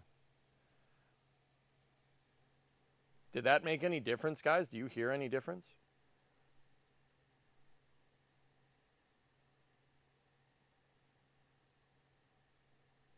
Doesn't sound any different. Yeah, okay.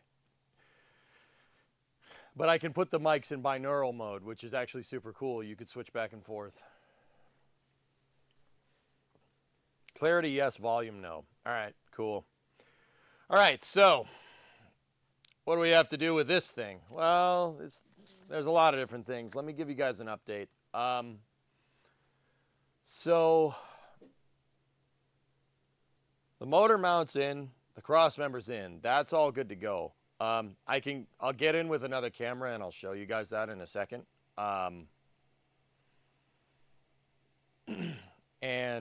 Yeah, what we basically got to do is we have to go through everything on the suspension, and this thing is kind of mocked up right now. We have to go through and we have to tighten down a lot of bolts. But before I do that, I'm having some problems with the strut bar, which is this thingamajigger right here. I can flip it and show you. It's this thing right here. This is a strut bar that's basically supposed to triangulate your front suspension to the structural bulkhead on your car, called the firewall. This thing is there to kind of keep everything nice and true, right? This is fouling on my suspension adjustment plate. I'll get in with another camera and I'll show you guys up close in a second. But yeah, that's That is something we got to figure out. It might involve modifying the mount plate. And if it involves modifying the mount plate, well, there's no point in buttoning up any of the suspension now, is there? That's where I'm at right now. So in terms of this car, let me tell you, me and a buddy, a viewer on the stream, Ernok, we towed this car from his house in San Diego all the way to Boston in a cross-country road trip. We streamed the whole thing. The streaming setup and the cameras that you're seeing right now are the cameras that we use to mount on a car. We bought a 87 F350 dually, and we rented a trailer, and we towed this thing entirely across the country. The reason why is because here at my garage, we have, I had about $5,000 worth of QA1 suspension for this thing. To basically take the suspension from this 33-year-old car and upgrade it to basically modern suspension. I'll show you more on that in a second. He said moron. Nice. So, that's not supposed to be there. So, yeah, what we started doing, and we did the back end on stream, is we upgraded the entire rear end suspension, and then we started working on the front suspension, and yeah, started noticing some things. We had a little bit of a problem trying to get the motor mounts figured out, but I've since solved that problem. I'll show you how in a moment. And yeah, it's basically been me piecing this whole thing back together since. Freaking Chevy. Have I worked on a Camaro before? No, I have not. Yeah, Kurt, this isn't my car. This is my buddy's. My buddy Ernok. Yeah, this is his car, and I'm doing the work on it because it's cool. So, what are we working on today? We got to figure out this thing with the strut bar, what we're going to do with that, and I'm actually kind of curious to hear some people's opinions on it.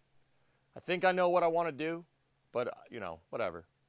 Put it out on the internet. It's good, because like I said, I've never worked on a Chevy before, like literally any Chevy. I usually work on Fords.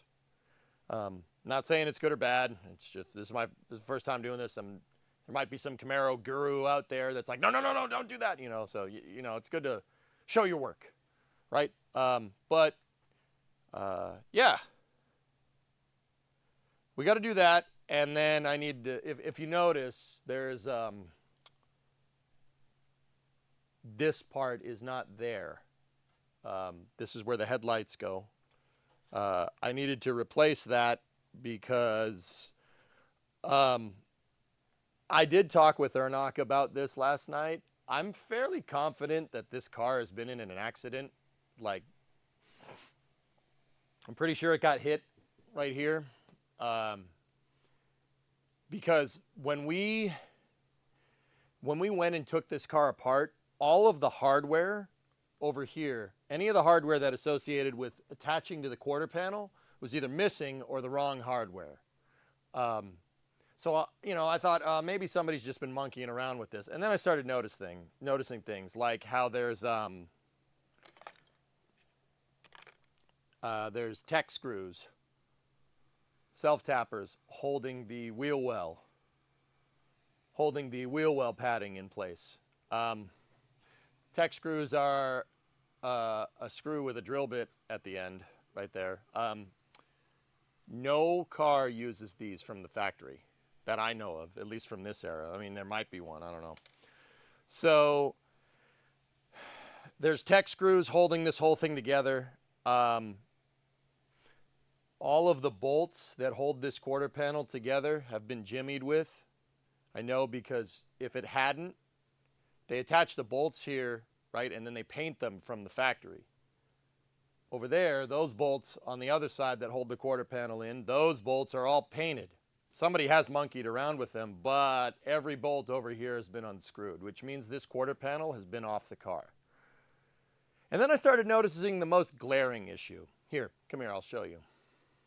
So I have the front bumper for the car right here. Take a look.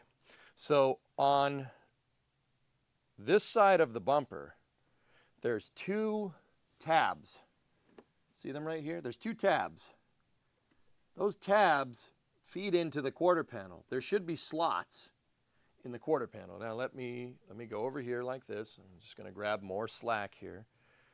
If you look, see the slots in the panel?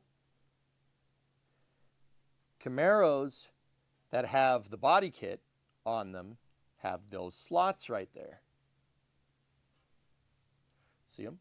When I took the car apart, I didn't pay it much mind. I was like, why aren't those there? That must be some weird thing. I don't know too much about it. But if you go over here, and you look at this, there is no slot. They're not there. They're gone. So this panel is not factory. They didn't come like that from the factory. I know because if we go and look at the factory body kit that came with this car, somebody cut the tabs off. See? Somebody cut those tabs. You could see where they were. They were there. And this is a factory piece. Somebody cut them off. So, either that or they got ripped off when this car was hit, which kind of looks like it. But yeah, there were those little tabs. They were there. They're not there anymore. So that tells me that this quarter panel came off of a car that didn't have a kit on it. So what's a Camaro? What's a third-gen Camaro that didn't have the RS or the IROC body kits on it? A Berlinetta. Or a V6. It could be a V6. Could be a Berlinetta. But I'm pretty sure that's a Berlinetta quarter panel. The Berlinetta was the economy version of the third-gen Camaro, because back in the day, they made sporty cars, but they made sporty cars that were fuel efficient, right? So a Berlinetta would have came with an Iron Duke 4-banger in it. The same engine that's in a U.S. mail van. Mail vans aren't really known for their horsepower. So, because of that, yeah, I had to, well, right here. So the reason what kind of sent me on this, like, oh, that can't be the factory Camaro panel. It can't be the one it came with from the factory. All that. The biggest tip off was the headlight lamp. There's a headlight lamp housing that goes right here. It's actually on the ground right there. See it? It's the white one. And there are bolts that pick up on the quarter panel here and here. It picks up on those two. Not that one, this one. Not here or here so much, but right here. See those? It picks up on that. There should be, now this is the replacement, there should be 2 bolts going through that are captured on this, in the plastic there. They were cast into this plastic, right? See the 2 threads that go through? Those 2 threads should be lining up with those 2 holes. Now let's look at the factory one that I saw on here when I found it. Yeah.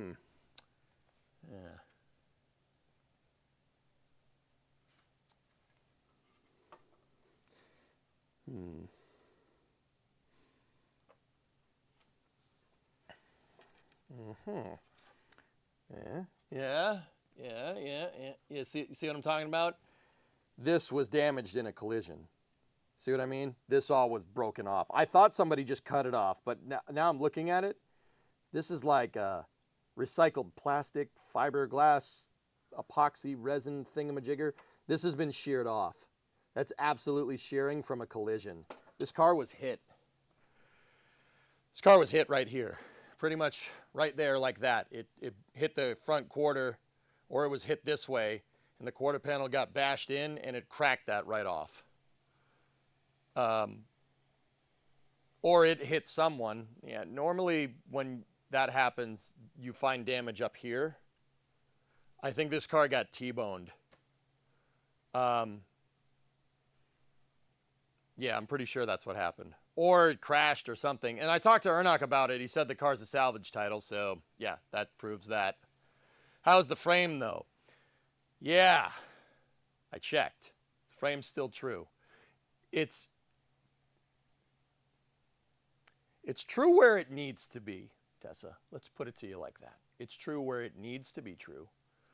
So where the cross member is and stuff, I measured it. When I put in the cross member, I made sure to put the cross member in perfectly square to the frame rails. However,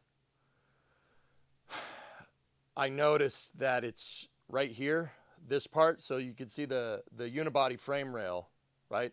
It goes right through here, and it goes right up and connects into the bumper right there. This is out that way just a little bit. It's that way. Just this part right here. It's out that way, once again indicating that she got hit right here. There was a collision somewhere in this area. It's somewhere over here. This car got into an accident. The frame rail, the front of the frame rail goes this way. It goes out that way, just a little bit. All the parts where the frame is structural or integral to the suspension of the car, it's fine. It's true. So, yeah, a little bit of an update on this thing.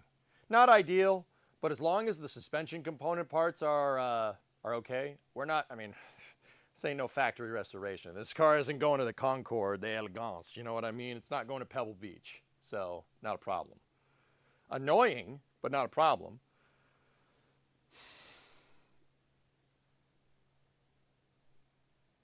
Yeah, Stingray, that's the other thing. Dude, the suspension kit that I'm putting in this is fully adjustable. Camber caster toe, damper. The only thing that isn't adjustable is the spring. Well, you could make the argument that the spring rate is adjustable too, because I could set the ride height from the spring, but that's not exactly the same thing. So the only thing that's static is the spring. Everything is adjustable. If camber caster and toe are adjustable, you can align that right out. You can align any potential bends. Now, why do they do that? Well, why would they do that? Why would they be okay with making something that's bent from the factory? Well, one, Chevy. No, Chevy, it's not that. It's the manufacturing process. Sometimes you're going to, the tolerances at the end of the day for cars, it's not spacecraft, dudes. It's not spacecraft. It doesn't have to be that right. So what they do is they make adjustable pieces so you can adjust any potential weird stuff with the frame during the manufacturing process. You could adjust that right out with the suspension car ride great. That's all. It happens. You get some slight changes in tolerance through different cars at the factory. Fun fact, if you own a car from the 50s and the 60s, a car that was hand welded together and not welded on with a machine or something, yeah, it was welded by a person. Sometimes it's completely wrong. That's why some old cars seem to rust more than other cars. Maybe a guy was building a car at the end of the day on a Friday at the end of his shift and said, screw this, I want to go home. It's totally true. That stuff can happen. Anyway, I'm going to put that camera down there for a second. I actually need to pull up the YouTube chat. I forgot. Got to pull up the YouTube chat. Give me 1 second. I haven't had it open. Sorry, YouTubers. Hope you guys are enjoying the automotive stuff.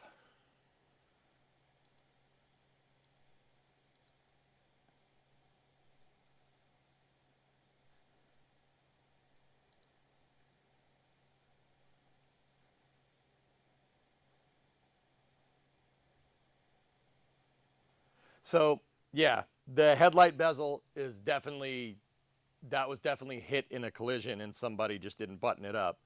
That and there's this buckle piece right here that holds the front of the quarter panel to the core support. That screw was never there. So somebody haphazardly kind of put this thing back together. That's something we're not going to do this time around. But anyway.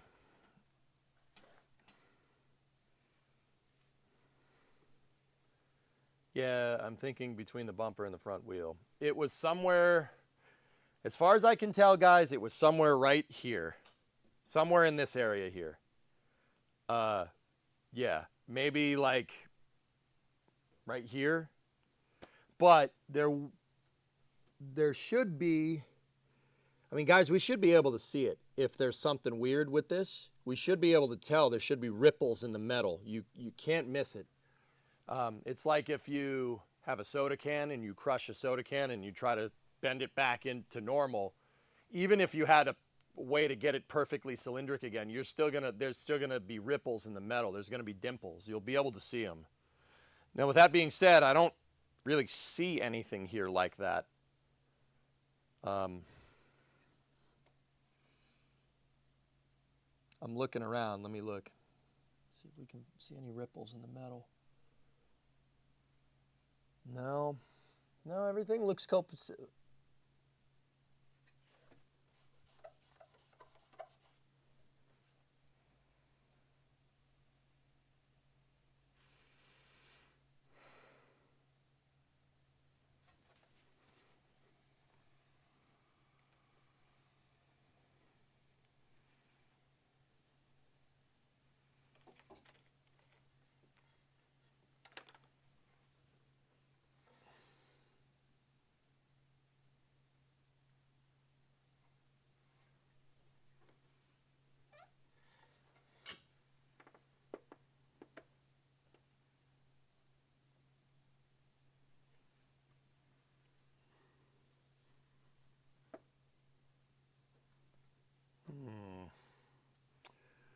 That might be a byproduct from the metal stamping that stamped that quarter panel out. Does the other side have it? Yes. Yeah, it's there. Yeah, I can't reach because the AC compressor's there. All right, cool. That's supposed to be there. There's a huge crease in the metal right there. Oops. Hold on. Hold on. I'm getting it. I'm fixing it. I see it.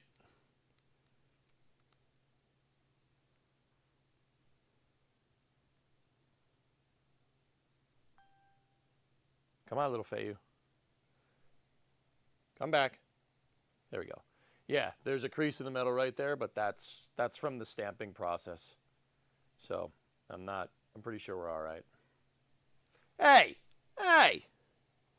Get back here. What the frick? Dang it.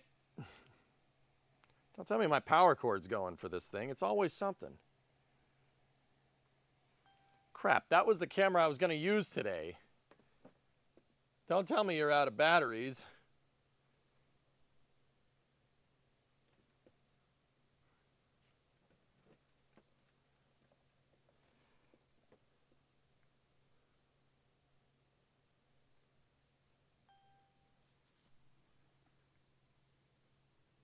Come on. No. Oh boy. It's going to be that kind of stream. All right. Okay.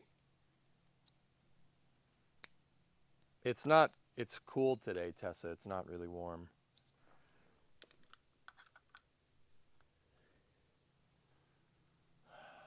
Oh boy, more troubleshooting. That's what I wanted to do today. All right. Let's go. Frayed USB cable, guys. Forgive me. I should have charged the camera. Yeah, it's just an old USB cable, dudes. Which kind of sucks. Which means I have limited range with this now, but yeah, it's this cable. Didn't like that cable.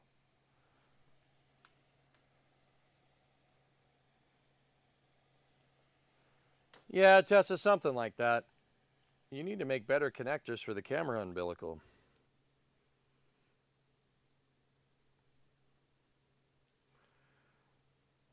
And you need to make better comments in my chat. What are you doing in my chat? What are you doing in my thread? The hood is on the roof. It makes it look odd. I had to take it off because we had to do some work underneath this car, and that work, JWA, required me to pick the engine up.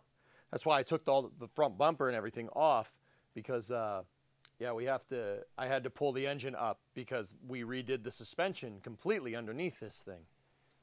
You can't hear me. Oh.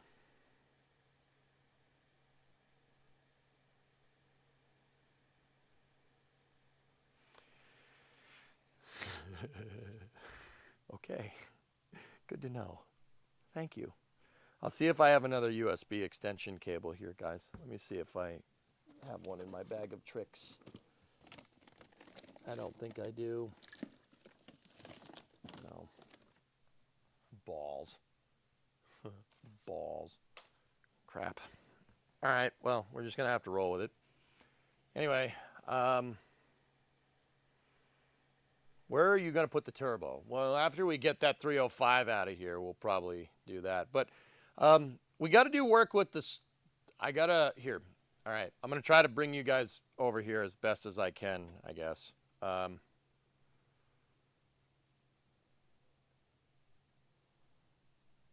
on a minute. Oh, dude, hold up. My other USB cable. Yes, the good one. Yes. Yeah. This one will work. Hold up.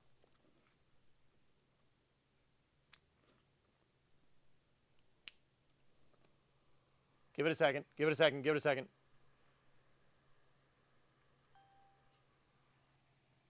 I have a different USB cable that we can use. All right. I have an idea for the 305, a bar stool. Yeah. So when this 305 is out of there, then we'll think about it. That's really up to Ernock. That's not up to me. But what I was thinking is I'll work on putting this all back together, or at least get some of the headlight stuff figured out. Yeah, I might have to paint some more things. 305 is a boat anchor. Yeah.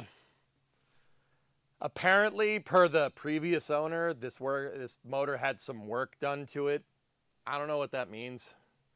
Also, I'm going to take my Artemis hat off because I don't want to wreck it. So, enjoy the hair or lack thereof.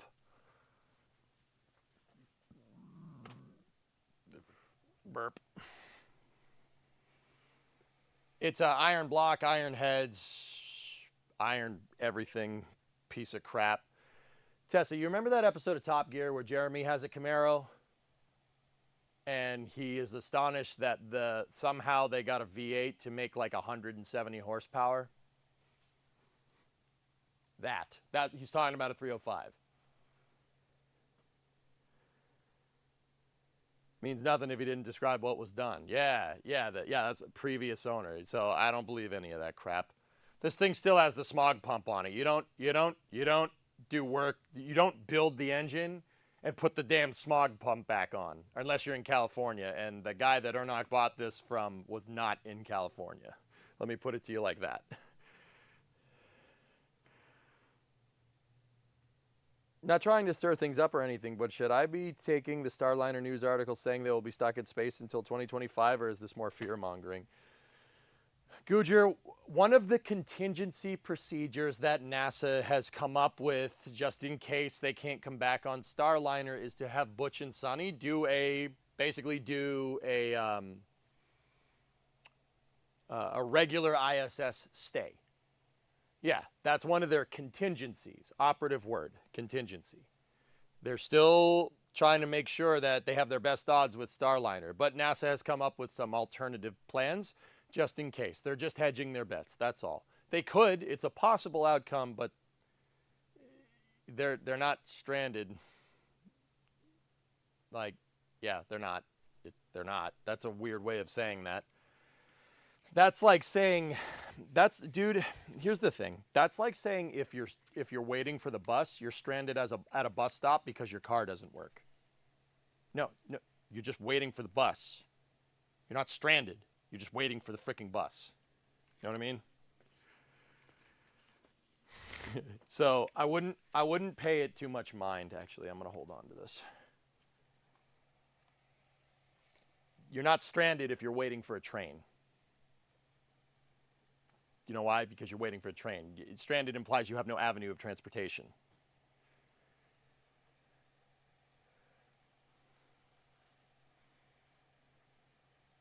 They're just trying to get clicks. Yep, everyone is, dude. They're all contingency procedures, dude. It all really depends on what happens with Starliner. Now, once again, I'm not going to sit here and say that Boeing didn't completely screw up by not having a proper validated thermal model through OFT 1.2 and CFT 1. their thrusters are overheating. That's the long story. I don't know how you can fly 2 missions prior into space. One of them had the thrusters just shooting off in all directions because of another problem, and not have an updated thermal model, especially, like I said, especially after OFT1. I don't understand how that can happen. If I have any criticisms, it's that. But yeah, it's certainly an interesting conundrum. Certainly an interesting conundrum. If you're waiting on British Rail, you're most definitely stranded. Well, fortunately, Starliner's an American capsule, not a British one. Because, you know, it was a joke, right? It was a joke. Relax. Okay, so I'm going to bring you guys down in here, and I'll show you the work that I've been doing. I did charge up the lights today, so they should be nice and bright. These lights are actually super cool. Thank you, All Systems, for handing these over. All right, come on down here.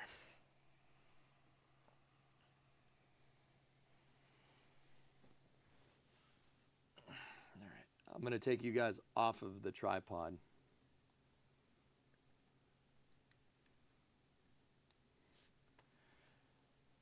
And I'm going to move the headlight bezels out of the way. All right. Take a look. What do you think? Pretty good, huh? We have been completely modernizing the suspension for this thing. We've switched to coilover rather than a there's a shock there before, and then there's a huge spring pocket right there where there was a gigantic freaking coil spring. Cool thing is, this upgraded suspension has the provisions for that too if we wanted to run a coil spring with upgraded control arms. I got new tie rods, new tie rod adjuster, new cross member, upgraded sway bar. This thing up here is called a Wonder Bar. See the TDS thing? It is kind of fouling on the sway bar, but I'm trying to figure that one out. We'll get to it. I'll cross that bridge when we get to it. I don't think the sway bar will foul on this cross member here when the suspension is compressed. So yeah. The Wonder Bar is actually how I figured out that this part of the frame is towed that way a little bit, because the Wonder Bar didn't fit. I filed it down a little bit and tried my best to get the frame true. It's pretty close. I'd say we're less than 1/8 of an inch off. But yeah, we have a structural cross member here that ties the kind of the front of the suspension together, and it picks up on the sway bar mounts. It's called a Wonder Bar. That's what this thing is. This is the sway bar right here.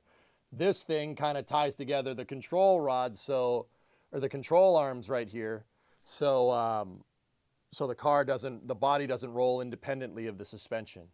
Yeah, it keeps everything nice and straight. We have upgraded control arms. I have a coilover strut installed. This is like more modern than what would be on this. We do have the mounts all figured out. Here, hold on one second. I'm stuck. The mounts are figured out. Turns out that the small block Chevy mounts, just by sheer chance, pick up on 2 of the bolts. With the LS mounts, if you see the bolt here, let me try to see if we can put this on the balancer or something. If you guys can, here, let me switch it to pointy.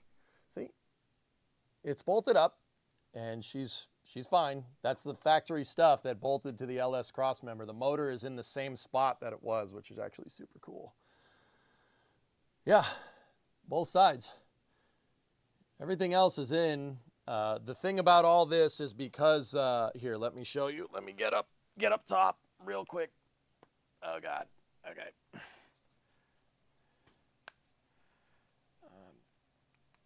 The thing about this is that I'll show you.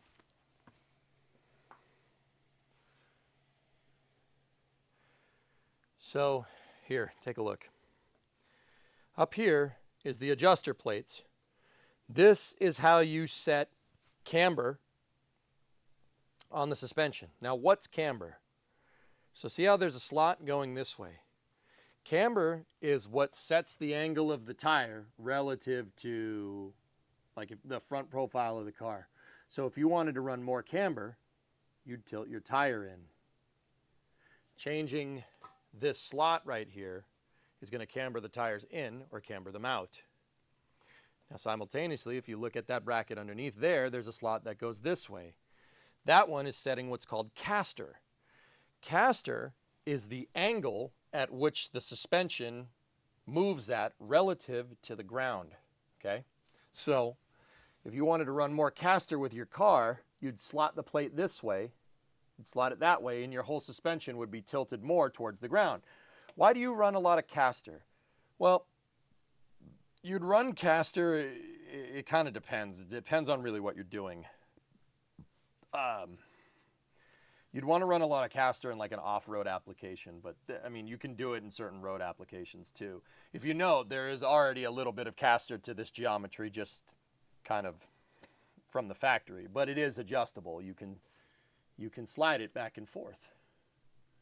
See, we have slide plates. So that's what these two plates are. And then obviously on the camber adjustment plate on the top, we have a nice, this was actually some really nice welding. You have your cup to receive the top of the spring in the suspension right here. None of this is set. It's all just loosey-goosey. See how I can just move it back and forth like that. The reason why none of it is set and the reason why the spring isn't even really mounted is because of this. So this is the strut bar. This is a structural piece just like the Wonder Bar down there that connects the two frame rails together. This structural piece holds the top of the suspension towers together, and it triangulates it on the firewall, which is a structural piece of the car. There's basically a big metal wall right there. It's called the firewall because if this catches on fire, the fire doesn't go where the people are, but it's used on cars. Every car has a firewall. Heck, even Teslas have firewalls. You got to shield yourself from the motors and the battery and stuff. Come on back now, camera. All right, so this triangulates the firewall to the strut towers. It's called the strut bar. But if you look, I got a little bit of a problem here.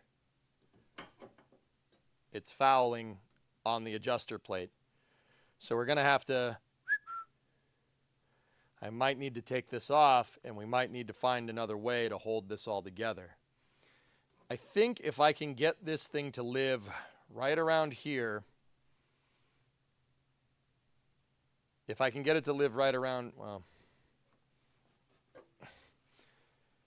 right basically on the edge of the top of the strut tower right here, that should give us enough meat to not screw with any of the adjustment slots. And I should just be able to cut that right out. But we also got to, that is a project to get that done right. I don't want to be careful with that. I think today I'm going to work more on getting the suspension back. So anyway, I was talking about camber. Camber is the angle of the tire relative to like the front profile. So if you were running more camber, your tire would be angled in more. You'd want to run more camber if you're going around corners. The reason why is because if your tire is like this, if it's tilted inwards, right, and you drive around a corner, the momentum of the car is going to load up this suspension, and it's going to push the tire out, and more of the tire tread will be touching the ground. So a lot of camber can get you better handling in certain situations. In this case, the QA1 stuff suggested for like road driving, it suggested 1 degree. So camber is measured in degrees. Obviously, 0 degrees is the tire perfectly parallel to the ground. And the factory suggested 1 degree. So that would be, if this is 0, it would be tilted in 1. They suggested -1. You can camber out too. I'm not sure what that would be good for, but you can do it. But yeah. So yeah, that's kind of where we're at. Here, I'm going to rehook up this camera to the tripod, and I'll talk to you guys for a second.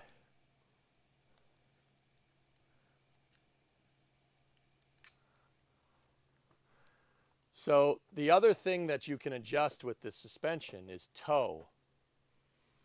Now, toe on a car is the amount of, toe is also measured in an angle. Well, it's actually not measured really at an angle. It's measured in inches. Basically, if the tires on the car are like this, and the toe is how much the front tires are tilted inward, like that. So if camber is this way, right, toe would be that way. Now, why do you have more toe? More toe gives you more stability going down the road, but you don't want your tires being like this trying to go down the road like that. You want them just slightly in, just a little bit. It goes good. You can do toe in degrees. I'm pretty sure how they measure toe. How I've learned to do it is inches. You measure the difference in inches between the treads between tread points on the front of the tire and on the back of the tires, and whatever that inch difference is your toe. You can adjust the toe with those new tie rods that we bought. So yeah, and then on top of all that, in our coilover, we have fully adjustable suspension. So we have adjustable camber, we have adjustable caster, we have adjustable toe, we have adjustable damper, which adjusts the shock. You would use that depending on what type, like if you were racing, depending on the surface of the track and bumpiness of the track, you'd want more or less damper. The only thing we can't adjust is our spring rate. We have a static spring rate. I think those springs are like 250. They say 250 on it. I'd assume that correlates somewhat to spring rate, but I'm not sure what unit of measurement that correlates to.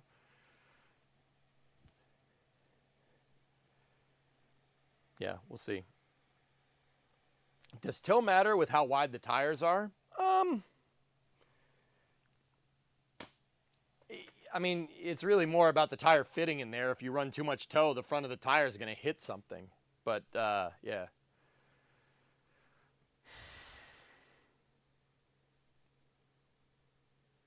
Zen's here. Let me get a tire, and I'll put a tire here, and I'll show you the different axes. Give me 1 second. Oh, nice. I've been looking for this light. Hell yeah. I was wondering where the other one went. I'm going to plug you in. We're going to charge your batteries up. Not you, chat. I'm talking to my lights, okay? I'm talking to my lights, chat. Here, let me get the front tires. I'll show you.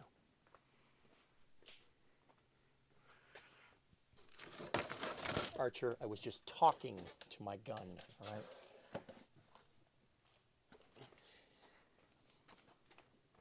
Okay, so check this out. I haven't cleaned the rim or anything, so it's kind of dirty. So, front tires here, right? So, camber would be this. How far the tire is tilted in. The reason why, like I said, is because when the car goes around a corner, it has momentum that's going to push out. Your car's gonna want to roll, right? And it's a rock. When it rolls, right? If you have a car that's, rolled to the left like 5 degrees, and you're running 5 degrees of camber, that means your tire is going to be straight up on the ground when you're going around a corner. Different types of camber are, like on a race car, for instance, you'd adjust camber depending on the type of corners that the track has for certain scenarios, right? The factory is calling for like 1 degree, which is like maybe that much. It's not a lot. So that's camber. Camber is the degree measurement of the tire this way. Toe is a measurement of the static point of this wheel. So basically when the steering wheel is straight, the angle of the tire going in like this. So once again, these wheels do steer, and you do use the steering linkage to adjust your toe on a car like this, right? But this is taking into account that the wheel is perfectly straight and the car is going straight down the road. Toe in would be this. So the other tire, if you towed in, you'd want to tow in 2 tires. So the other tire would be doing that too. Toe in is for stability, basically. If the tires are both pushing in on themselves, it's kind of more stable going down the road. Yeah, you'd use more toe in on a track, like on a racetrack that had tighter corners. For this, because it has a lot to do with like steering geometry, et cetera, et cetera. But yeah, that's the idea. Toe out would be this way. So you have camber, right, toe, and then caster is the angle of the suspension relative to the ground. That's also measured in degrees. So if we're looking at the car from the side, again, like this, see the strut, there's a strut there, right? If the strut's straight up like this, you have 0 caster. If the strut is angled back like this, and it's, if you were looking at, say this is 90 degrees to the ground, if it was 70 degrees to the ground, that'd be 20 degrees of caster. Somebody said it in chat, and it reminded me of it. It's used for a smoother ride. You can run more caster and it'll be smoother over the bumps. But that, I mean, there's a lot of different reasons why you do that. Most cars have a non-adjustable caster. Every car has adjustable toe because the wheels need to steer. They're already designed to go on this to turn because they're the front wheels. Some cars have adjustable camber. Interestingly enough, the Camaro from the factory had an adjustable caster, which is weird. This Camaro from the factory has adjustable caster. I'm sure there's a good reason for it, but I don't know what it is. But yeah, there you go. Just putting the wheel back. These tires are in pretty decent condition.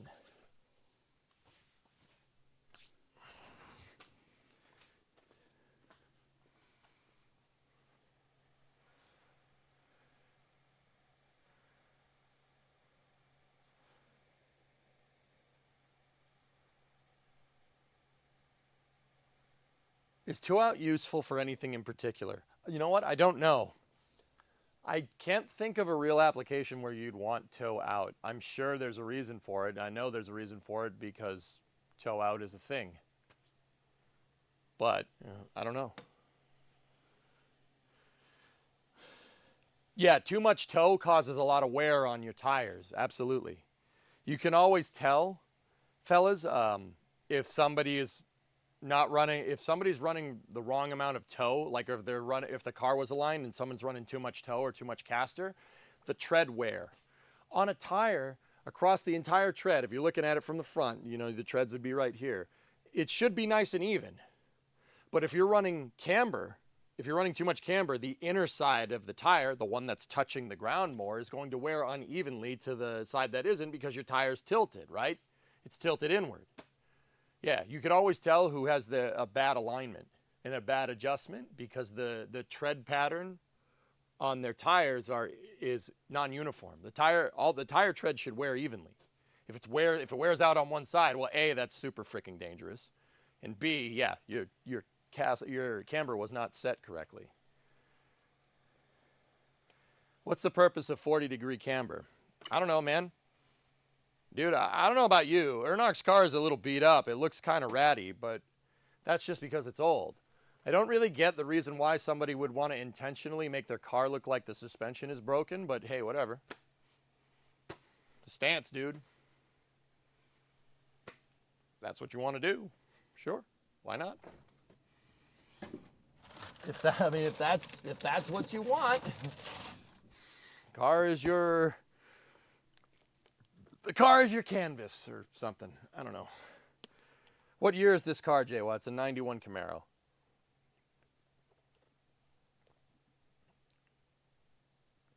Now, Ackerman, Kingpin, and Instant Center. You should squat it. No.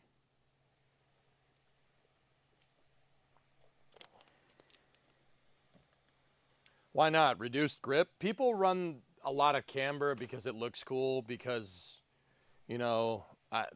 just lowering your car is cooler or something. I don't know, low and slow, man. Like, I don't know, man. I don't understand that, but hey, whatever, dude. That's what people like doing. It is what it is.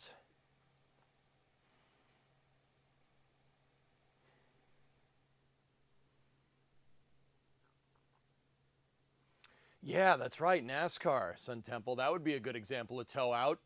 If you're going around to oval the entire time, sometimes you would run uneven toe. One tire would be towed out and the other one would be towed in because you're going around an oval.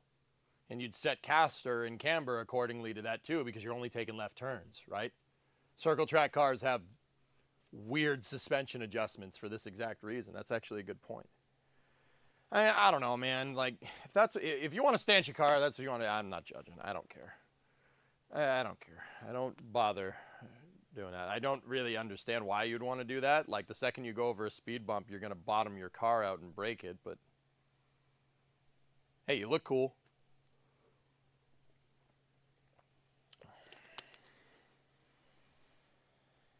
Don't judge people's taste except the Carolina squat. They should be shunned and disowned. Yep. All right, dudes. So I want to try to at least get our headlights all back together today. I have a new hardware kit for the front of this, and that's going to involve transferring parts from one of these things to the other. So, yeah, let's get to it. Okay, so where am I at? Headlight buckets on this thing look fine. I did paint the headlight bezels. Right? The headlight bezels. See? They look pretty good. They came out okay. They look good from the front. I didn't go too hard and heavy on sanding this. The reason why is I didn't want to scratch it up because it's very thin. All this is a retainer plate that holds the headlight bulb in position because the headlights are sealed beam like this. So this thing would sit in a headlight bucket, and this thing is the retainer plate that holds it to the front of the car. See, that's what I mean. It looks fine. It looks fine that way. Looks good. So the headlight buckets are kind of another story. They're fine. They just also probably need to be painted. I did put these things in a little bit of rust remover, and yeah, it did get a lot of the rust off, but it didn't get all of it because I think that's old paint and stuff. It clearly like melted some of the paint off because the paint was adhering to rust, which means somebody painted this in the past when it was rusty. Okay. Okay. Yep. Yeah, okay. Yeah, that makes sense. Yeah, here. These are just one set. I'll show you what these look like when I pulled them out. Somebody went over this and painted it when it was rebuilding. Yeah, see, look. Discovery, go at throttle up. See how there's just a little bit of shiny gloss paint right there? That's what I mean. Somebody painted over the rust. But that's okay. These are in good condition. They're fine. Hey, Schmoog, 113 months. Hey, man, your Datsun looks weird. It's fine. It's fine. Are you planning to keep the sealed beams or switch to LED? Not my decision. Not my circus. Not my monkeys. Ask her or not. So, I tried to put those through some rust remover, but I think I'll clean those up and paint it, and then just paint over these the way that they are. Yeah. Either that or I could take a wire wheel to these things, but I'm kind of worried about doing that because these things are it's thin metal for what it is, you know. So probably just going to take these to my paint booth in front of the garage and paint them. I got to scrape off all the crappy paint from that thing, from the bezels that I did put in there because the paint on there is not adhering to anything anymore. But yeah. Did he end up giving you this car? No, this is his car. Yeah, this is very much his. Dude, I have enough stuff for now.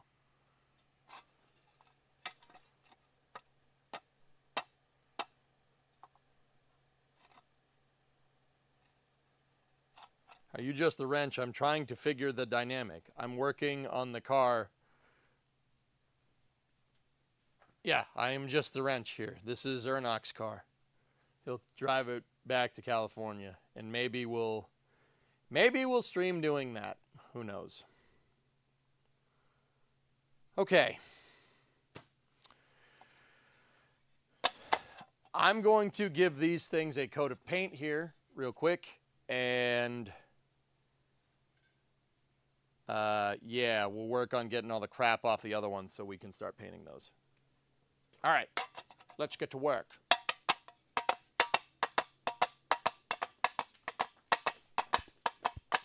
Whoa, whoa.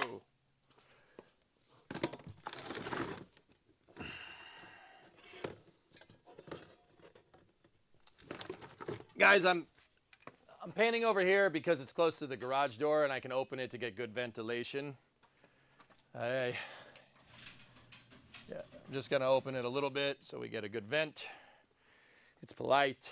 It's right. It's the Mr. McSneezy Deluxe. I'll be right back. I'm just gonna rebuild these over here fast. You know, we're rebuilding it. It looks great. Oh yeah.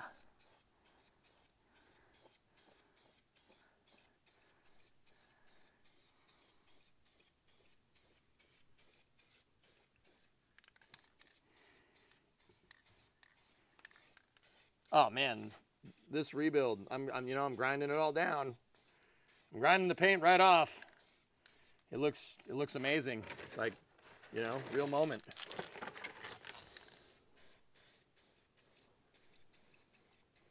Oh, these look fantastic. It's, I sanded all the paint off just now, and we're rebuilding it.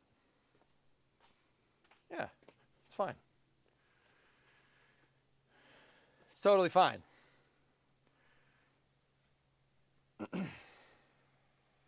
I'm surprised the garage does not have an exhaust fan.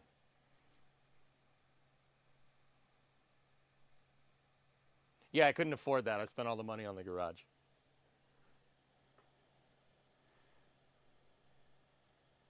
The door is a pretty good exhaust too.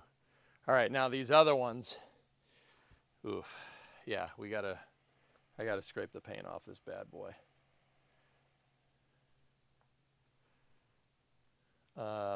Okay.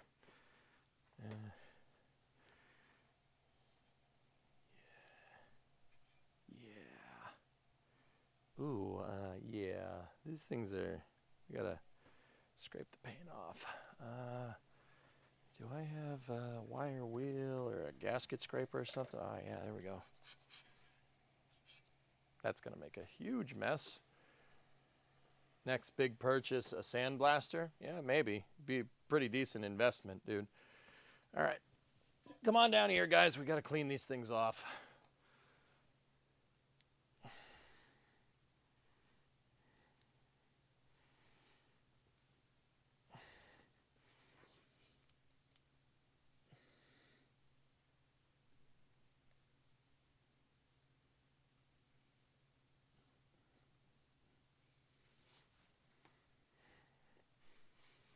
Let me just make sure this shot is framed okay. Are we good? Yeah, here we go. All right, cool. So,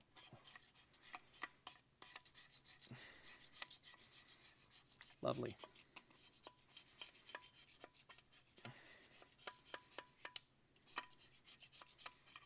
Yeah, these were painted a bunch of times. Yeah, see, there's all different colors underneath here.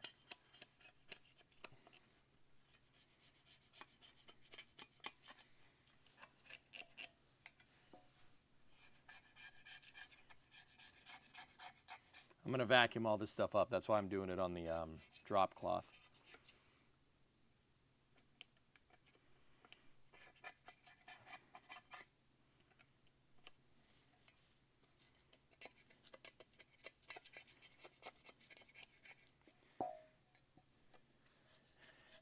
Now, the interesting thing here is that these ones have definitely been repainted.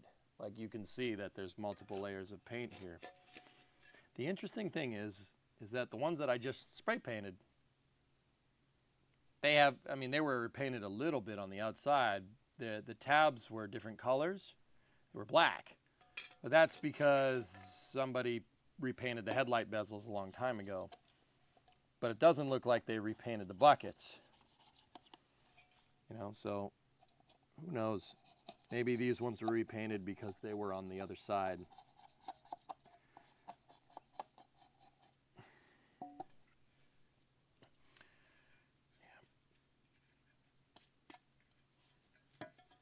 Yeah, we want to make sure we get all this loose crap off of here like that. We want to get all of it off because when we go to paint this thing, if we paint it and some of it's on there, it's just going to flake off later. Probably when the car is going down the road and this thing's vibrating all over the place.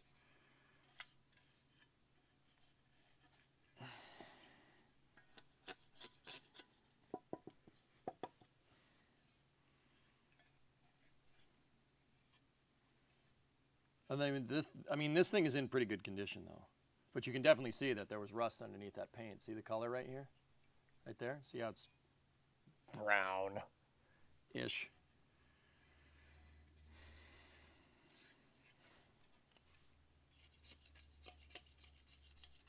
But yeah, flanking a sandblaster would be pretty useful here. I'm not gonna lie.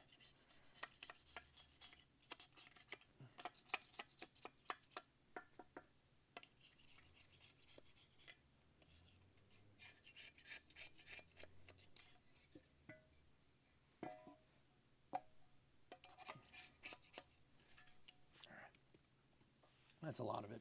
What I'm going to do is, give me one sec. Oh,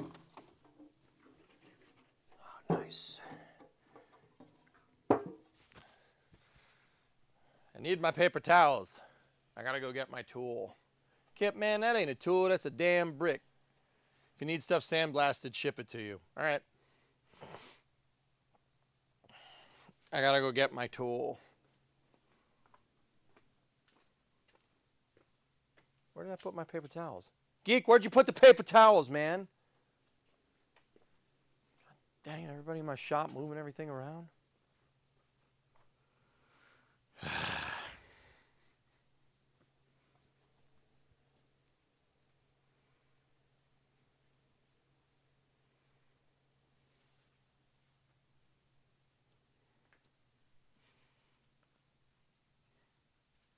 Yep, those are gone. I don't know where they were. I had a roll here a second ago. They were there this morning. What did I do with them?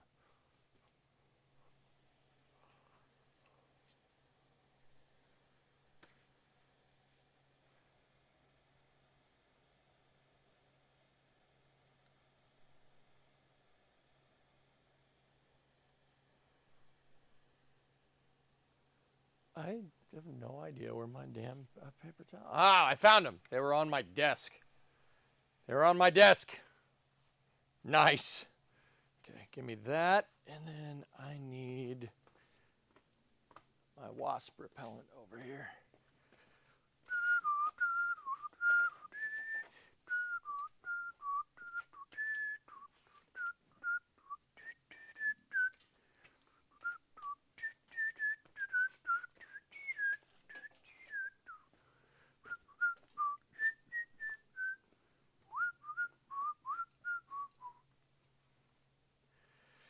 It's next to the 10 mil. Yeah. Yep. All right. We might not need that. So I got degreaser, and then we got some brake clean. Brake clean's good stuff, because you can use it to do this. Watch, ready? It's good at getting gunk off of metal surfaces.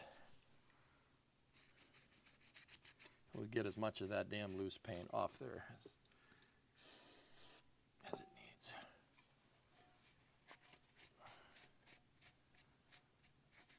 Yeah, see? Somebody repainted these. See the white? They're supposed to be black. So, actually, I'm not sure. Maybe they should be. I don't remember. This was clearly repainted, though. You can see there's two different colors right there on the edge. See what I mean, mate?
Yeah, it's definitely good. It's getting there.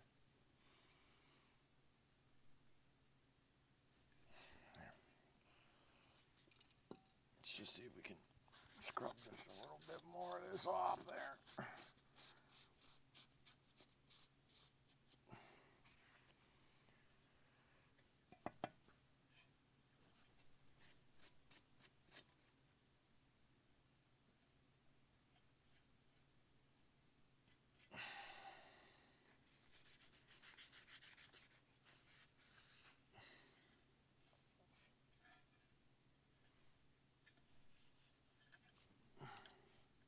So yeah, I'm getting all the paint as best as I can off this without a sandblaster. I don't really want to hit it with a crazy wire brush though, dudes. Even though that probably is what I'm going to end up doing.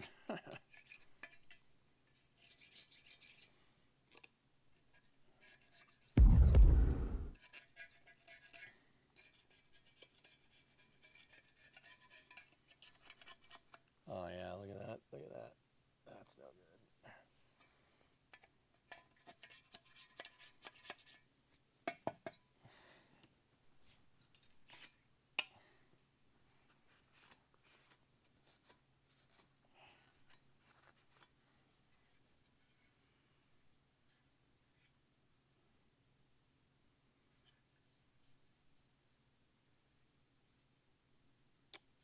I want to get some sandpaper. I should probably get some sandpaper just to finish it off.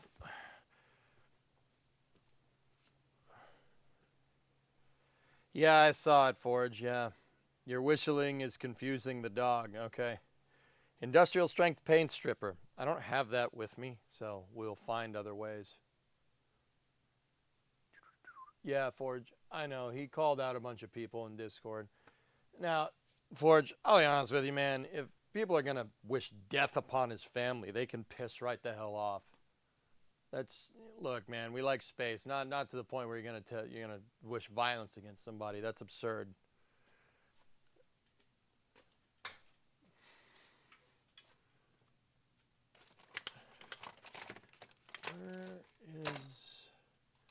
Where's my sandpaper? Have you seen my sandpaper? I have paint thinner up here. That actually might work a little bit. I just need sandpaper though. Not looking for paint thinner right now. Ha. Ha. Ha. Ha. Ha. Ha.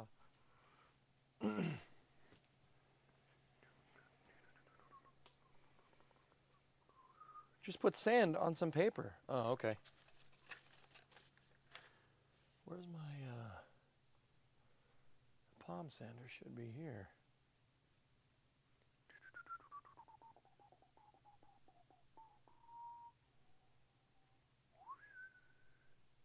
Oh, no, I found something that we can use. Hold on.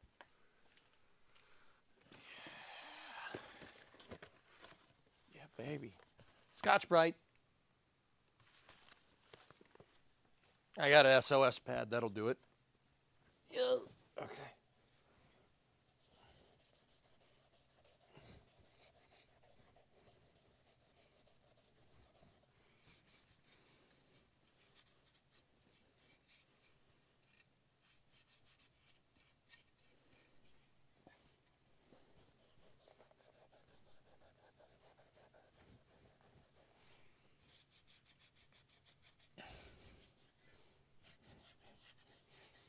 This is usually used, I mean, Hellfish, you said oven cleaner. This is what this is used for. It's used for cleaning pots and pans, steel wool pads.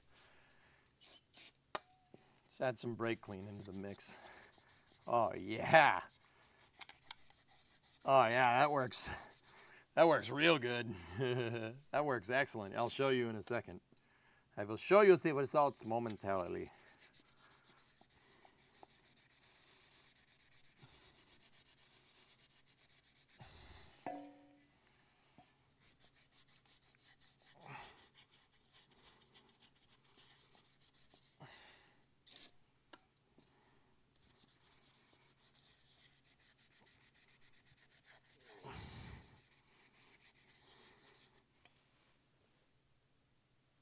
Not bad.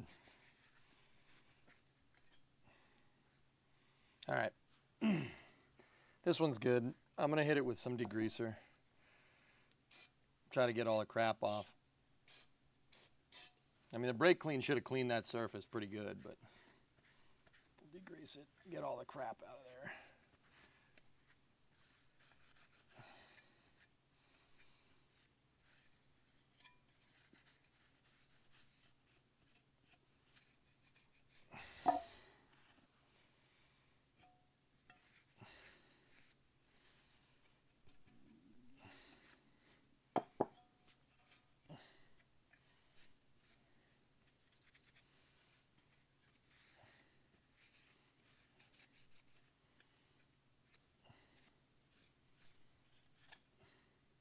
Yeah, not bad, dudes.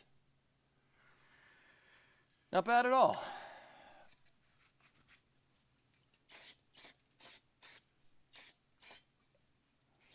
This thing came out pretty good. Hey, that's pretty good. We got a good enough surface to give this thing a quick respray. I just, once again, you got to get all the crap off of it. If you don't, yeah, that's going to show up.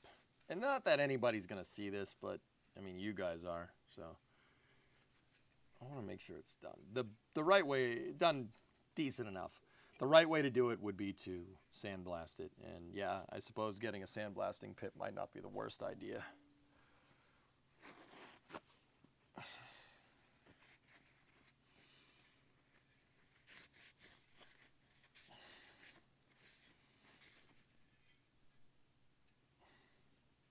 Nice. Cool. That one's ready to go. Let's get the other one. Now, the other one I put this in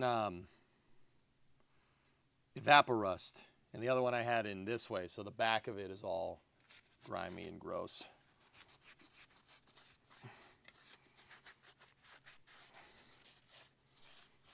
But that just shows if this thing was submerged and it did get, I mean, I don't think it would permeate through the paint. Kind of defeats the point of the paint, but clearly.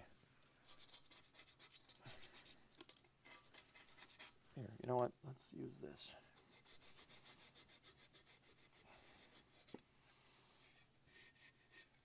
It got the rust off, but I think the thing is that rust was underneath the paint.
There is white paint under there.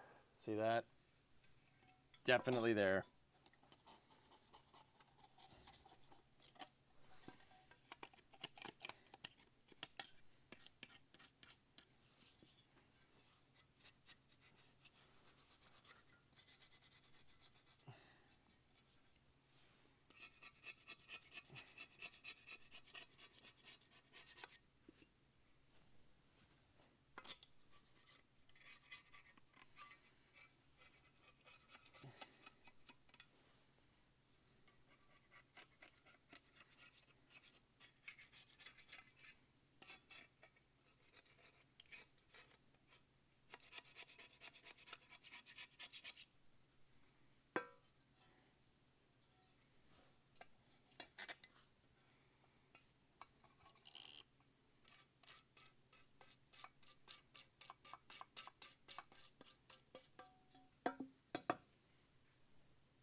I need a sandblasting pit, don't I?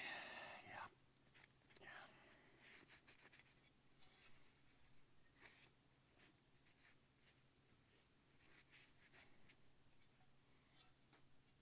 All right, let's just...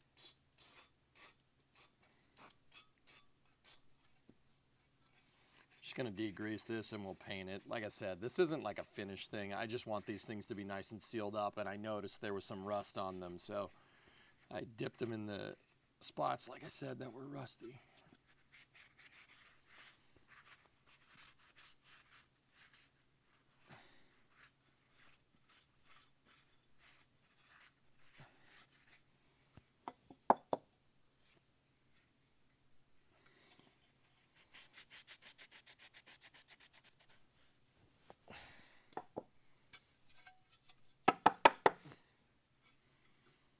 All right.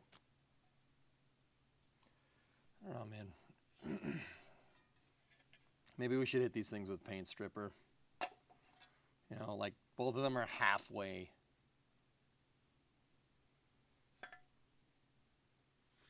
Dude, the paint was so rough on these things, I thought it was just rusty. That's why I dipped them right in there, and I was like, oh crap, they're actually painted. Whoops. What do you guys think? I'm going to go over there.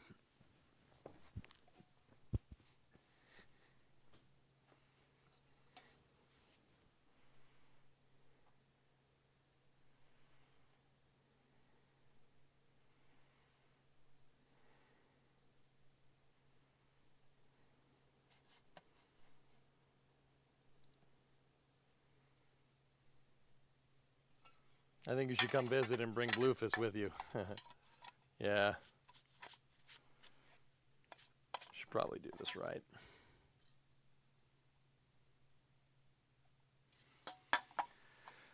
I'll just go get some aircraft remover, spray these things down. But like, see, that's the thing, dude. I don't... The headlight stuff is just reassembling everything. I don't want to do the sway bar stuff unless I have time. Like a lot of time. And we do want to play Summer Car sooner rather than later.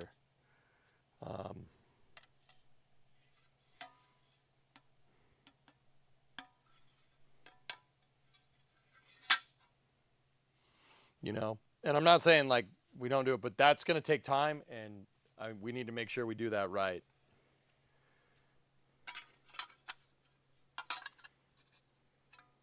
Lowe's has the cheapest price on media blasting. Yep. I have paint thinner here. That might do it.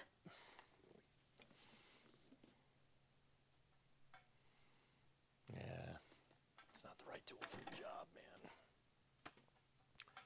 Do I have anything else here that can do something like this? I have aircraft remover, but it's all clogged up. The can's clogged, which is annoying. I don't have a compressor that I can use to blast. I have a compressor. It's probably not adequate. How do the other ones look?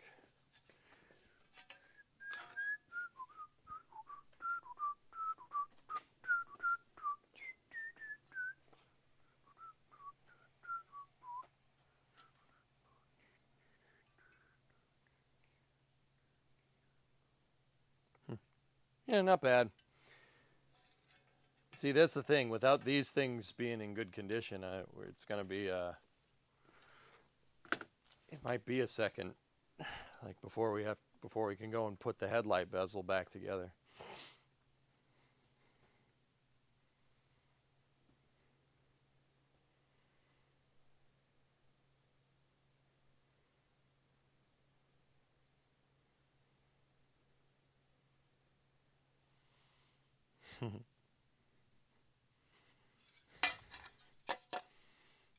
Yeah, I think going and getting some paint stripper will probably do this right, so we can give them a proper paint job.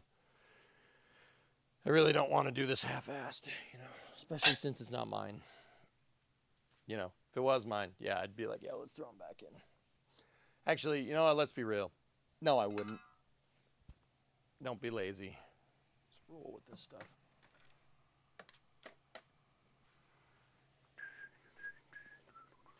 So I'm trying to think what else we could do. Like, this is going to take some time to get this all right. What else can we do?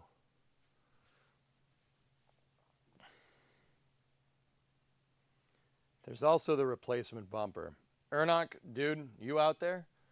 The more I think about this, dude, the more I think fixing the factory bumper as best we can and then putting that back on might be our best bet.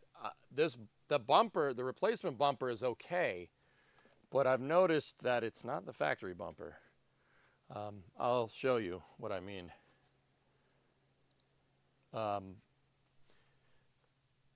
Here, it's not bad. It's just this thing is missing a glaring amount of stuff. Like, that's the best way I can describe this. So this thing is nice. It's good. It has all those, you have tabs. There's no holes drilled in this. You got to drill all the holes. That's okay. Shouldn't be an issue. Like, you drill holes on this flange, you drill a couple of holes there, a couple of holes there, you know. But this thing is missing a ton of stuff, and I'm not 100% sure why it's this way. But let me show you what I mean.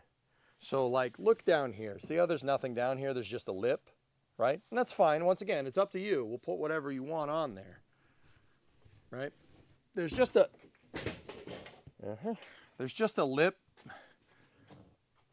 over the edge down the bottom of that bumper. Now, take everything that I just showed you, right? Think about it, and now look at this thing.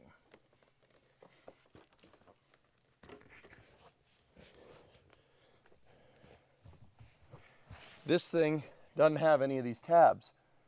We got to transfer it.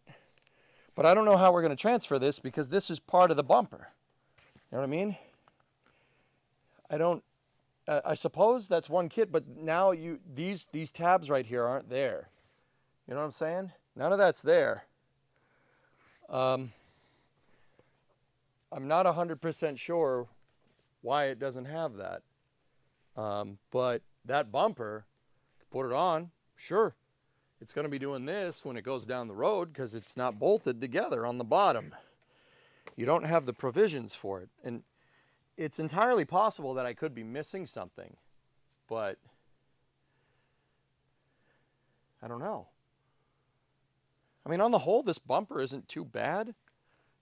I mean, yeah, it's messed up around the bumpers and stuff, but I'll be honest with you, with what you want to do with this car, that bumper over there is just going to get messed up too. So I don't know, man. It's up to you. I'm not trying to put you on the spot, but I don't. Here, you know what? Let me get it. Let me compare them. I need to look at them next to each other. Stay. Don't move. And, you know, maybe this bumper, because it's made out of fiberglass, is way stronger, so it doesn't need as much provisions or something. I don't know.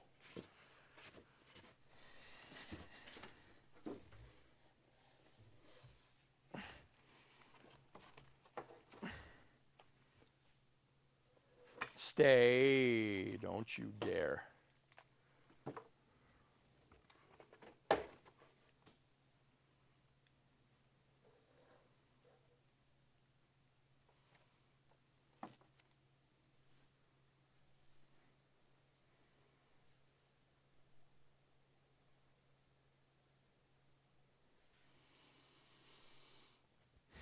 Here, let me show you what I mean. Come here. So, like, see, it has all these mounts and all these provisions that thing just doesn't have. So how is this bumper going to be held in? Like, all this stuff isn't there. And I guess I have to drill new holes for the headlight bezels, for your fog lights or your running lights, because I honestly have no idea how that's going to work. They do have those nice screens in front of your intakes. There's two of them there. And there, you see what I'm talking about, man? Like, we're missing some parts. And maybe this comes off, I don't know. It doesn't look like it does. I don't know, man. It's up to you. But yeah, I'm noticing that they're like it's missing some pieces. See Geek's note. The fiberglass is stiffer, so it doesn't need as much support. The OG is polyurethane. It's flexible and wobbly. Yeah, okay.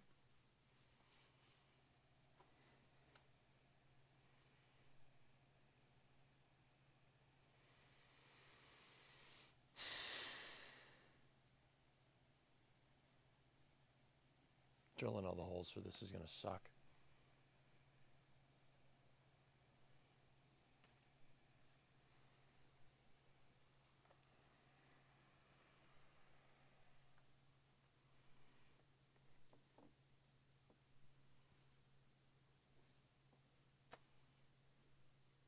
I don't know how we're going to get the headlight bezels to work in there. They're drilling holes in that fiberglass is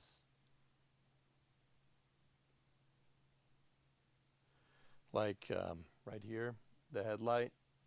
Why am I going slow?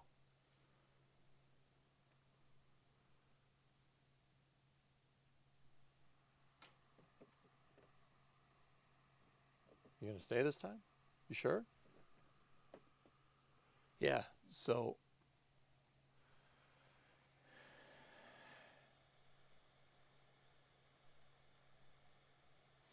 I mean, yeah, Geek, I can drill the holes. That's not a big deal. And Ernock too. I can drill these holes, but getting the headlight bezels to sit in there and drill the flanges right, like, yeah, maybe it won't be that big of a deal.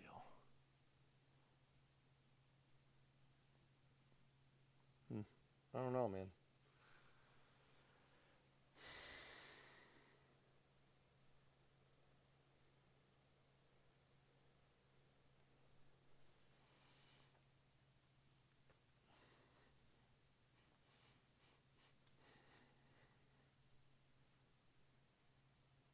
I mean, Ernock, what's the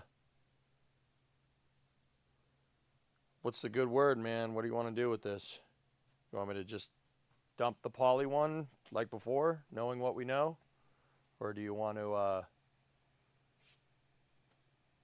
don't know. What do you want to do?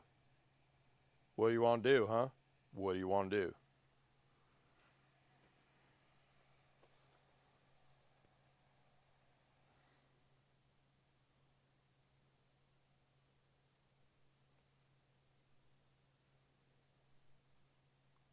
Do the fiberglass one. I was afraid you're going to say that.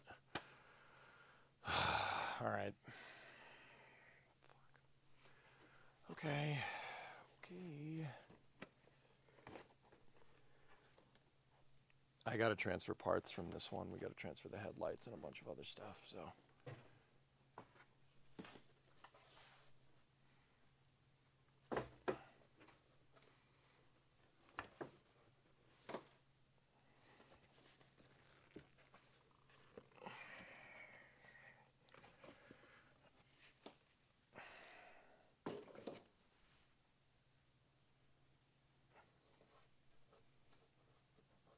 Do you want me to paint this?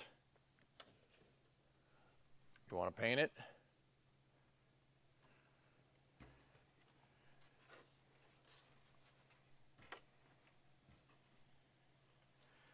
Polyurethane repair is a pain in the butt. Yep, okay.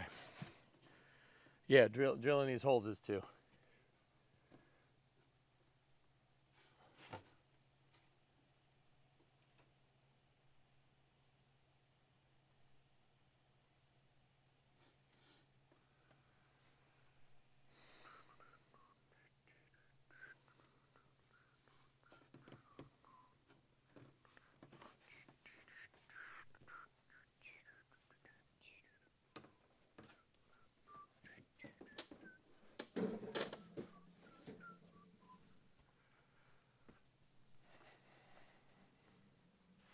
feel bad, but I think that's the better option. It's your car, man.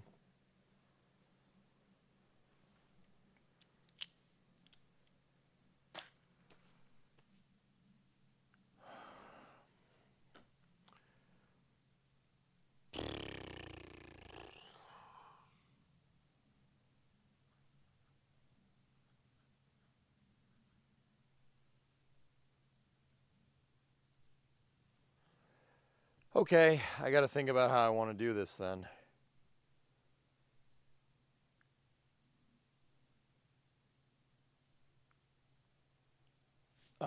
Anyway, let me check on the headlight adjuster parts. I got a package in today during Space News.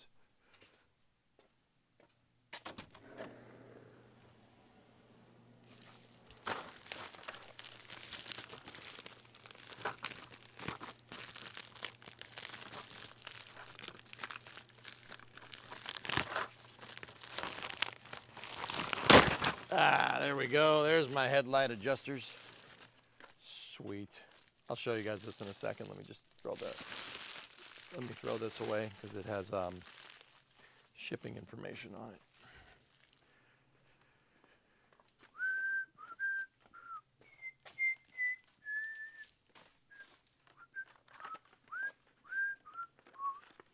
Yeah, I got new headlight adjusters because the old ones were adjustant. So yeah, we got enough here. Cool. Sweet. I just gotta, man, we gotta wait till those damn bezels are finished. Balls. All right, cool. All right, let's, in the meantime, let's move that over there like that.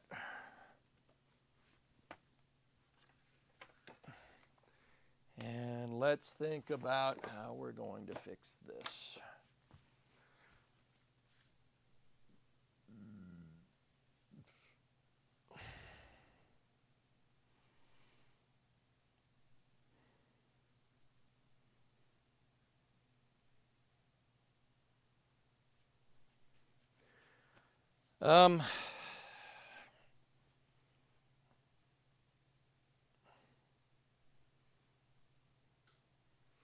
Okay, we got to transfer the headlight buckets. I suppose that's a good place to start.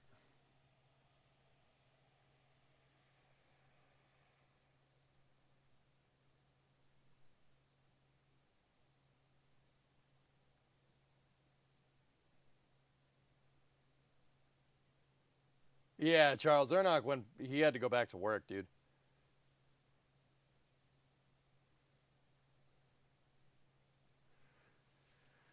All right, let's get to it.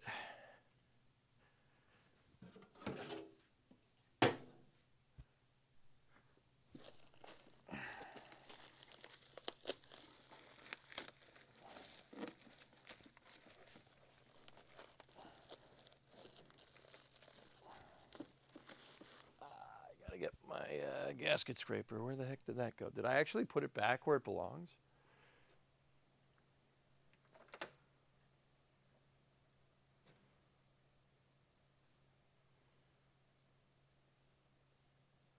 Tape over the other holes. No, long story short. No, this is a lot of work doing this. Yeah, it's a lot of work, but it's okay. We suffer for the content. For the content. Do you understand the content?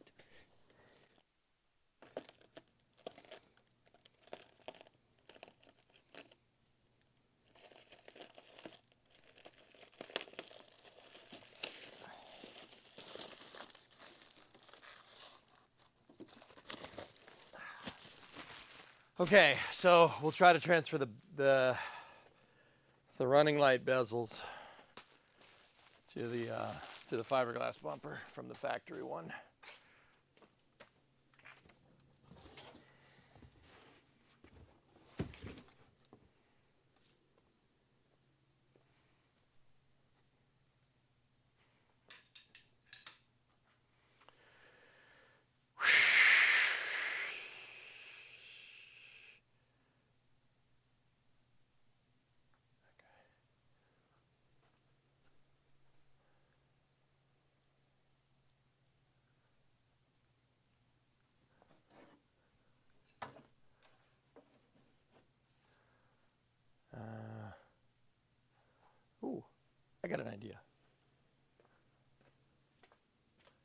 Be right back.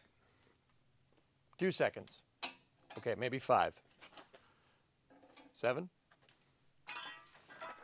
Okay, 20. Discovery, go at throttle up.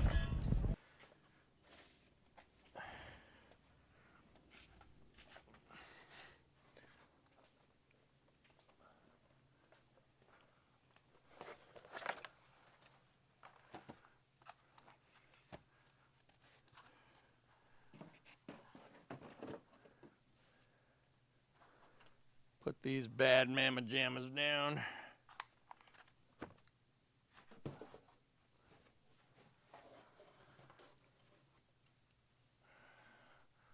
Make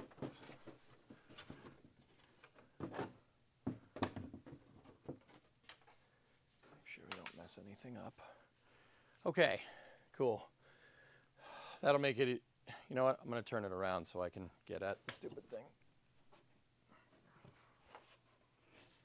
This will make it easier to transfer the parts.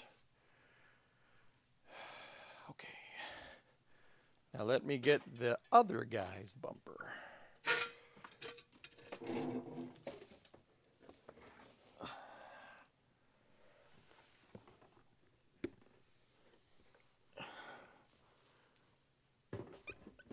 Don't you dare!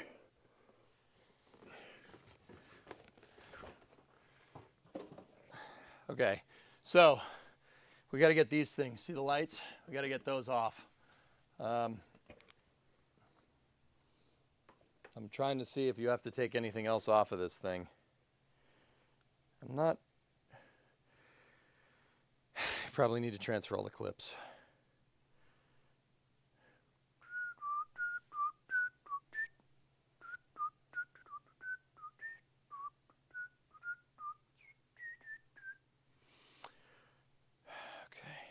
That's a 10 mil socket.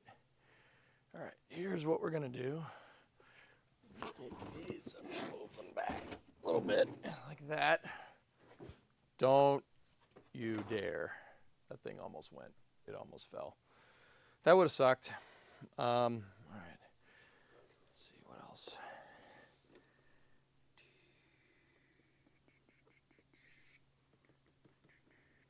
Yeah, this is like a two-piece thing.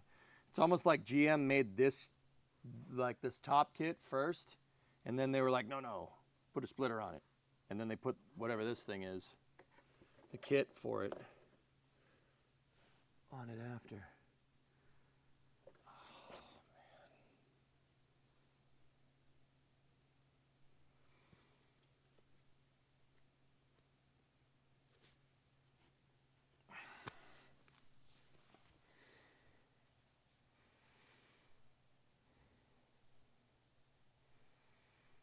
There's like cowls right here.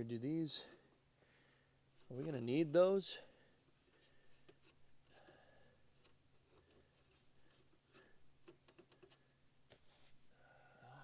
Is there provisions for that in this? Nope. We just got the chicken wire.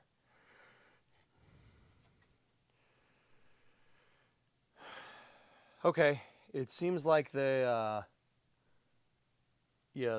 headlight bezels are the only things that we really gotta transfer. So not bad.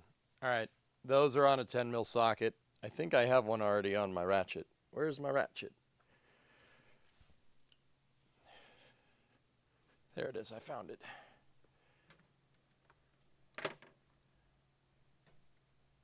The bottom was probably not part of the base package. Yeah, maybe. Okay. I'm going to bring you guys down here.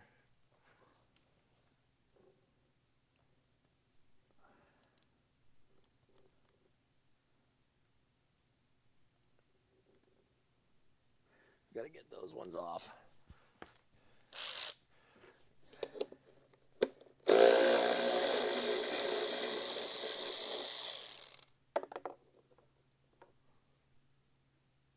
Looks like a wood screw.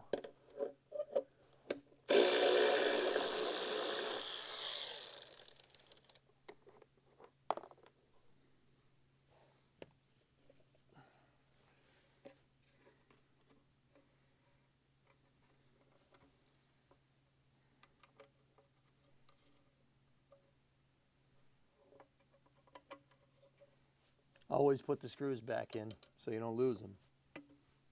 We'll clean this off, and it's got overspray all over it. We should probably wet sand that down. That's a little fogged over. But yeah, we'll do that. I'm going to put that over there. Let's see if we can grab the other one.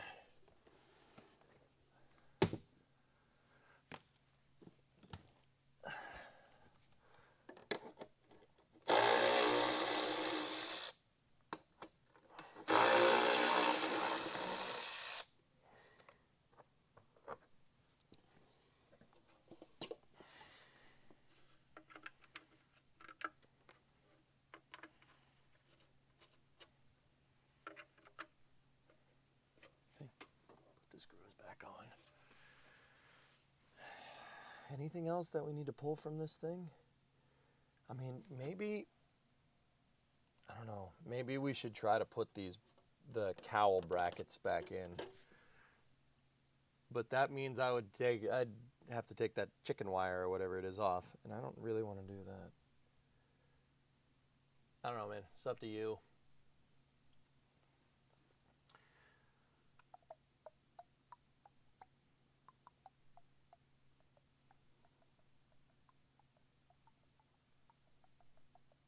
Leave them? Okay. Easy peasy. All right, so this thing, there's captive clips right here that I know we're going to need.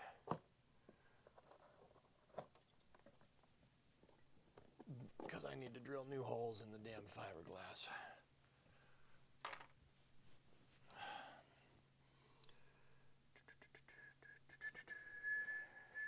The headlight bracket has most of these in here.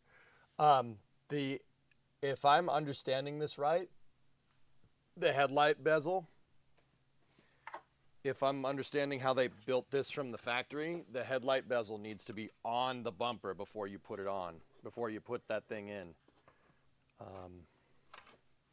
From what I can tell, this has to be in. Problem is that that's going to be a real big pain in the butt with the fiberglass. That's going to suck. Actually, huge rectal butthole. Oh, how the hell am I going to do that?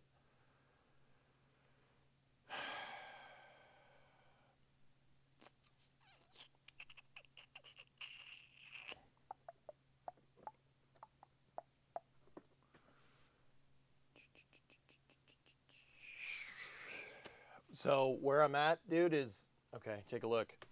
So this thing, it has to go in behind the tab. This thing doesn't have this. It's just a piece of flat right there. And we're gonna have to put the headlight bezel in there, and I have no idea how I'm gonna get that to pick up on the holes. I'm just gonna have to. You have to guess. Like there's no way to set a template that I can think of right now. Maybe I gotta think about it more.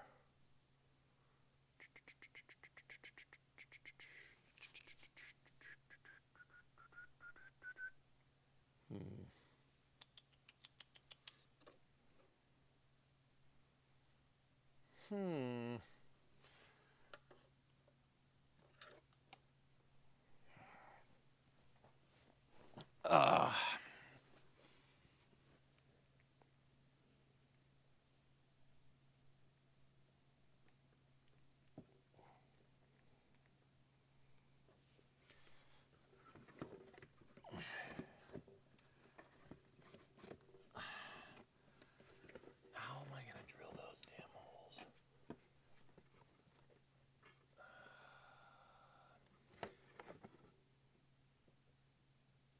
All right, well, you know what? Let's focus on one thing at a time.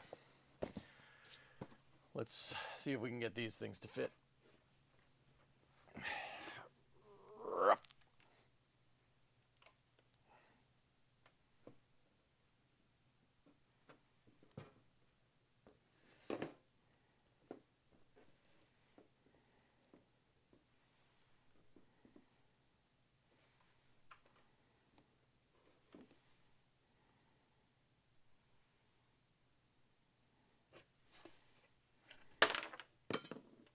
Never finding that.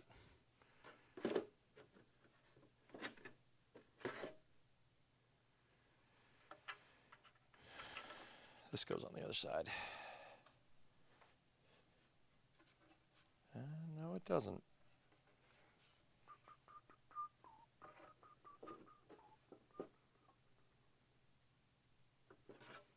Maybe it does. I don't.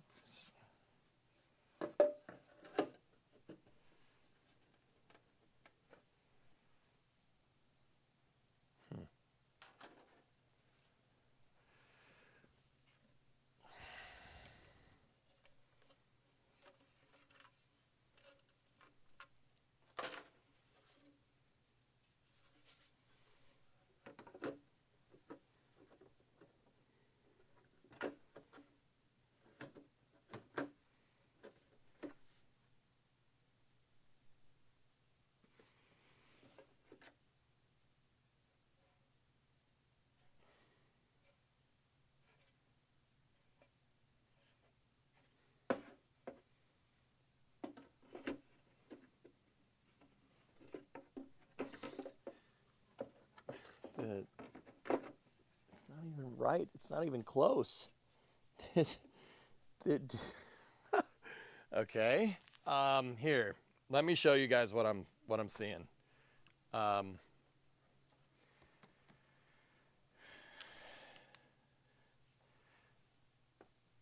So I don't know if you noticed. It's a little ways out. It's a little ways out. But I mean that's not a problem. But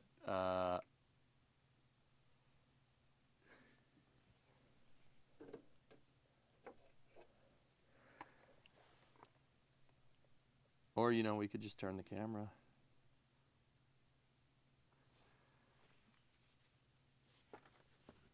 I don't know if you guys can spot a problem with this. You let me know if you see something wrong.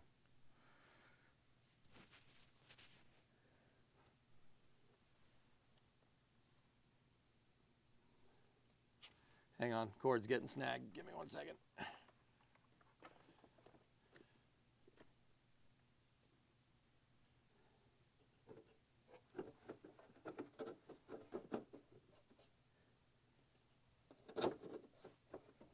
Yeah.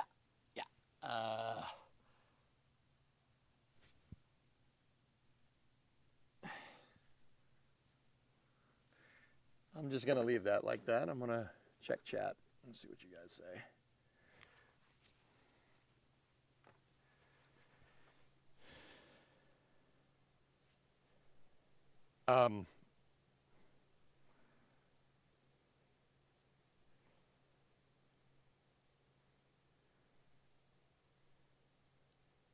Huh.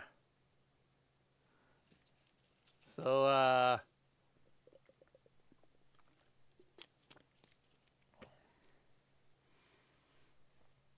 that doesn't fit at all. And it's not even like, oh, I need to modify it. There's a screw hole that's supposed to adhere to this, and yeah, no. And dude,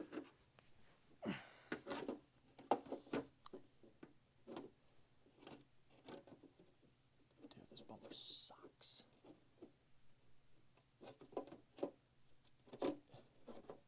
In order to get that to work, oh.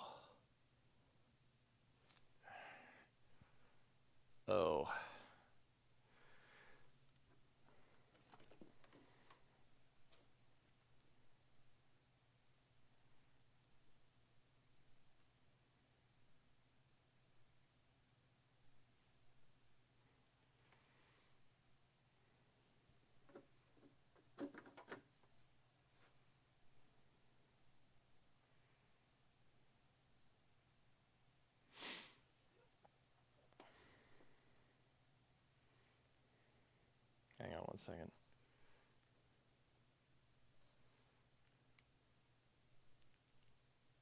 Discovery, go at throttle up.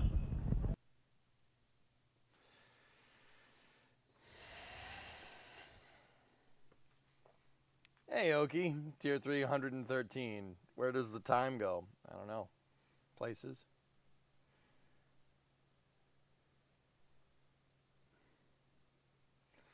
I don't know how I'm going to get that light on there, dude, without it cracking the fiberglass. Now, I know what people are going to say. Just drill holes, right? Just drill. There's not a lot of material to drill to.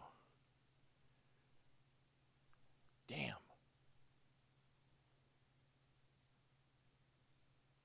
I'm not sure what to do. Stingray, there's nothing to Dremel, dude. That's what I'm trying to tell you. There's nothing to Dremel here. Like, there's not enough material. If I could drill, we could drill holes, right? But if I do, the light's going to look like that in the bezel. It's all bent.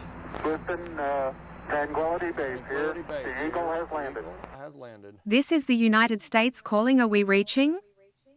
He keeps hanging up. But it's a man answering.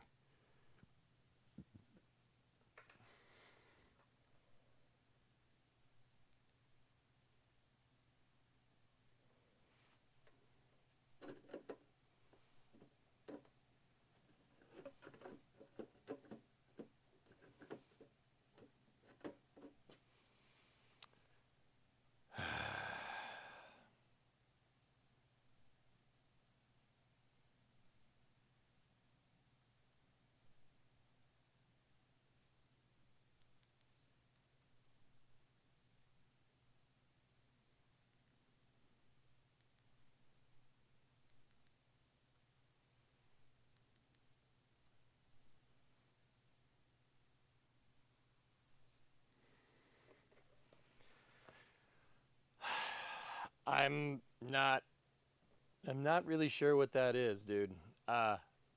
So, dude, I don't know too much about fiberglass, but what I do know is that if there's not really enough material to make that work there.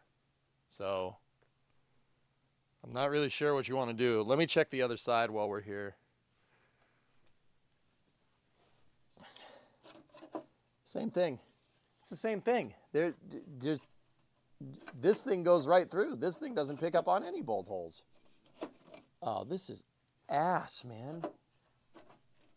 Dude, wherever you got this bumper from, don't buy anything from there ever again.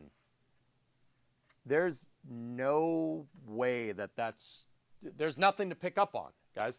So it's a cup. It's a cup that holds this headlight piece, right? It looks like this on the factory bumper. There's no cup.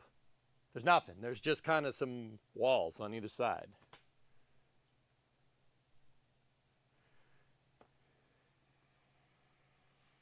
Like, there's... Put the old one back on, screw that.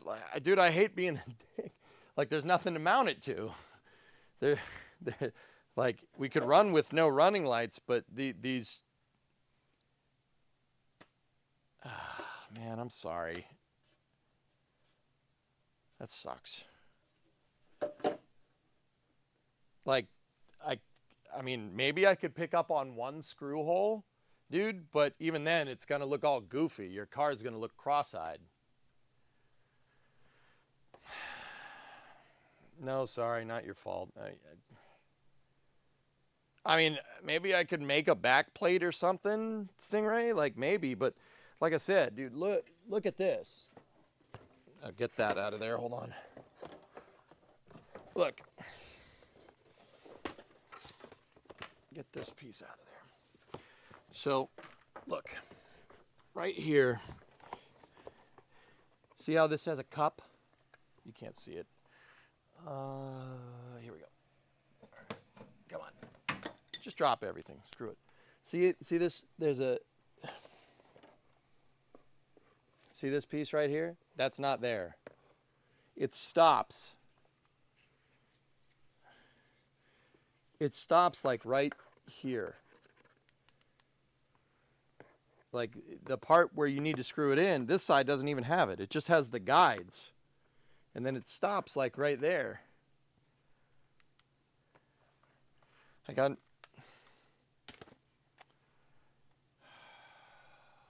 balls, what am I going to do?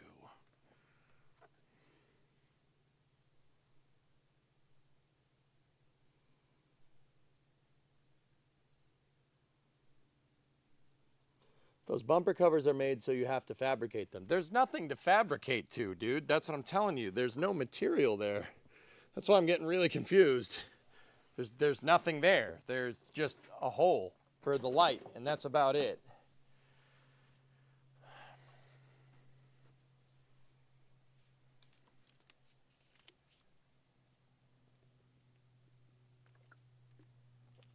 Put the old one on and figure it out later. I know that's not what you want, dude. I can spiff up the old bumper. We can make it look nice. I'm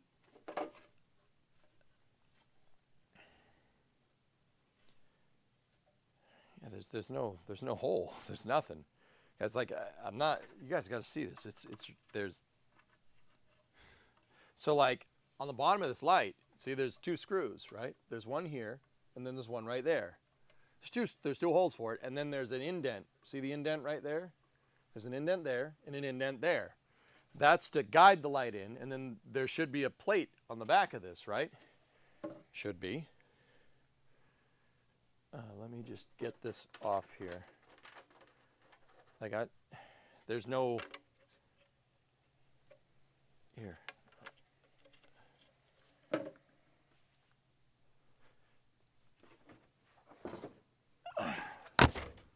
Sorry, I banged the mic.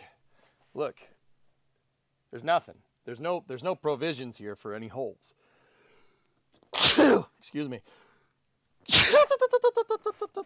See, there's the guide pieces right here and right here.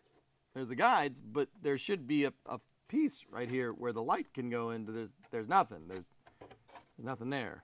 I don't know. I am also Bumper Man. Good day.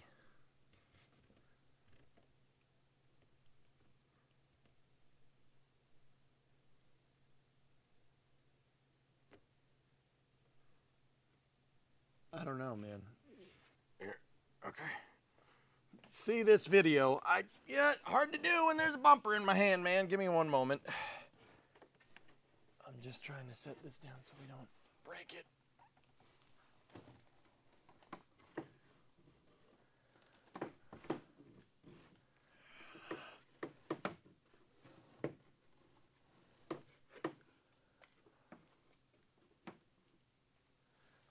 Stay. Did you feed the dog this morning? Yes. I have no bearing on what I'm looking at, Geek. It's your Celica bumper.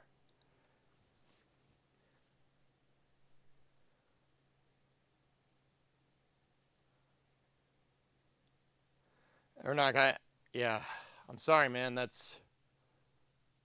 I guess what I'm trying to tell you is that trying to figure that out is a little out of my expertise.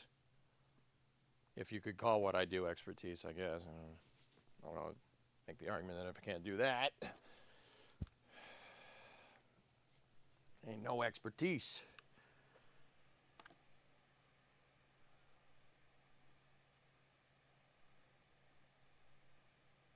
Yeah, that's what I'm saying. You know what the deal is. Yeah. I'm trying to think like what do they expect you to do with this thing? Maybe that's like a bumper that's like for a drag car or a drift car or something where you wouldn't be running the factory headlights. There's no material there. There's nothing. I could try to clamp it to it, I guess, but there's nothing there. There's no material.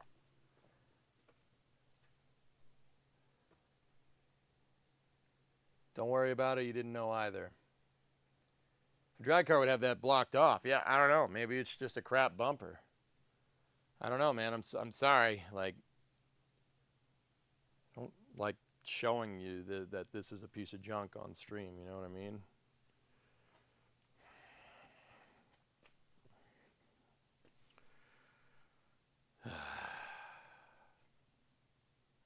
All right. So, Ernak, what do you want me to do, dude?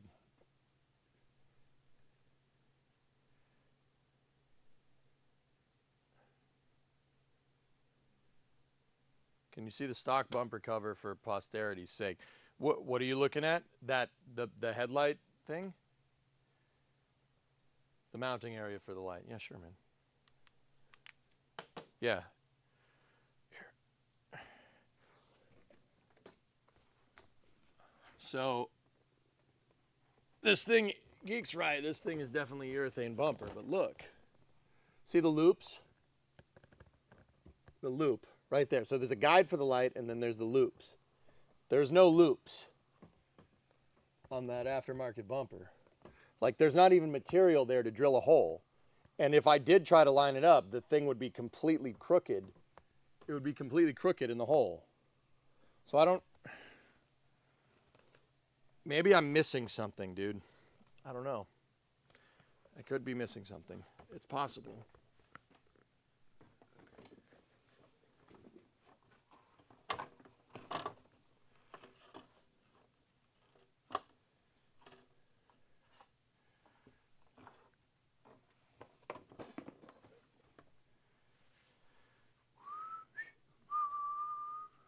You would have to add material to it.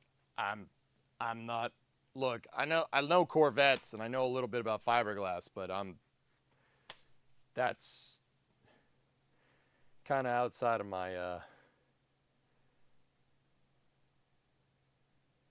repair it, put it back. We can look at doing the fiber one later. Okay, man.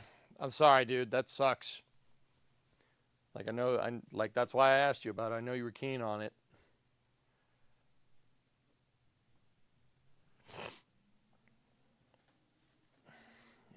This thing is pretty damn rough, but it will look cool when this thing's carving it up with the bumper on it. That's fine.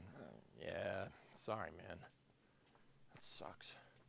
I mean, like, I think I can get everything. It's just the bezels. I'm not sure. I'm not really sure what that is. It's Windows. Order today. Window. Microsoft.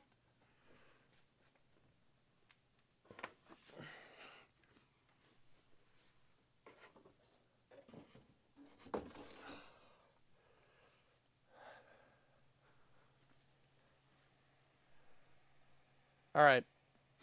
Well, I'll start putting this stuff back in then. I'll try to spiff this thing up, dude. We'll try to make it look nice.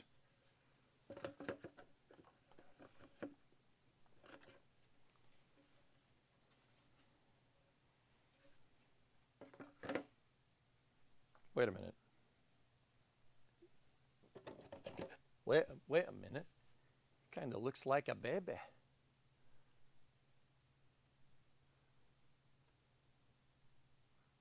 You gonna turn or?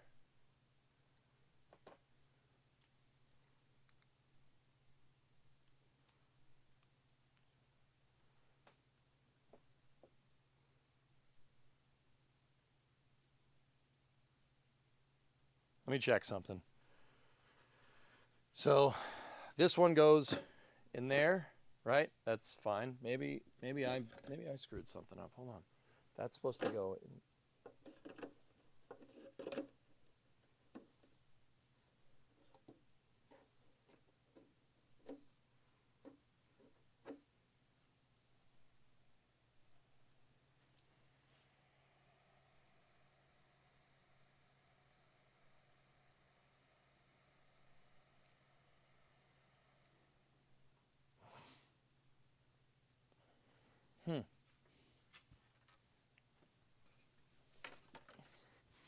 Yeah, see how it's out? In here, it just... You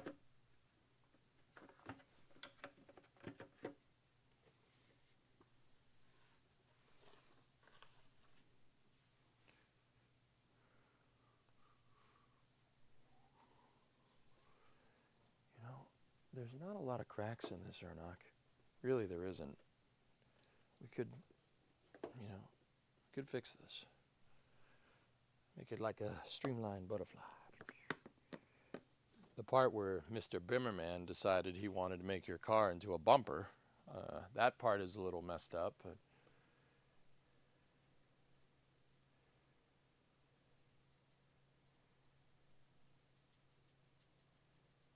Keep EJ in line.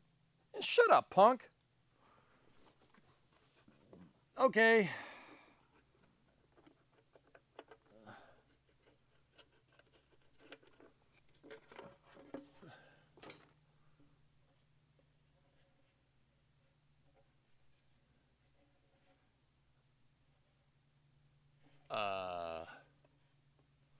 Somebody tried to urethane these things, dude. Look. Look at all the extra crap. Now, I would say that's the factory seal, but...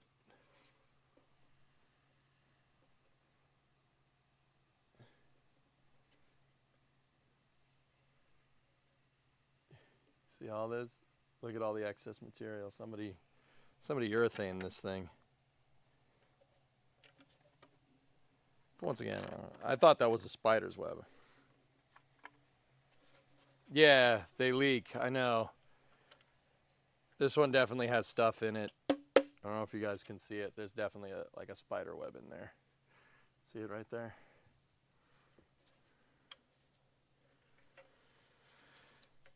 I might be able to fix this.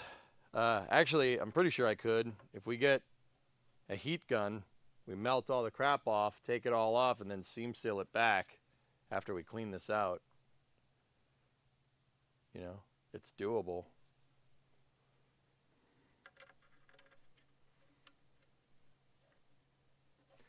Yeah, I'll wet sand it, Stingray. We can wet sand and buff this. That might just be what we should do for now. Just wet sand, buff it. Somebody didn't mask it off when they sprayed it, and I don't know if you guys can see the crease is white. So yeah, somebody didn't mask it correctly when they sprayed the bumper.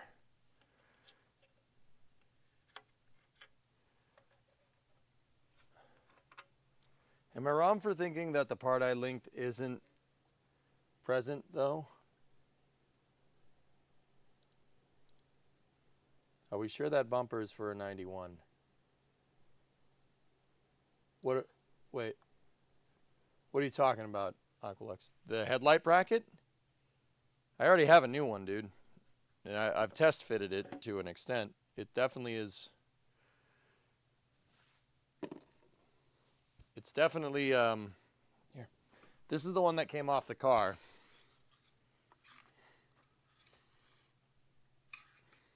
It's good, except the car was hit and it's missing the bolts right there. And then this side decided it didn't want to side anymore. That's what it should look like. See what I'm talking about? See the two bolts? Those two bolts pick up on these holes right here. Now, with that being said, I put this back into position. Where's that little guy? There should be a whole piece right here.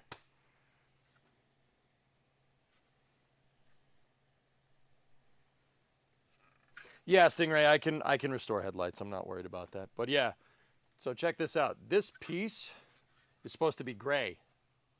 Look at all the overspray, dude. They didn't even mask. They didn't mask any of this off. And look, the paint's all. Yeah, Ernock. We'll get this thing not looking like Dookie sooner rather than later. But I have a replacement right here. I've already test fit the replacement, and the reason why I test fit it is because the right front quarter panel on this car got dinged in because somebody decided to back their car up and not look in their rearview mirror, ding Ernock's car. So I hammered it out. You can see that the flange is fine, and now this fits. The thing is, dude,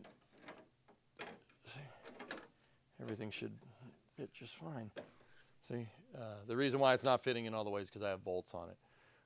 But you have to fit, I'm pretty sure GM from the factory made the bumper into a sub-assembly, and the headlamps were on the bumper when they put the bumper on, because there's loops right here on the edge of the bumper. And I have material on the aftermarket bumper to do this, but there are loops that pick up on this, pick up on that screw right here. They pick up on these. So before you put the headlight bezel on, it has to be looping through the bumper. See last, please. Okay. What's up? China launched their version of Starlink and kept touting how it is an advanced collision avoidance system. Then now the second stage that delivered the sats blew up 50 objects in LEO. Oh. Your stream is 25% less volume than Twitch's own ads. There is nothing I can do about that, O10. I'm sorry, man. I hate it.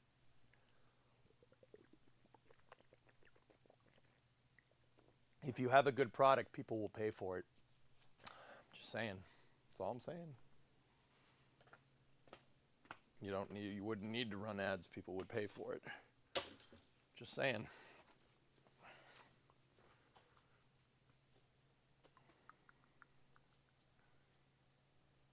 Yeah, parking by braille method, an honored tradition. Yep.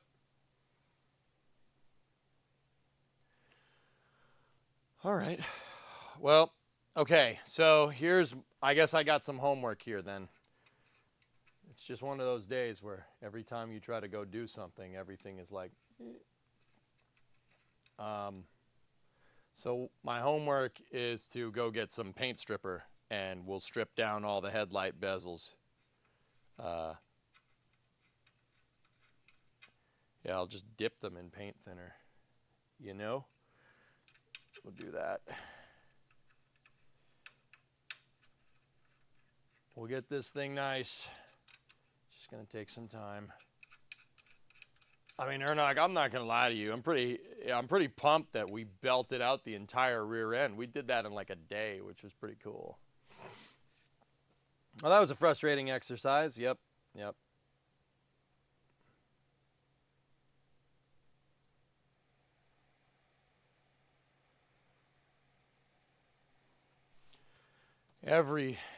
Dude, here's the thing, guys. This stuff happens. Some days you go to wrench and everything just falls together. Like when we,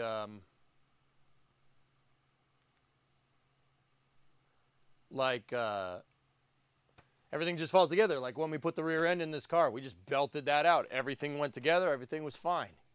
Other days you hit snags like this. It happens. I'm sorry.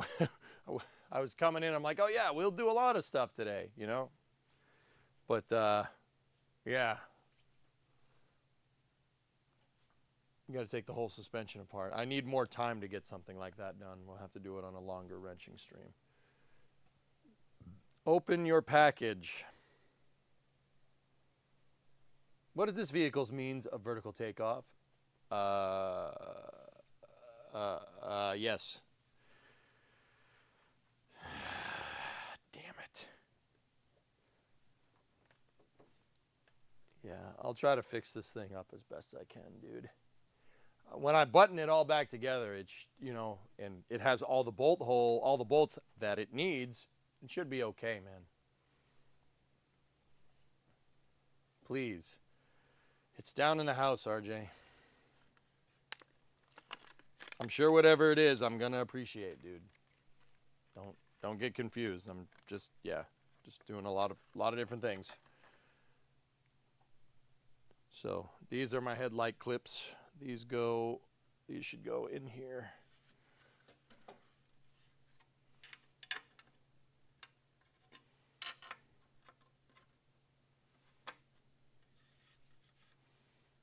This is what we'll do to say we got some work done.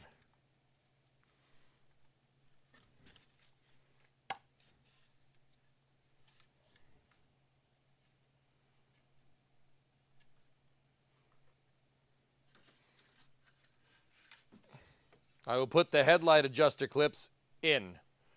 That's what we'll do.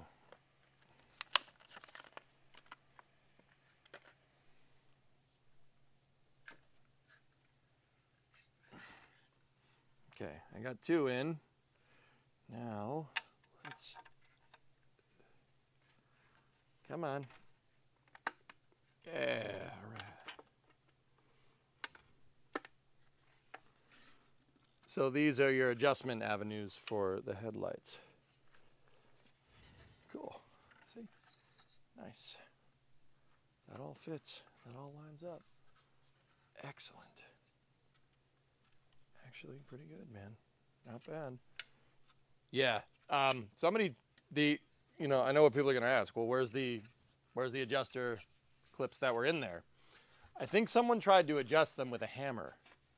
In fact, I'm pretty sure someone tried to adjust them with a hammer because they're broken. All right, so put this through this clip right here. And good.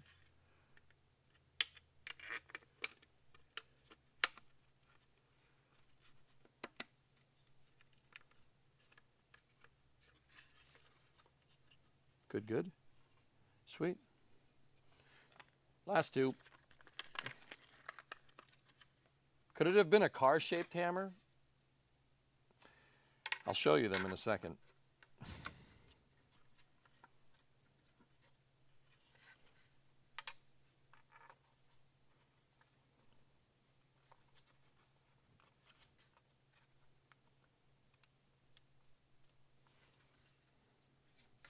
Hang on. We might need to get the file out. Yeah.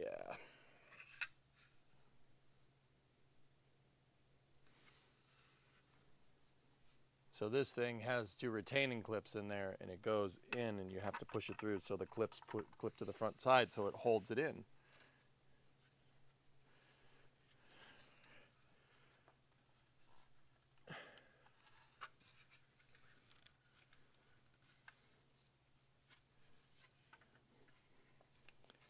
The hell?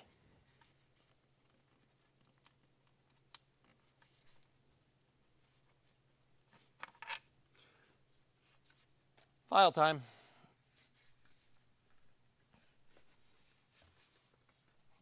Don't worry, I figured out how to use the file, just in case anybody was wondering from last time.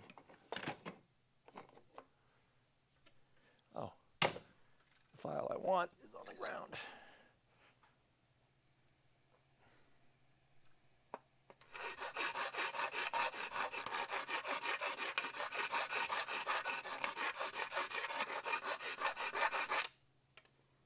You don't want to file too much off, so you got to go slow.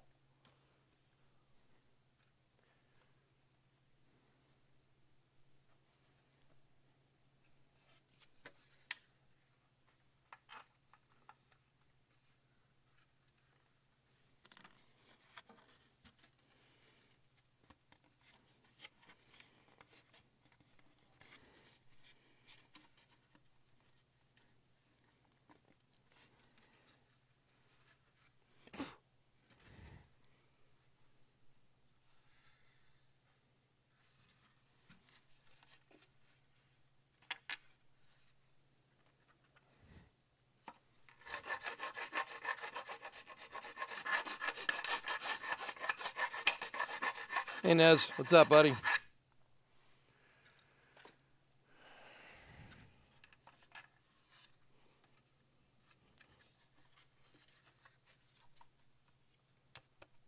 There we go. Perfect. All the adjusters are in. Cool. Excellent. Yeah, it looks good, man. Discovery, go at throttle up. Hey, New Fire. Where you put the rockets? It's not my car, so this is a customer's car, so it's up to him whether we want to put rockets on it or not. Rockets? Yes, no, maybe. New mic is working great. Yeah, thanks, man. So how this all works, we put that down like this, and let me grab the bezels. We're gonna paint them, but so yeah, I'm not gonna half-ass this, dude. Ernak, I wouldn't do that to you, man. Yeah, I'll finish these up. I did kind of give the other ones a coat, but we can just strip that paint right off. So how these things work, so check this out. If you notice, there's a slot piece right here, and there's a slot piece right there. So they pick up on the adjusters right here and right here. See? You guys can't really see that because of the camera. I'll just use one. Here, look. So this thing picks up on these screws right here. And the interesting thing is that the lower corner of this right there is actually on a spring that goes through this hole. It goes through this guy right here. See this guy? See that? See it? See what I'm talking about? So there's a spring that goes through there, and it spring loads the light. And then from there, you use the screws to set the pitch, the adjustment. You can set the pitch on the light. That spring will make it always want to point down. You can set it so it points it up, and you can set it side to side too. Pretty cool, huh? That's how that works. And then the adjuster screws have a little collar on them. If you look right up close right there, there's a little collar on that thing, and it picks up on the slot of the metal. So you can adjust your low and high beams. Okay, just in case anybody didn't know this, I'm just gonna say it because when I've known this for a long time, but it kind of blew my mind. I always thought high beams were just more powerful lights. No, high beams are just the same light that's just pointed up. They're pointed up high. Low beams are pointed down at the road. Yeah. I've known that, like I said, that's not new for me. That might be new for somebody, but I always mention it because I always thought, like, oh, the high beams, it's just a more powerful light. No. It's just a light that's pointed high, pointed up high. Yeah. This is the high beam on the inside. That's the low beam. The low beam should be pointed down low. High beam's pointed up high. Like, it's interesting because when I first learned that, like, I don't know when I learned that. That was like in shop class or something. I was like, wait, what? What? I'm not really sure what that is.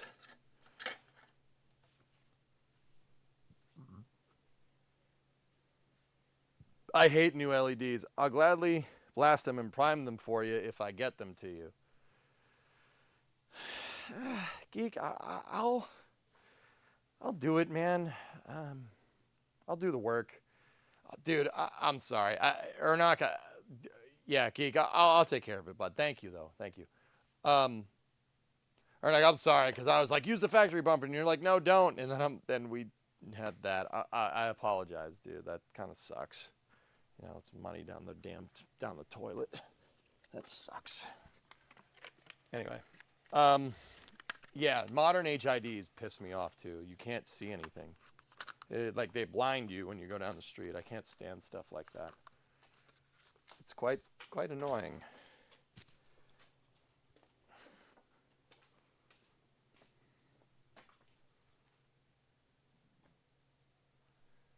All right, guys. Well, I guess my homework is to get some. We'll get aircraft remover, and I'll clean these things, and I'll clean them off, paint them up right. I'll go get some VHT chassis paint. We'll make this look real good when it's done. Make it look real nice. This whole thing will look brand new. At least the whole headlight bezel, and then kind of blows because we have to bolt that crappy freaking bumper to it.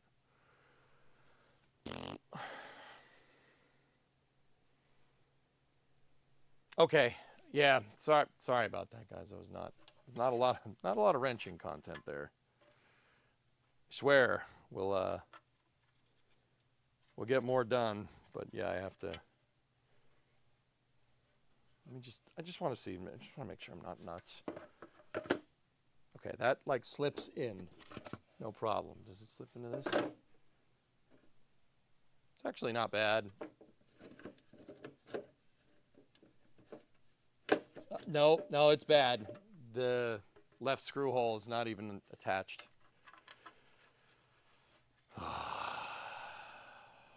Dude, I don't know if that's just like the expectation. Sometimes, so when you see stuff like that, where you buy stuff and it doesn't fit, like to be 100% honest, that's not necessarily the manufacturer. Sometimes it's just like how they know what it's going to fit to your car, right? Like, so they leave stuff blank like that, and sometimes you have to do modification like that. It's not just, undo it, undo it and do it. It's fine.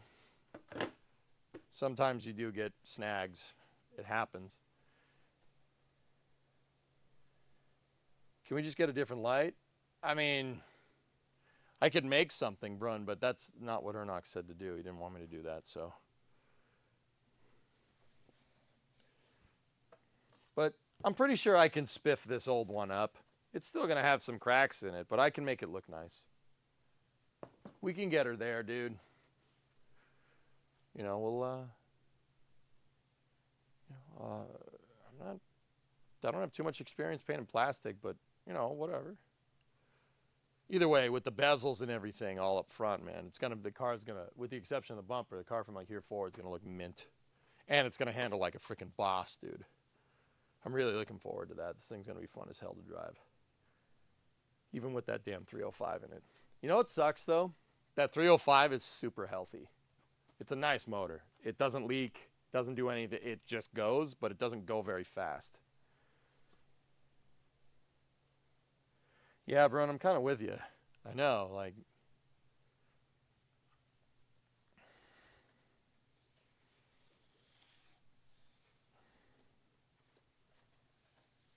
Anyway.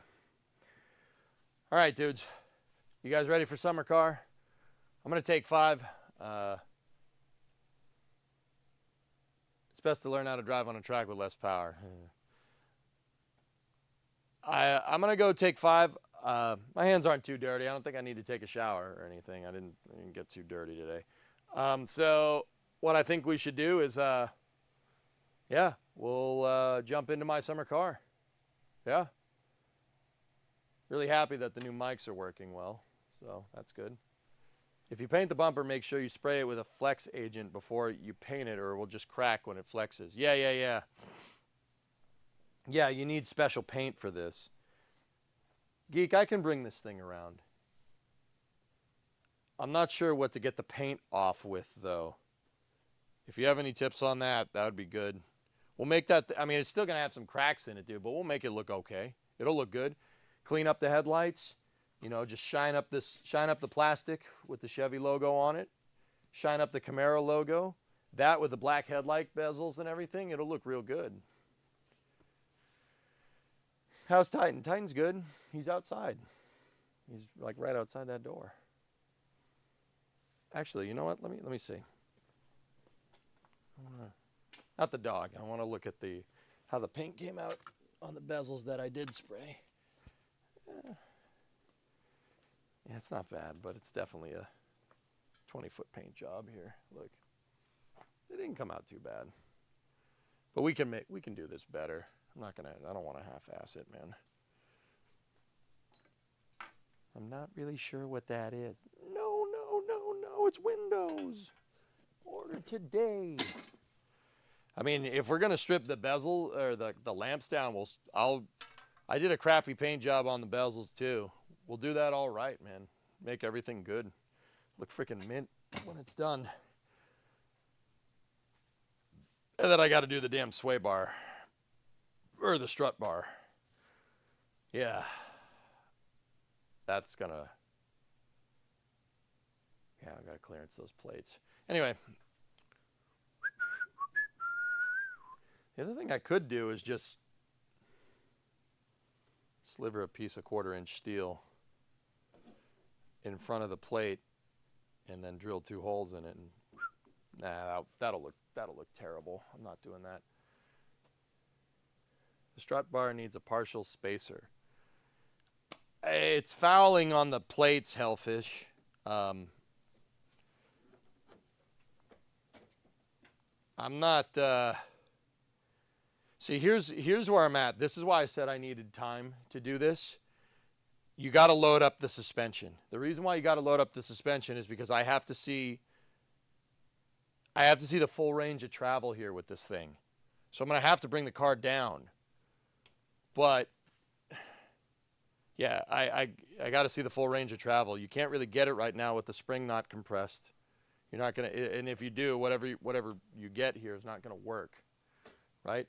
So I got to set it down. I got to see like the full range of motion, because what I don't want to do is section off too much of this plate and then, you know, like maybe it's calling for like a certain caster angle, or maybe we want to adjust it to a certain caster angle and we can't because the strut bar's in the way. You know what I mean? I want to make sure, I mean, that plate that plate is made like that for a reason, you know? I'm also not going to rule out that the plate might be in backwards. I don't think it is. There's arrows that kind of show which way it needs to go. So, yeah. Anyway, all right, guys. Give me like 5 minutes, and we'll tee us up for summer car. Setup is working good though, so that's nice. The new mics are actually really good. So stand by for loss of signal from the garage as expected.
Kids, how long have we been on dead air?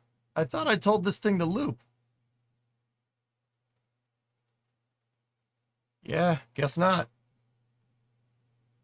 Yeah, no, it definitely didn't loop. Nice.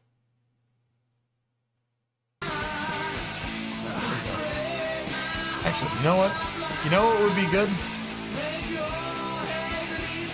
Here. All right.